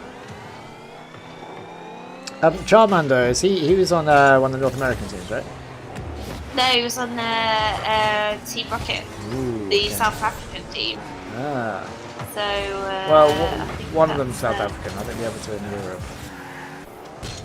And yeah, okay, yeah, but South Africa's also not in America, Felix? Just yes, that yes. And do we know who Bash is on the route? I believe it's Boston, New York. Yeah, I thought it would be Baston. Yeah, and the... Oh, the diving shot from Danny Phantom! Not quite able to pinch it on the floor.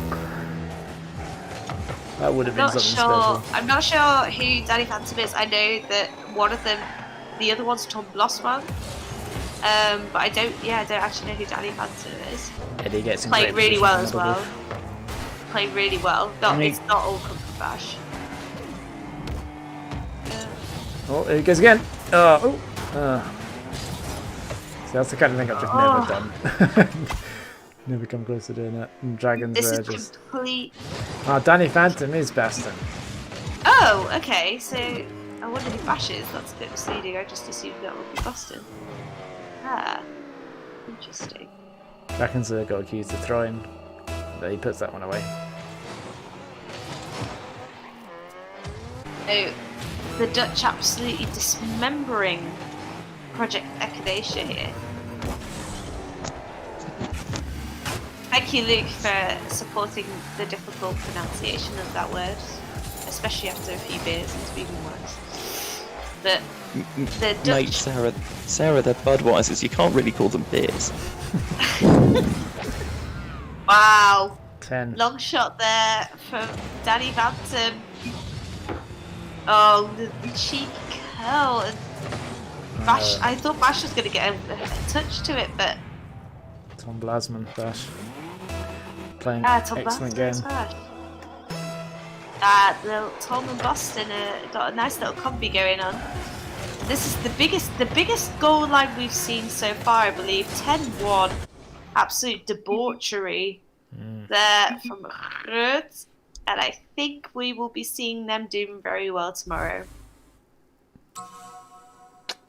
Yeah, I look forward to it. This is so exciting. So many teams. Like you can see the strong ones coming out. You can see how they're progressing, and then tomorrow we'll see them all matching up against each other. You know, in the knockout stages of the tournament. It's going to be thrilling. How many games have we got left? About 3 or 4. So we've got one game left before we calculate the pool results, and then we go into bracket play. Nice. Right. That last pool game is going to be Aubergine Fire versus Floppy Rockets. Brilliant. Right. Yeah. There's, I think this is the first appearance today from Floppy Rockets, actually. Yes, in theory you could say saving the best to last, but as we don't know a huge amount about them. Andy says, get off your phone. You should be entertaining the I know, 60 sorry. people that are Someone watching. texted me being like, I didn't know you were into Rocket League. I've had a lot of those messages. 60 people just watching you text. Sorry. Hayden, stop texting me. and they're gonna shout That's an order. Andy says he loves us really. Oh, thank you, Andy. I don't know you. And I apologise for being on my phone. Okay. What what are the teams we got coming up next? Benji, do you have that? You did just say it. Floppy Rockets and someone else.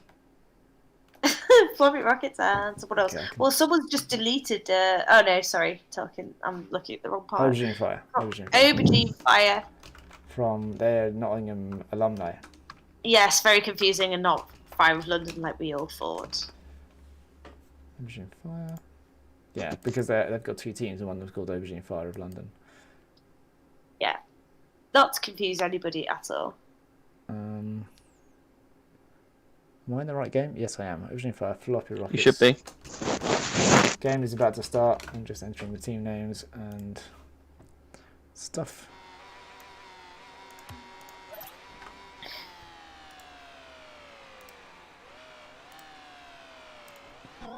Alright, how are we looking? I've actually started a game on time for once, so this is a good start. So we have Aubergine Fire are in blue, and Floppy Rockets are in orange, and we nearly have a dribble into the goal by Eskimoose, but not quite hits the top bar. Also really good player for this Floppy Rockets team. We have actually seen them on the stream then before, because I have seen Eskimoose already play today. I don't remember exactly when that was. Yeah, did we swap something in the schedule without me noticing? We must have, but that was a huge long shot range from C Submerged. Nabbing that off the head of one of the Aubergine Fire players.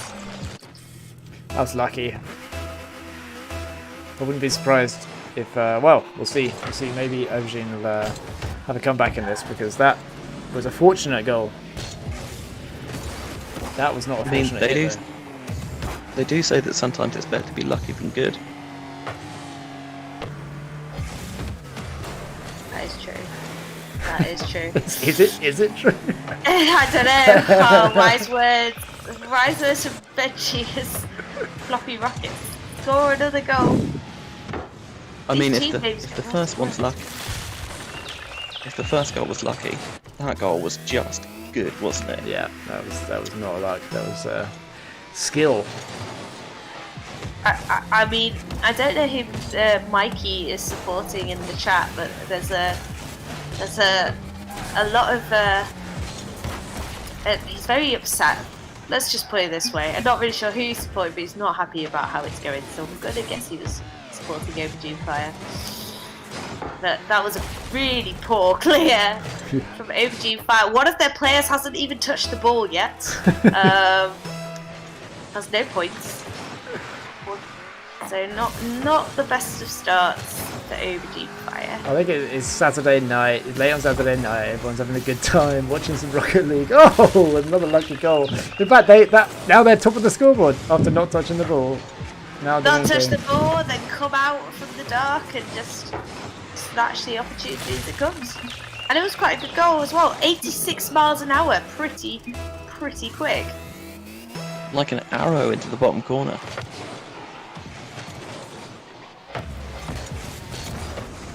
I like that your audio has changed, Benji, now. It feels like you're like whispering in my ear. It's ASMR commentary now. Rocket League ASMR. Oh, almost good. A bit of a cluster bomb there, but Eskimoose manages to get it into the goal. Currently, the strongest contender for my favourite name of the tournament so far. Rolls off the tongue, and just I like mooses, mice. I don't know. Oh, Stylish backward goal. Just saved there by Aubergine Fire by Fabby Swaggins. Also a great team. Eskimoose just trying to get it out of the way, but ricochets to the sides.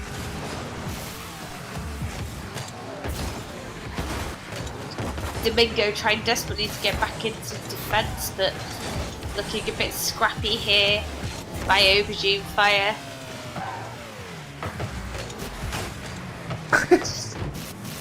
just getting to that point of the night. I think the UK teams are kind of on their last legs, metaphorically and physically, probably. Nice save there from Domingo and Flamingo.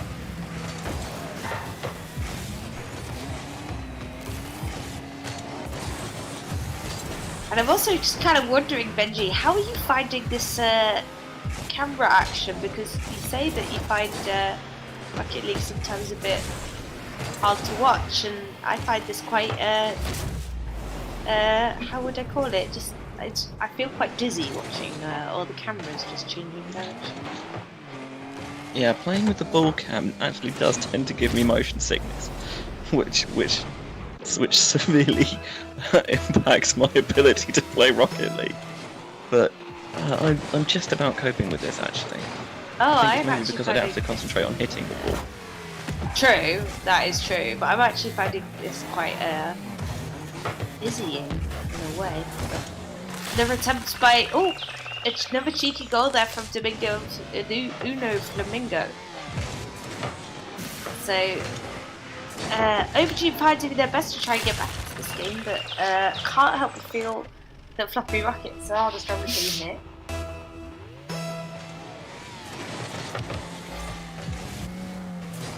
Bit of a trickly kick-off. Oh, goes for the setup for goal, but smacked in the backside by Flamingo Uno Domingo, so that was pretty good work there. It's going to be some really nice touches. Some other people on his team just throwing their cars at the ball.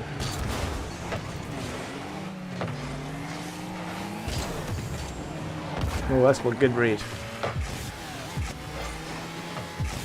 Good read. Two people flying out the Floppy Rockets goal there, but no one home. But luckily that shot was not on target by Aubergine Fire. Oh, the ball's trickling over the goal, and all it took was for Domingo Uno Flamingo just wait at the bottom, and they've been the MVP by far for this Aubergine Fire game. It's the only team, it's the only name I've said, really. He's the one that didn't touch the ball at the beginning as well. You know, he scored all 3 goals. That one, he just nudged it to the left around the defenders and then went to follow up. It's a funny old game sometimes, isn't it? What is that? Nose air dribble attempt. Oh, he hasn't got enough boost on it to see it off. Oh, they're going to want their money back there. So annoying. Such a good opportunity wasted. Go for the aerial. But, boost management. Oh. Boost management, I think, is a really underrated part of playing Rocket League. You know, how many times have we seen people miss opportunities because they just don't quite have that firepower? And there we go. Esquivis going for the hat trick. Smashing that nail in the coffin. Oh, upside down little goal as well. Nice work there. Esquivis, the lovely little celebration in the air.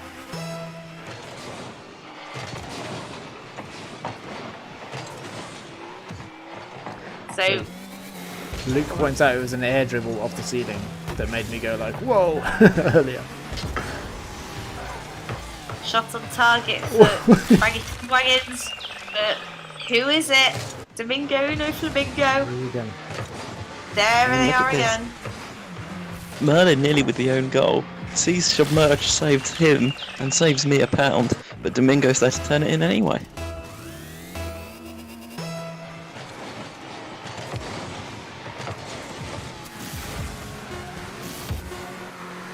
In this game, and unfortunately it's just a little bit too late for Aubergine Fire as we see the ball not quite hit the floor. Thought it did.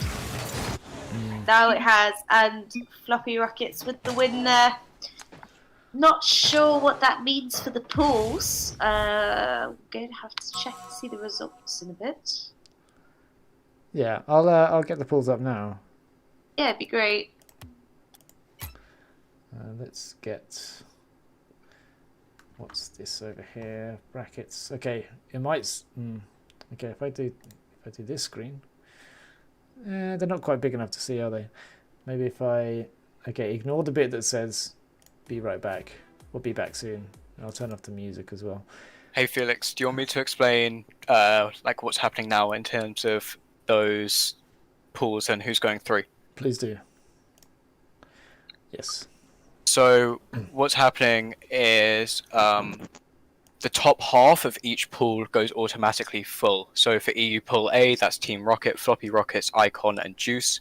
For EU Pool B, that's Krutz, Lincoln, Pelt, and Ranala. For NA Pool A, that's Darkside, Everything Burns, and P-Funk. For NA Pool B, that's Six Pack, Emory Juice, and Soldier Boy Talum. Right? We're going to tell you your exact seed out of 16 in a second. Right, there's still some things to play for other teams though. The next placed team in each of the pools will do a playoff to get into the last 16. So we're going to have a playoff game between All Talk and Ringstone Bottlers. We'll have that as our next game on stream. And there's also an NA playoff between Spicy Boys and Comedians in Cars. Right. Okay. So the winners of those games will complete the top 16. Right. Wow. Okay. Exciting. Okay. So one of the commentators needs to go play with All Talk, right? Yeah.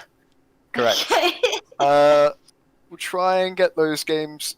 We'll get this all sorted out for all the teams still in contention, and try and get the next games coming up in like 5 to 10 minutes. I'll keep everyone updated on the Discord. Okay. So check that. So should we go on a little break now? Yeah, let's go for a 5-minute break. All right. Who's playing then? Is that you, Benji? Let's work it out off stream. Yeah. Okay. Oh, we're not on stream. Yeah. We will decide on stream which commentator is going to join All Talk. And as you just heard, we've got a couple more exciting games left to play this evening to decide the last places in the playoff brackets. So we will be back in 5 minutes.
Okay, we are going to come back. We're going to come back and we're going to go live. Let me just... Here we go. All right, we're back here with Luke Burgess back into the commentary booth to join Sarah Sparks. What have we got coming up in the next half hour or so? First of all, we've got the pre-round of 16 crossover match between Juice and Ringsend Bottlers to determine which of these teams will take one of the last two spots in the round of 16. And then after that, we've got 2 round of 16 matchups. Okay. And all of these games will be best of 3. So no more best of 1 dice rolls. You've got to actually be consistently better than your opponents this time. All right. Take it in a... So Juice, the Brighton team, back on the stream. Love to see it. Against Ringsend Bottlers. Who are Ringsend Bottlers? Oh, they've been on the stream a couple of times already. Dublin, yeah. Was the horrific own goal to finish the game against Pelts. Unfortunately. Hate to bring that one up again. So, yeah. It's alright. It's all for charity. True fact. Speaking and of which... Benji had to pay £1, so that was fair. Yeah. Every time there's an own goal, Benji has to pay money. We've had a question in the chat saying, how does it work with the EU North America cross games? They will try and swap the swap server at least once. And then I think for the third server, they're just going to stick on whatever they were on the second server. So maybe one team's at a slight disadvantage. But... There's some debate going on right now about exactly how it's going to work, but we'll leave it to the admins to make that decision.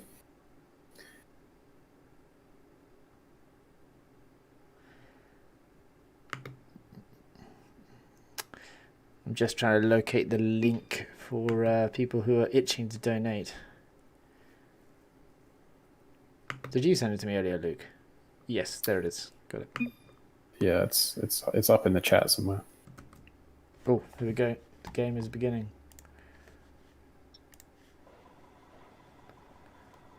All right, I'm in. I'm spectating.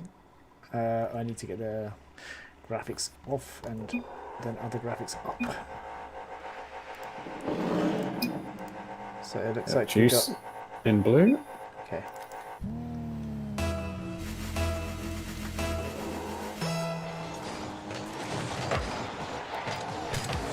So here we go. Knockout games are beginning. And our first best of 3 series is Padla and Friends slots that early goal in for Juice. Jumps so early, but manages to slot it into the top corner past both the Ringsend defenders. Very nice finish.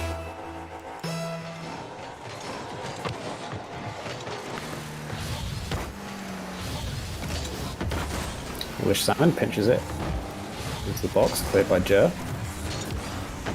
Padla and Friends on the wall, getting it back. Goes for the jump. A little twist to try and get back towards the goal. Doesn't quite get it on target.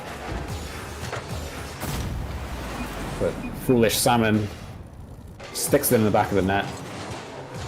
Carbine just a little bit out of position, as was Raymond Kajal. Not able to make the save. I think Juice up 2-0. Yeah, Juice are going to be going out for blood, really, because they've actually come out of quite a difficult pool. I think Alltalk being... Yeah, Alltalk being unexpectedly good as the pickup team. So Juice looking strong coming out in the first minute. Yeah, that pool result between Alltalk and Juice was actually tied on goal difference, so it went to the head-to-head, and Alltalk beat Juice 3-2 in their match, so that means Juice had to play this extra game to qualify them for the round of 16. Demos left, right, and center. But none of them really opening up an opportunity for a score on the orange net.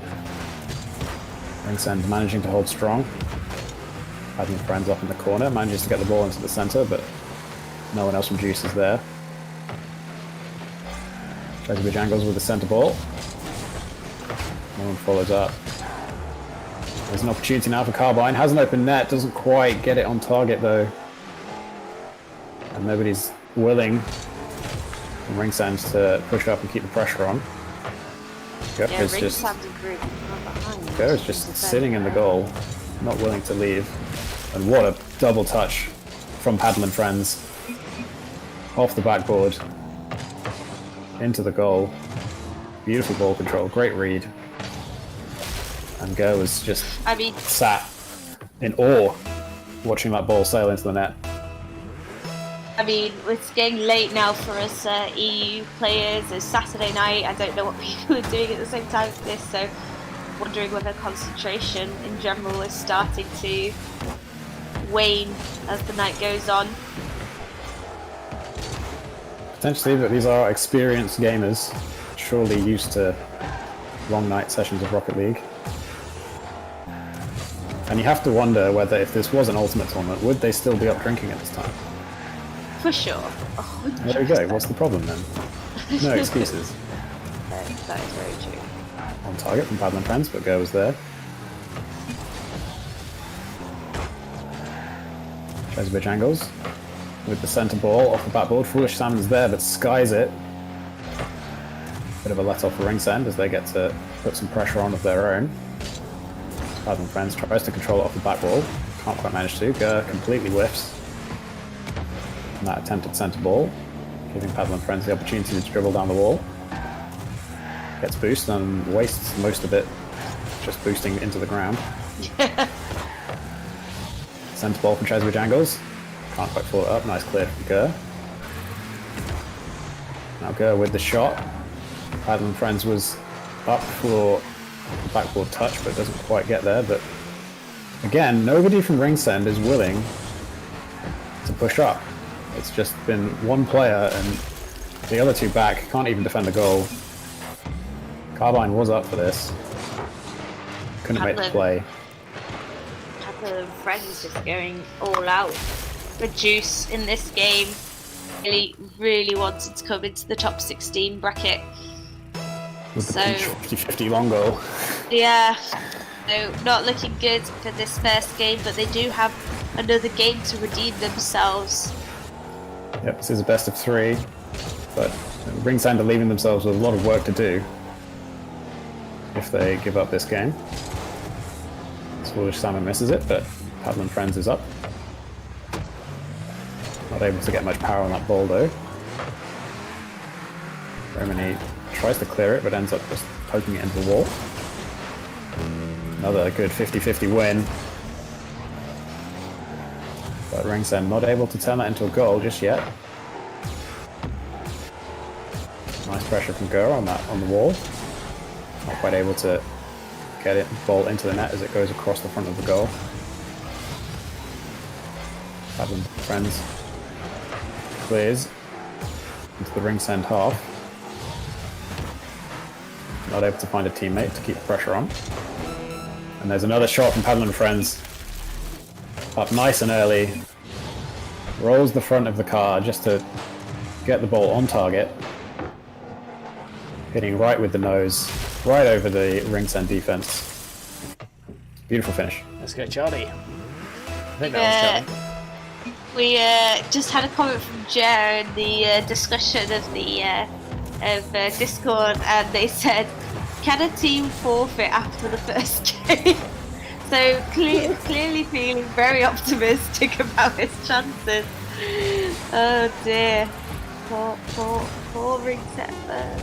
This is a tough game for Ringsend, tough series.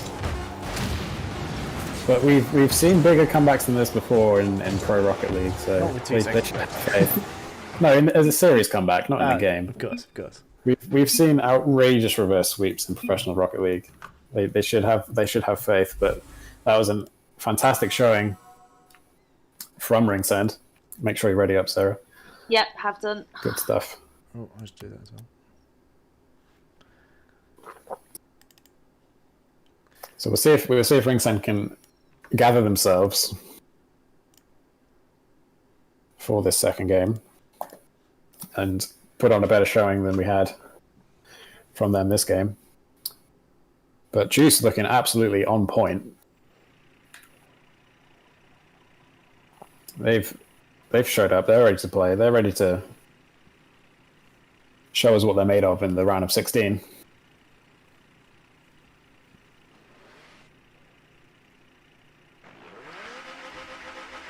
Definitely got my support as the local Brighton team, or one of the two local Brighton teams. Oh, I have not clicked on spectate. Oh no! Has Felix put himself in the game? Oh, we're good. I'm in the game. Ringsend. I'm just a bit late to quick spectate. The fourth player. Imagine.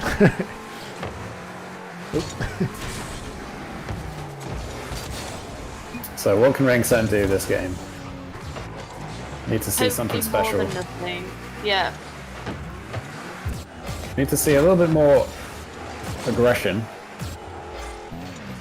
Definitely don't want to see 2 to 3 players sat back all the time, but what a bounce dribble from Paddle and Friends.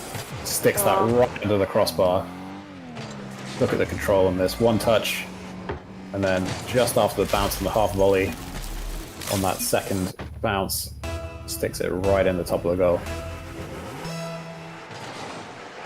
The Friends just doing the dirty work for this Brighton team. Might have to single-handedly win this game for them at this rate, but I'd be fine with that, looking at the skill that they're producing. Oh, a goal just bouncing out. Foolish Salmon unable to finish after the beautiful pass off the wall from Paddle and Friends. Chesbridge Angles with the shot on target is cleared by Gurr. Paddle and Friends takes it from the back corner. Past the entirety of the Ringsend defense. 1v3. No, not even close. What a goal.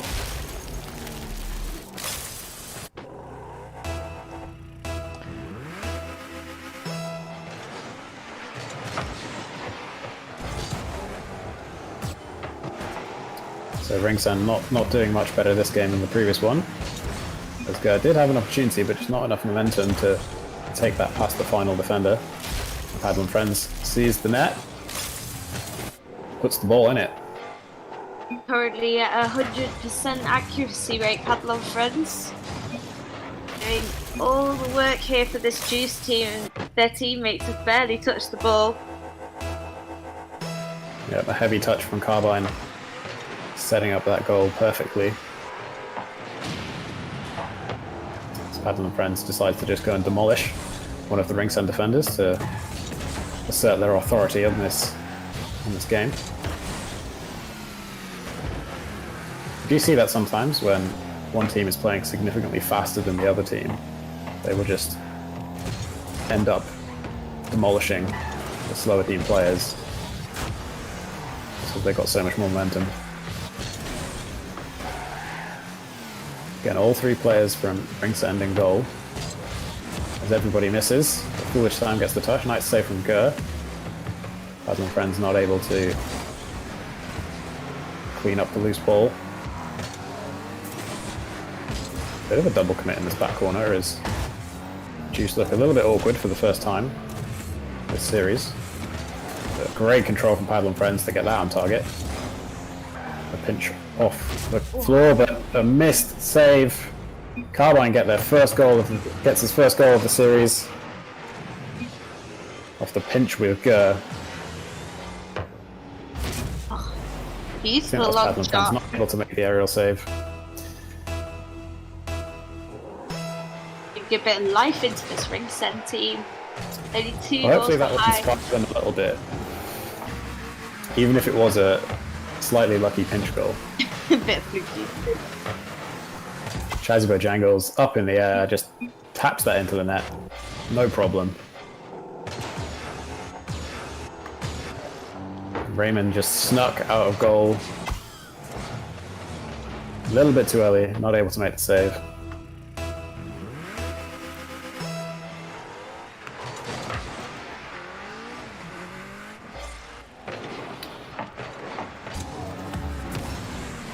Oh, I've been invited to join a party, so I think I have to duck out.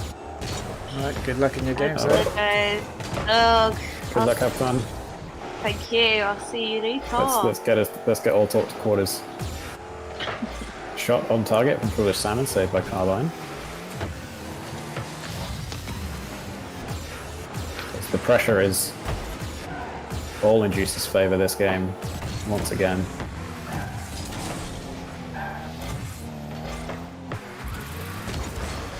Yeah, I'm looking forward to seeing how they do in the knockout stages tomorrow. Yeah, Juice looking good. As Chesbo Jangles tries to go for the ball cam on dribble. Not ideal. Definitely better to turn ball cam off if you're trying to carry it. Carbine with the clears, but really it's just a pass to Foolish Salmon, but nice demo to make up for the lackluster clear.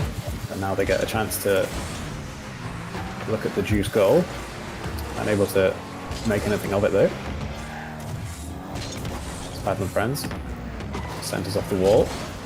Goes there for the clear, but it's straight to Foolish Salmon. Shots off target though. That was an opportunity. It's both Chesbo Jangles and Paddle and Friends were up for the centre ball, but neither of them get it. But every single time the ball rolls into the Juice half, there's somebody there just to clear it again. There's no consistent pressure from ringsend. Juice feeling very comfortable. So slow play in their own corner. Paddle and Friends just juggling the ball for fun now. Chesbo Jangles off the wall. Oh. Oh!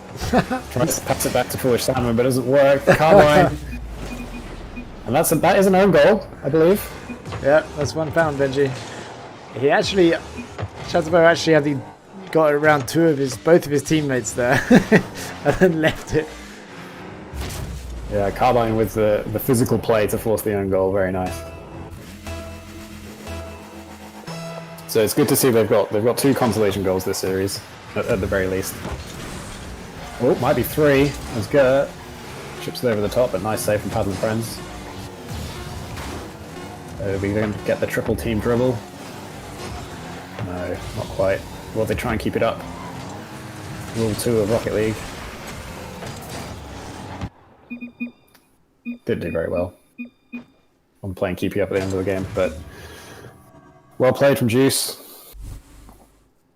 Look forward to seeing how they get on in the rest of the bracket. They looked very strong this series. Lots of solid play, particularly from Paddle and Friends. A well-deserved MVP. And thanks to Ringsend for showing up and taking part. But that's the end of the line for them. Yes, indeed. Very well played by the Brighton team there. Dispatching. Not going to the third game. Just getting it done in 2. Never really in question. The other team were asking about forfeiting after the first game, right? Sounds like it. That's what I heard. Not surprised. It was a very one-sided affair. Yeah, it's quite obvious, wasn't it? I think Juice came out of a very tough pool. So the teams in their pool will probably go on to do very well as well. It's looking that way. I'm very excited to see what will happen at the top end of this tournament. There's lots of quality teams in contention. Indeed. So we head back into the game for the next match. Non-stop Rocket League action. It's been an intense evening. Shout out to all of the admins for keeping things rolling all night long. It's not been easy. The schedule's been very, very tight. Okay, who's in this game? One is Pelt, right? Is Pelt blue? Yes, Pelt. Yeah, blue. Pelt are in blue. Noah's not updated the team names. No, it's okay. I can do it on my screen. And Burn? Who are Versus Burn are everything burns, obviously.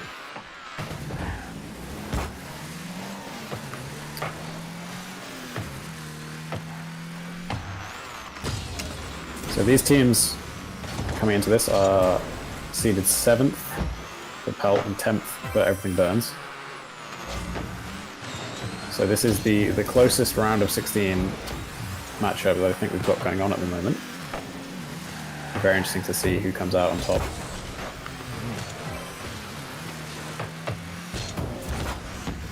As Big Bam Saturn with the, was that a triple touch into the top corner maybe?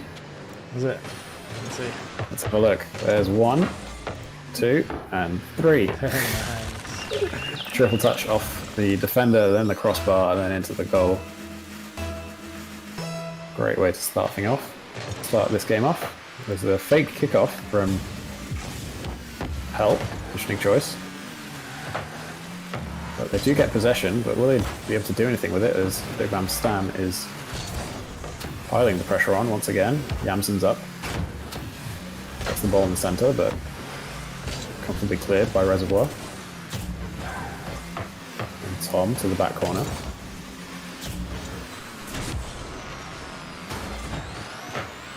Help managing to keep some pressure on of their own. As Tom was miles back to stop that clear. But unfortunately, it got cleared straight back. But good rotation from Pelt to always have somebody back to make a play on these clear balls. Yamsen keeping pressure in the midfield. Have a get boys up. Almost gets the double touch off the corner. That would have been sensational. It was just a little bit too quick. Perhaps thinking it was going straight in. Reservoir with clear into the wall. That could be risky. Fortunately, no one from Everything Burns was there. A nice 50-50 win will put the ball in the orange half. It's not very chaotic, this game, is it? It seems to be very structured, like teams staying in their halves most of the time. Both teams are playing Rocket League rather than solo queue and ranked. Ooh, almost a pinch. Yeah, the double commit pinch attempts. Lorcan clears. Not well enough though, as Yamsen sees basically a pass from Lorcan and puts that in the bottom corner. Those are the sorts of goals that are deceptively easy to miss, and the sorts of goals you need to put in if you want to beat a good team. You've got to take those freebies when they come. As Yamsen with the shot on target again, and Lorcan is not able to get across the goal in time. It looks like he was in the goal. I don't know, maybe he was facing the wrong way or so. Oh no, he did. Yeah, he didn't recover. He did not recover quickly enough to make that save. That's unfortunate. As Ringsen go 3-0 up in this first game in this best of 3. They got a big hill to climb if they're going to stay in this tournament now. They are making it hard for themselves, but they've got potential to come back. But we will need to see some clinical offense, which we haven't seen so far yet, as all 3 Help players jump, do a single jump in preparation for a save that never needed to come. And the double touch follow-up was not on target.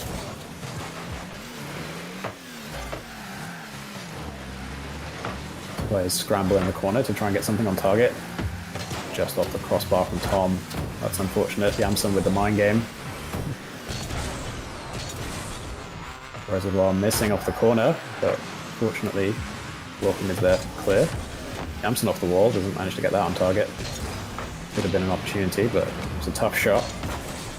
And Tom sneaking out of goal, that was a mistake. Big Bam Stam with the punish. Tom was not fast enough to this ball after Reservoir. Doesn't really hit the ball on that 50-50, gets the demo, but demos don't equal clears. And Tom was not able to get out of net he was fast enough to make that save. Just baited out by the ball bouncing off the back, and really didn't get close to it at all. Oh, Lorcan with a bit of bronze action.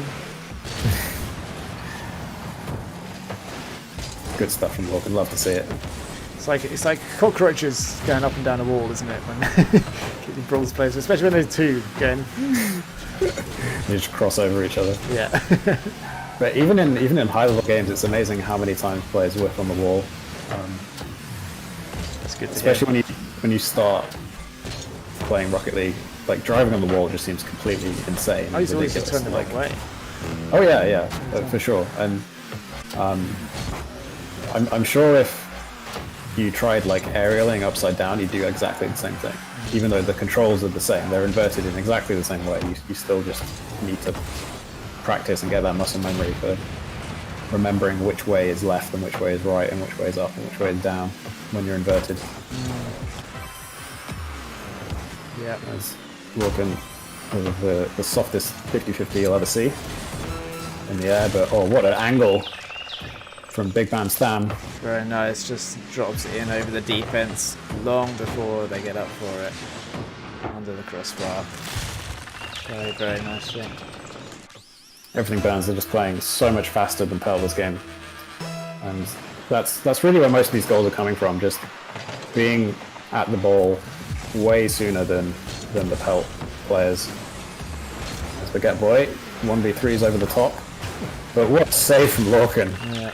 It's unfortunate that Big Bam Stam was there for the follow-up, but Baguette Boy could have hit this way sooner. That's a misplay, for sure, but Big Bam Stam is there to clean it up.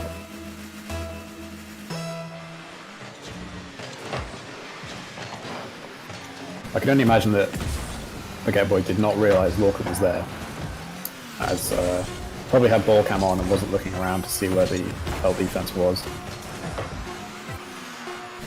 Shot to the backboard from Baguette Boy. Isn't followed up, however. Will they do a better job of keeping the ball up this game? This is pretty good, actually, but Tom misses the dribble at the end.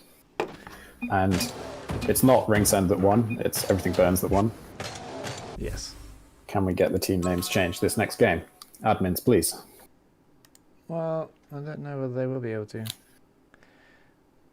Probably not. It doesn't matter. No, it's fine. We'll cope. Oh, I need to ready. We'll just have to. You do have to ready. We'll have to. So that's the kind of game 6-0. Oh, it says exit out. Right, because they want to get the team names right. Oh, we're going. Oh, changing server.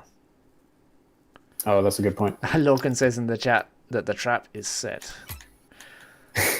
So was that a US server? That was. Let me check. That was EU. That was EU, and they lost 6-0. That was an EU server.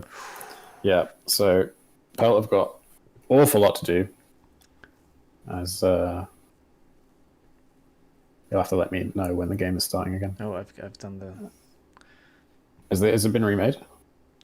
No. I've just done the score thing the wrong way round. So that was a win. Everything Burns. For Everything Burns. With the 1-0 series lead. Yep. Yeah, so Lorcan said the trap is set. I mean, that's the kind of game that after 2 or 3-0, you know... You just sort of give up a little bit, yeah, if you can't make anything happen. It can be a bit misleading sometimes if a team has mentally given up, especially in a series where they've got multiple games to come back. But also that, you know, they likes making a show, so, you know, possibly go one down, so that then you can have the epic comeback story. I don't know what sort of script Noah's written for this particular game, though. We'll have to see. We haven't had many really scripted matches yet, but best of ones don't tend to be as scripted as series, so we'll see. Lorcan's busy chatting on YouTube. He hasn't actually realised he needs to leave the game server so that we can. Lorcan's been not doing a great job of leaving games. All right, here we go. It's starting again.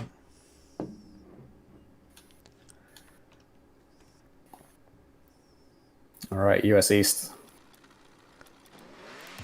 Let's see if Pelt actually play better on US servers than they do on EU servers. Could be the case. Oof, look at those pings, 160 Oh no, we need a different server. Reroll this server, come on. 304. Oh my word. No rerolling. No rerolling. We dropped down to 112, that's fine. Yeah. It's just Tom that's like completely not able to play. Well, back in the day, when I started playing online games, I'd upgrade so I could get a 220 ping to UK. But Tom managed to get a shot on target already, so the 200 ping. Maybe it's OP. Maybe they tried to counter the lag with some kind of programming that means that it actually gives you more of an advantage. It has been done. Yeah. Well, the Rocket League client does try and estimate the positions of things on your screen. Yeah. Client side prediction. To adjust for any sort of delay with the ping. But oh no, no. That was right in the far corner. Oh, who was that in the goal? They have not been doing the uncomfortable saves training pack. Yeah. Looks like he's got to jump. Reservoir. Jump and flip. You had to do a backwards fast aerial, man. Come on. Of course, yeah. I mean, I could see it in my mind's eye, but I don't know if my fingers are on the same. It would be on the same page. You got to press the reverse button, then jump whilst leaning back, then let go of the control stick, then press jump and boost at the same time. Once your car has reached the vertical, so that you're boosting behind you. Not an easy technique to pull off. And air roll at the same time? You don't need air roll, you can just go backwards and save it upside down. That's fine. But yeah, that required a backwards fast aerial in order to save that. The other option, of course, is be on the back post, and then you never need to go backwards, because the save is always in front of you. Okay. Either way, fantastic shot from Baguette Boy. We'll put them 1-0 up in this game. And the Irish don't give up easy. So they're going to be all over him here. They're trying to get there. Lorcan's stopping the ball here. He's trying to... Yeah, just be awkward. He's just getting in the way. Yeah. Oh, but they don't have anyone back. No, it's a little bit of an overcommit, but the ball did bounce nice high over Baguette Boy. That's a great finish. What an angle. Off the crossbar as well, right? Yeah, just up way before Lorcan. And yeah, crossbar down and in from that angle. That's pretty nuts. Wondering what other games people in chat play, because I'm an old Quake World player. On the first online multiplayer games. Showing your age there, Felix. Sorry? Showing my age. Showing your age. Oh, the age is in my name. Stamp. Slams in another one. Before everything burns. I also play Fortnite, which is mostly in competition against 12. It's the opposite of Quake in terms of age of player base. Yep. Yeah, once again, that previous goal was a case of the Pelt goalkeeper being just way too slow to the ball. Everything burns. Playing much faster than Pelt. As Tom had a shot available there, but chose to pass it infield instead to nobody. Reservoir once again, good luck in the goal, but very nice pre-jump block. Welcome with the centre, but no one's there for the follow-up. A nice pass off the wall from Yamson. Big Bam stands just in the right place at the right time once again. Can't argue with that. They have a nice aerial car control as well to put that on target. There's a lot of quality on show here.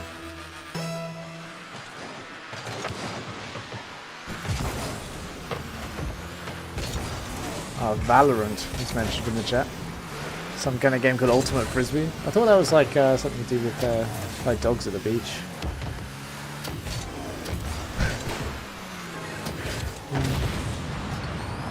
Valorant though, I've seen plenty of streams of Valorant.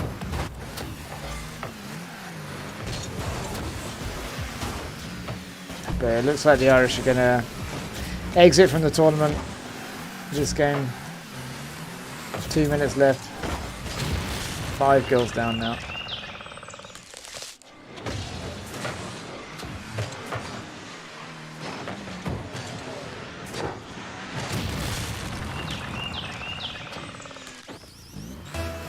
I don't know if Luke, are you still with us? I think his Discord has crashed again.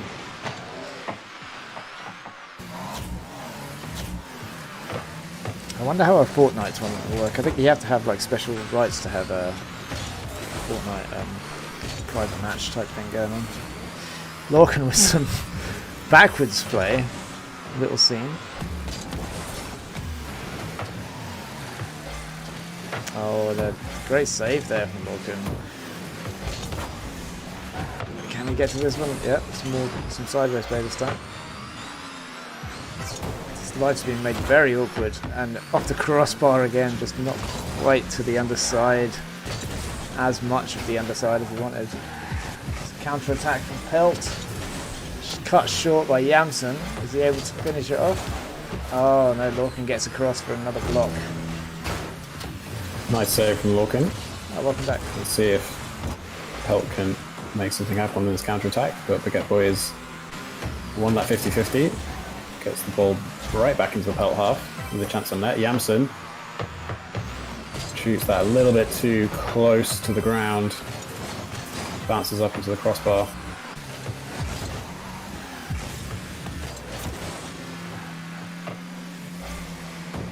As everything burns, just piling on the pressure again and again and again. Not giving Pelt any room to breathe. As is reflected in the 5-0 scoreline. But Lorcan with a shot on net.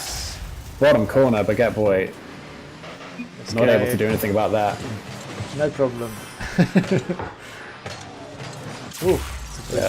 Baguette Boy, you can't be just sitting in the middle of the goal sideways like that. You're not going to be able to save shots that go behind you.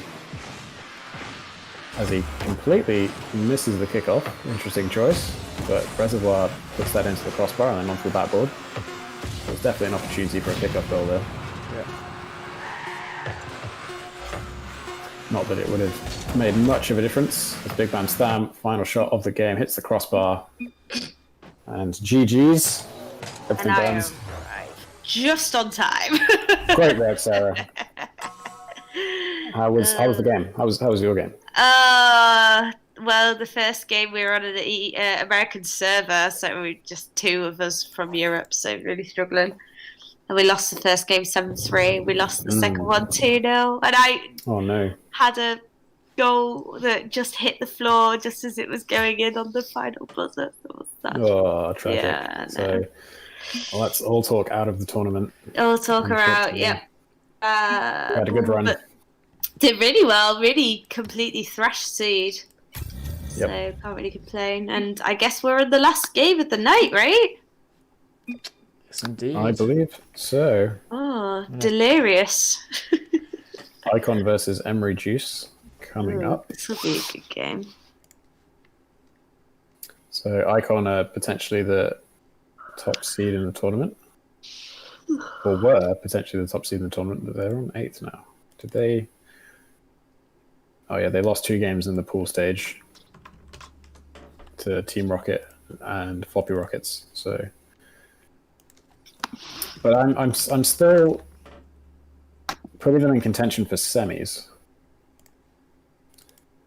I think they have the quality, and I think they will be favourites this game. Emory Juice, Purple Cobras. Icon is Icon Purple Cobras. Right. And Emory Juice is from Emory College. That makes sense. I believe. Emory University Men's Ultimate. It's been a long day. All right. We a lot have of the teams game to remember. Starting, so transition over. Let's see what we've got going on. Yep. So playing on a US server.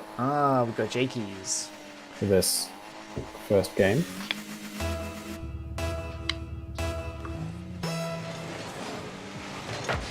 Twitch.tv/Jakeys if you want to go heckle.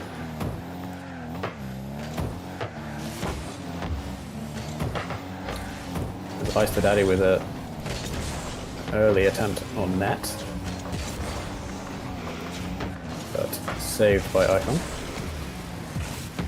As Icon try and put some pressure on themselves. Backboard pass from Percy. Wesley sticks it into the crossbar. No one's there to follow up. So Mont, the Grand Champ player for Emory Juice, Let's see if they come out with some MVP plays, but what a shot from Percy. Dropped it in Fixed it. beautifully over the Look at head. that aerial shot, just popped it over. Mont was not able to get the read to get up in time and block that.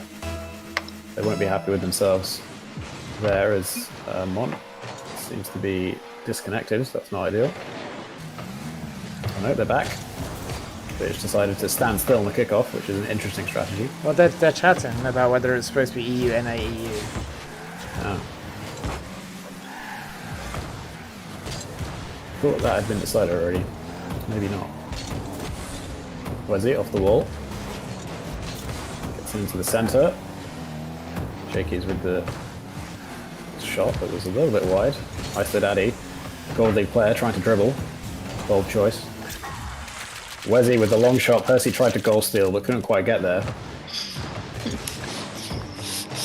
Icon looking pretty strong in this game, given and they have the disadvantage given that we're on the US servers, so their the ping pings is are not pretty great. high. So doing really well to hit these shots on back on time.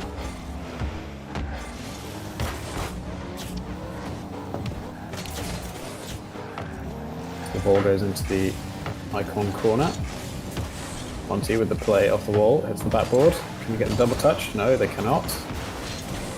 Ice the Daddy keeps the pressure on though, with the ball still deep in the Icon half. Now Jakey's with the clear. Mont is there though. Mont chooses to just bang it into the Icon corner rather than going for a solo play. Percy now sits and waits for the ball. Ice the Daddy with the aggressive challenge. Mont with the long clear. Percy sticks it up into his own box, and there's Mont with the aerial goal. Rolling the car back, pointing the nose towards the goal, and that's not an easy shot.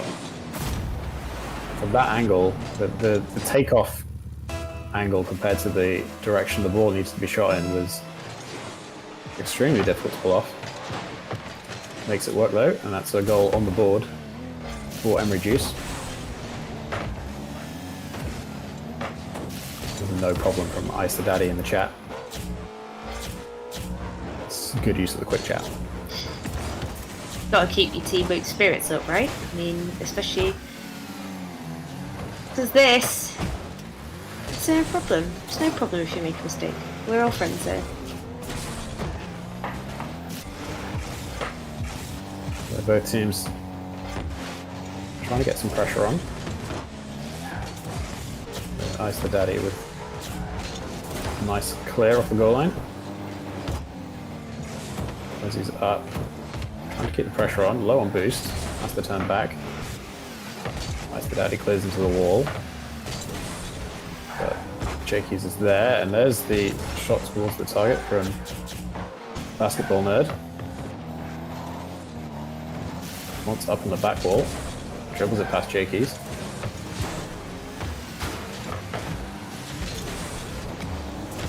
Icon managing to keep the ball in their opponent's half quite nicely.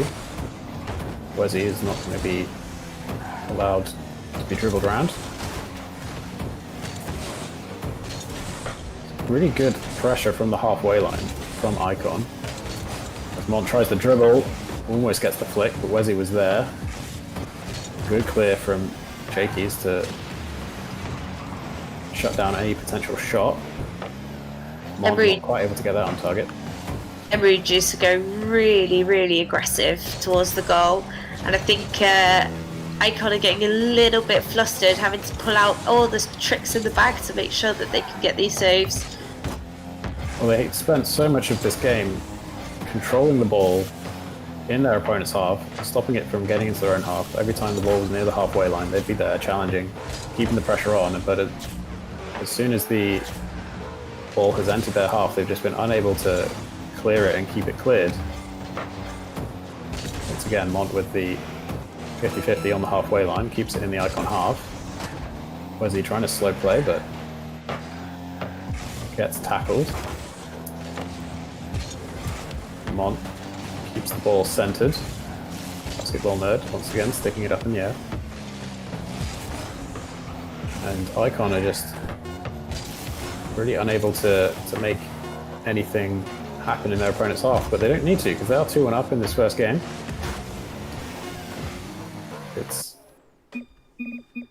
It's Icon that will take it as the ball hits the floor. That was a pretty close game, though. Really close game. Emory Juice are definitely able to beat this team. You know, this was not one-sided in any way. So we'll see what happens in this next game on EU servers. But it was the EU team that managed to take it on the NA server, so some work to be done from Emory Juice.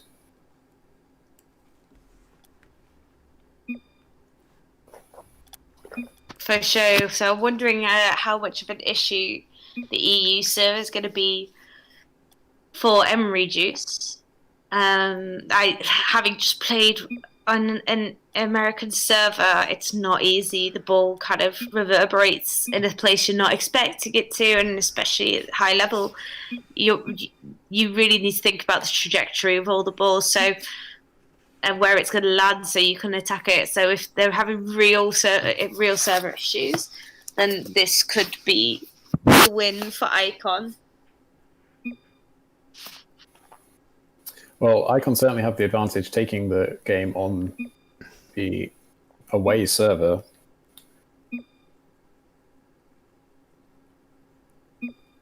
But as you said, it was a close game, and I think if Emory Juice try and tighten up their defense a little bit, they definitely have a chance. They were able to make things happen in that previous game and get themselves into threatening positions, but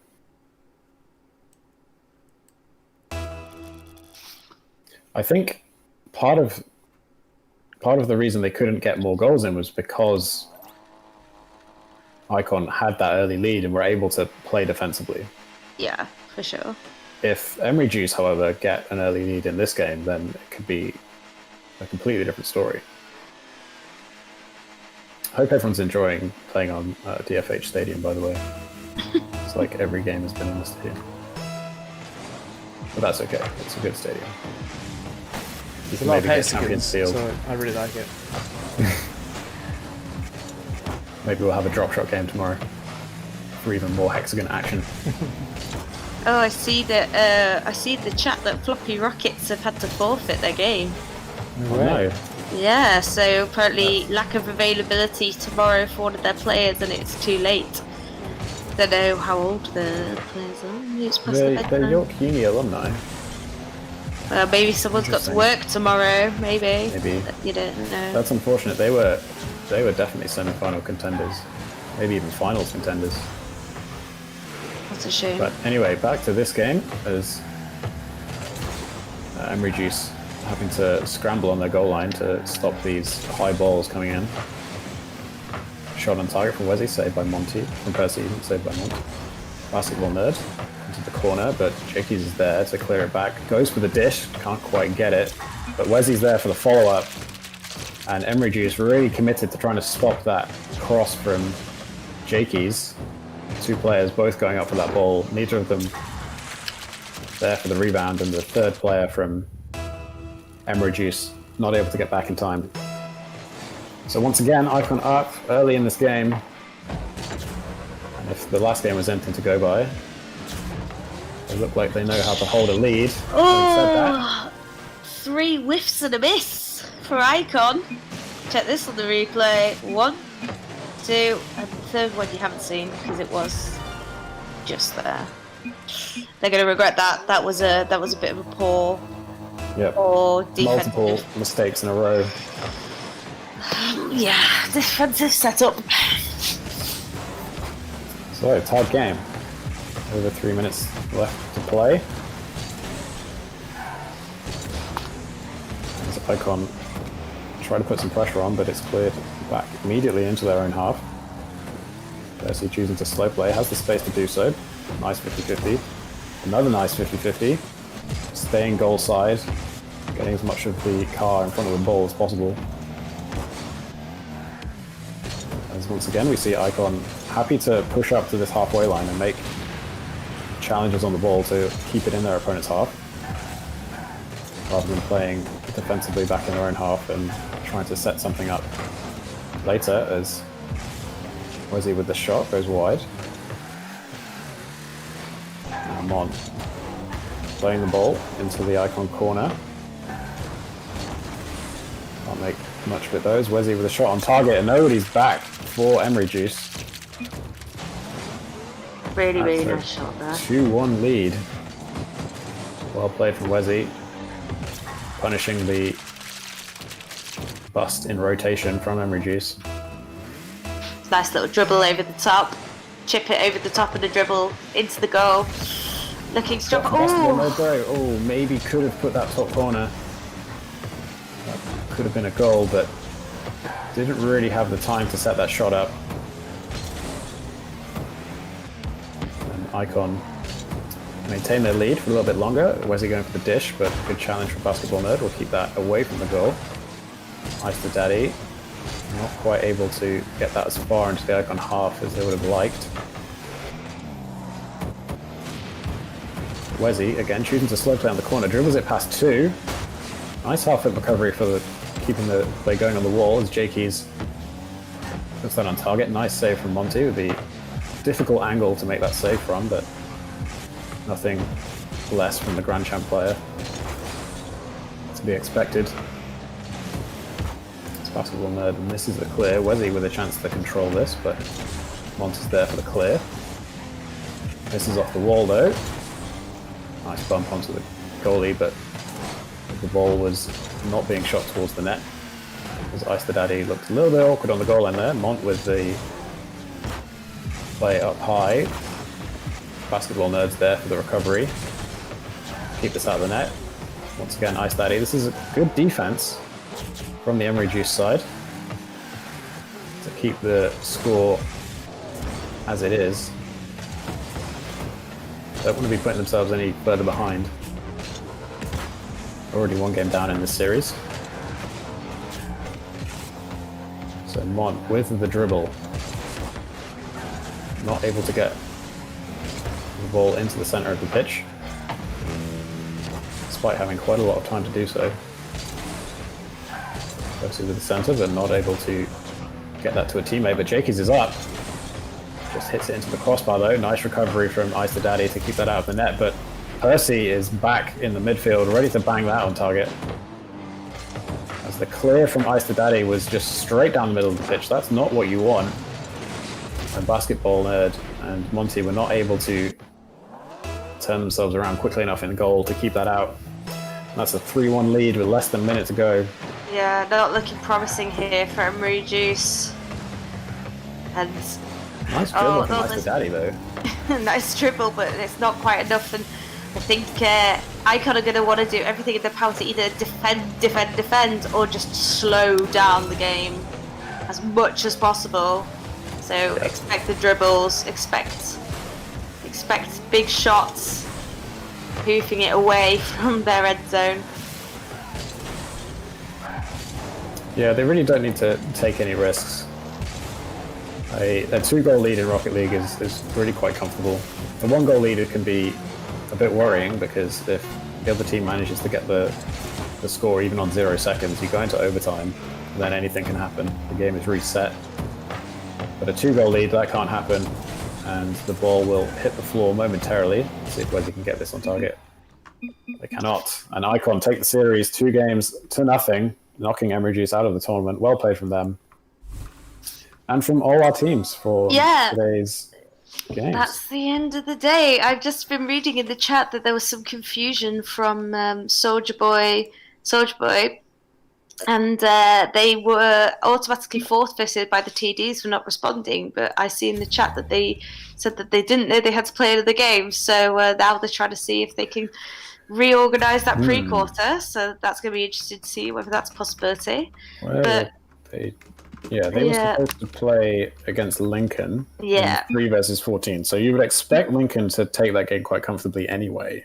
Yeah, but it's worth trying. Hey, let's play the games, you know? So looking at the results that we have currently, Everything Burns beating Pelts. So the Lincoln and the Soldier Boy, we don't know. Darksight beats... Just on that Lincoln Soldier Boy game, we're going to try and get that game played tomorrow. Okay.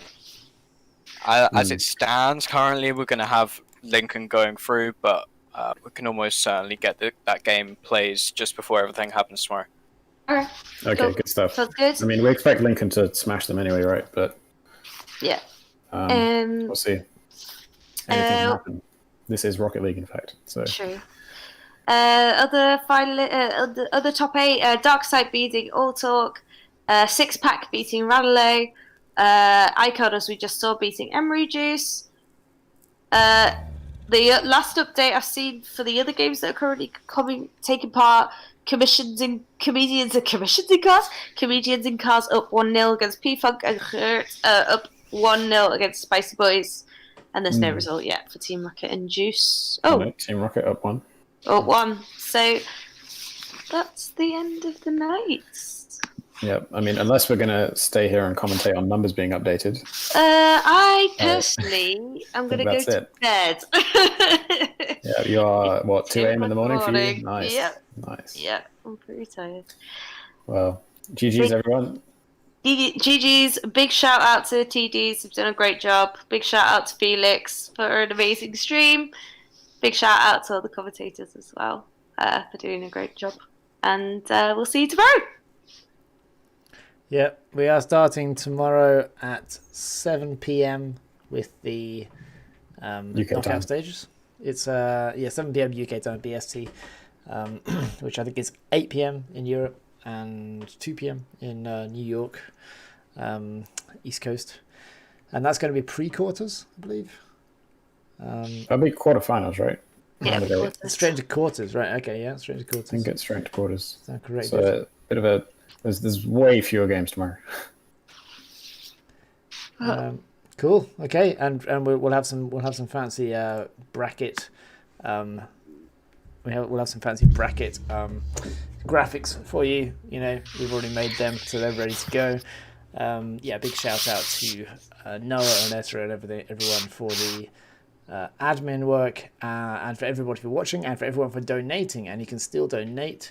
I will put the link in the chat just before I log off, so that before you go to bed tonight, you can donate 2, 3, 4, 5, £10, and you'll feel better. It will make you feel good, and it will do good things. We have donated, what is it, over... What was it? What did we get up to? 600 and something. Yeah, it was 630, I think. So already some amazing job. Currently at 655 Ezra updates. Oh. So thank you everybody for donating. Incredible. Great work, commentators and everybody involved. It's been a long night. My computer says 6 hours that we've been filming, we've been streaming this out. So everyone's done absolutely amazingly. I'm still looking forward to tomorrow. Like we've seen loads of fantastic Rocket League players today, and now they're all just going to face off against each other in all or nothing games tomorrow. It's the sharp end of the tournament.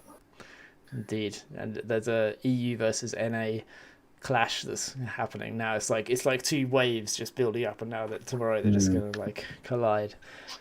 It's going to be super exciting. All right, thank you, Luke. Thank you, Sarah. Thanks. Thank you. Thanks. See you all tomorrow. See you tomorrow. Thank you for watching, and we will see you tomorrow.